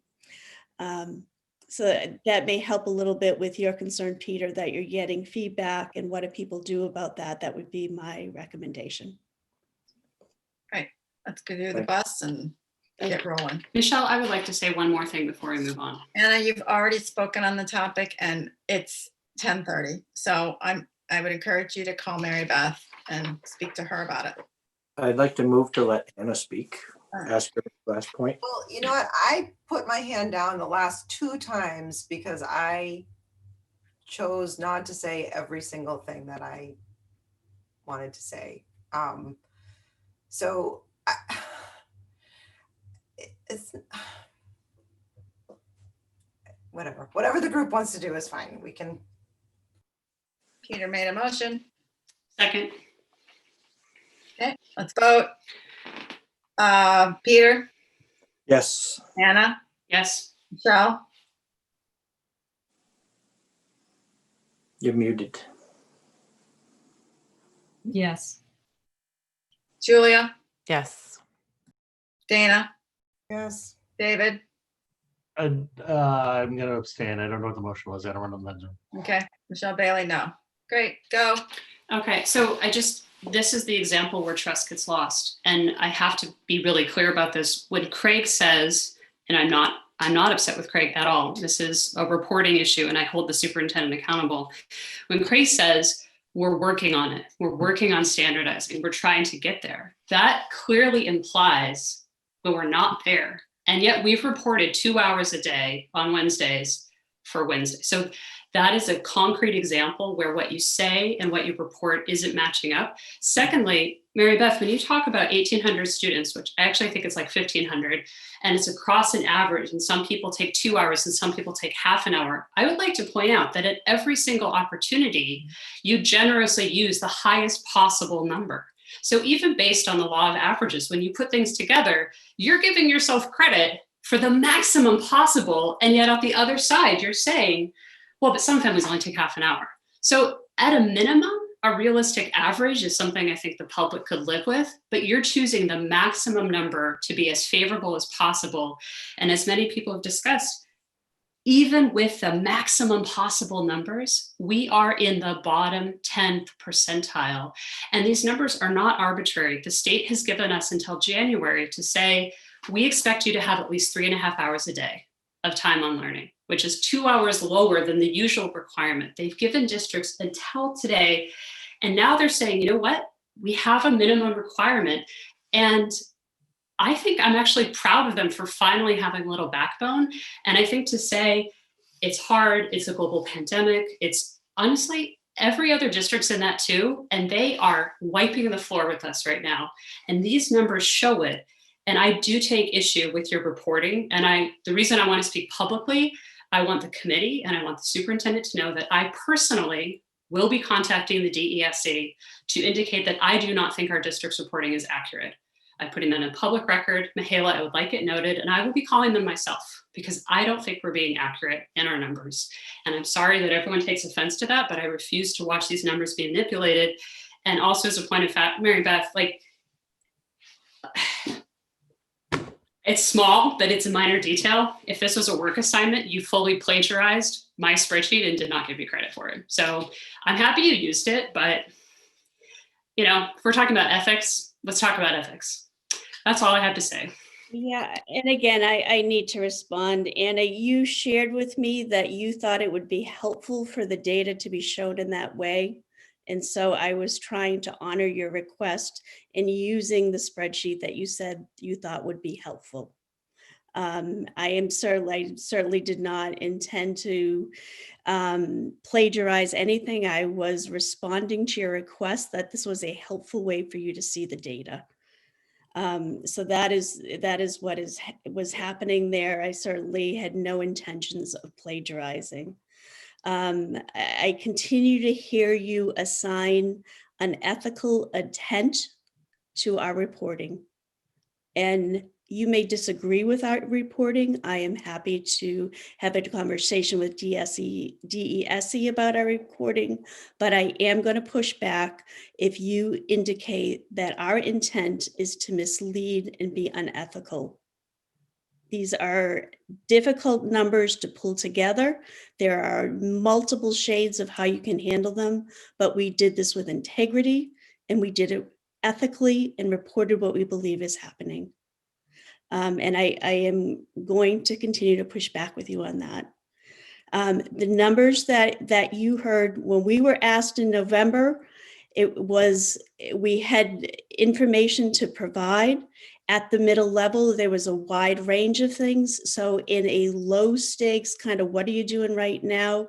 How do you classify? You have some people doing this, some people have doing that. You have one box to fill in. What are you going to fill in? So that's how that number was reported.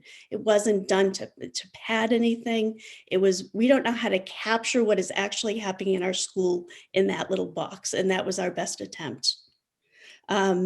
The numbers that you see now for January 19th are based on what we believe is going to be happening then. We have not reported those numbers yet because we need to be sure that all of that happens. But one of the things that we have looked at is this question of 2 hours at the middle school. And you heard Craig talk about being really mindful that we are following the letter of the law around that. Even though if you did the math, we don't even need those 2 hours. But we know we want to be getting kids more synchronous learning. We know we want to bring kids back wherever possible. We have been working hard to do that.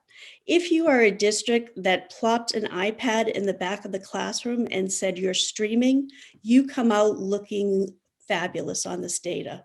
The quality of the learning of students that may actually be occurring may be awful, but your data looks awesome. Here, we have spent a lot of time to be sure that when we are streaming, when we are bringing kids back, the quality that happens is at a high level. And I need people to be mindful of the fact that it is not just about what number goes in every box, but the quality of the learning experience for children.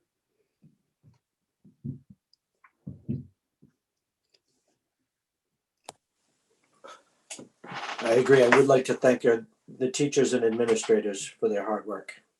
I know that what they're doing, I'm doing the same thing. So I greatly appreciate them.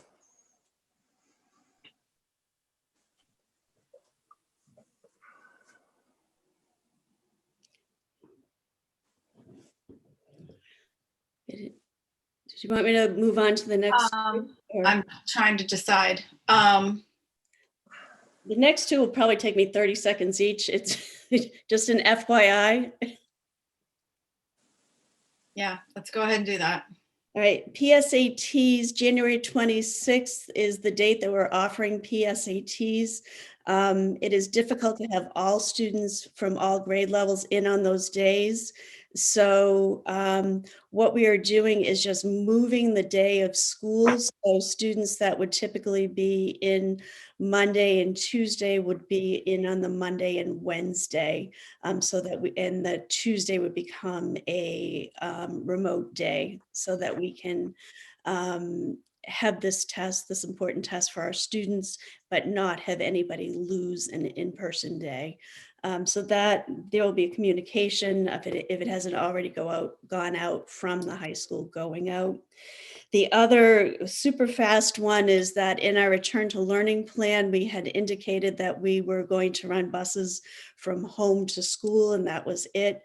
As we transition our K-1 students, we want to be able to run a bus to the community center in Hamilton in order to provide that extended day experience for students. So we are making an exception to that particular piece so that we will be running buses to the community center. Okay. I think we're going to skip committee reports. We can do that at the next meeting and go to the consent agenda. Does anybody want to remove any of the items from the consent agenda? I'd like to hold the EdFund technology grant. Okay. Dana, do you want to make a motion to approve everything else? Thanks. I move that the Hamilton Wenham Regional School Committee approve the consent agenda as listed on the agenda with the exception of the technology upgrades for live streaming for Miles Road Middle School. Is there a second? I'll Second. Second by Michelle. David? Sorry. Yes, I just lost you too. So, but yes. Julia? Yes. Oh, okay, perfect. Peter? Yes. Dana? Yes. Michelle? Yes. Anna? Yes. Michelle, yes, that's unanimous. Can we have a motion for the technology upgrades? I move that the Hamilton Wenham Regional School District accept the donation from the Ed Fund for the technology upgrades as presented on the agenda. Is there a second? I'll second. Anna? Seconded. Okay, does anybody want to talk about it? Anna? So the reason I held it is I want to do three things. One, I want to thank the Ed Fund for their ongoing generosity. Two, I want to applaud Craig Hovey for his grant writing skills. But three, and this is where I'm frustrated, if you total together the $11,000, actually $10,000 for this middle school grant, and Eric Tracy's grant for the high school was about $8,500. So for less than $20,000, we have added streaming technology to the middle and high school. What's embarrassing to me is that one, we waited until this time to do it. And two, that at some point prior in the year, Mary Beth did not come to us to say, you know, for $20,000, we could outfit the middle and the high schools with technology to improve our streaming. So to me, this is another example of where people are frustrated. One, that our principals have to write a grant to the Ed Fund for $8,000 to get iPads. I mean, honestly, I just want to sort of say shame on us for letting it get to this point. And I applaud that we're doing this, but we should have done this as a budget line item. Mary Beth came to us in October and November asking for $44,000 for a PR consultant, but we didn't talk about streaming technology. To me, it's just another managerial failure. And this is part of the reason why people are so frustrated. So I support it, but it shouldn't have come to this. We should have done this week 2 of the school year.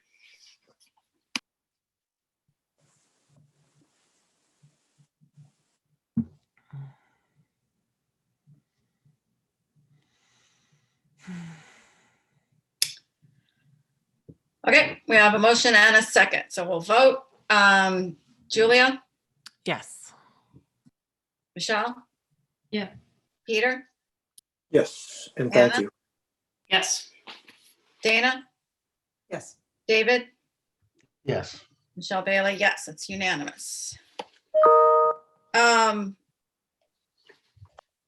Mary Beth, can you go over the work plan meeting?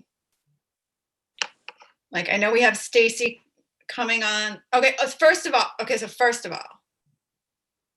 Michelle Horrigan and I had a meeting with Mary Beth to talk about upcoming meetings, and Michelle Horrigan and I were really certain that there was a workshop in January on like the 23rd or 26th.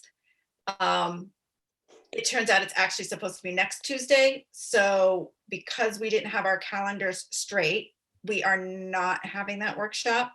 And unfortunately, with the budget and everything, there's not really room to reschedule it. So the workshop is the 23rd of February is the next one. So we have that on the list, and we'll be moving towards getting the agenda for that. So that's one thing.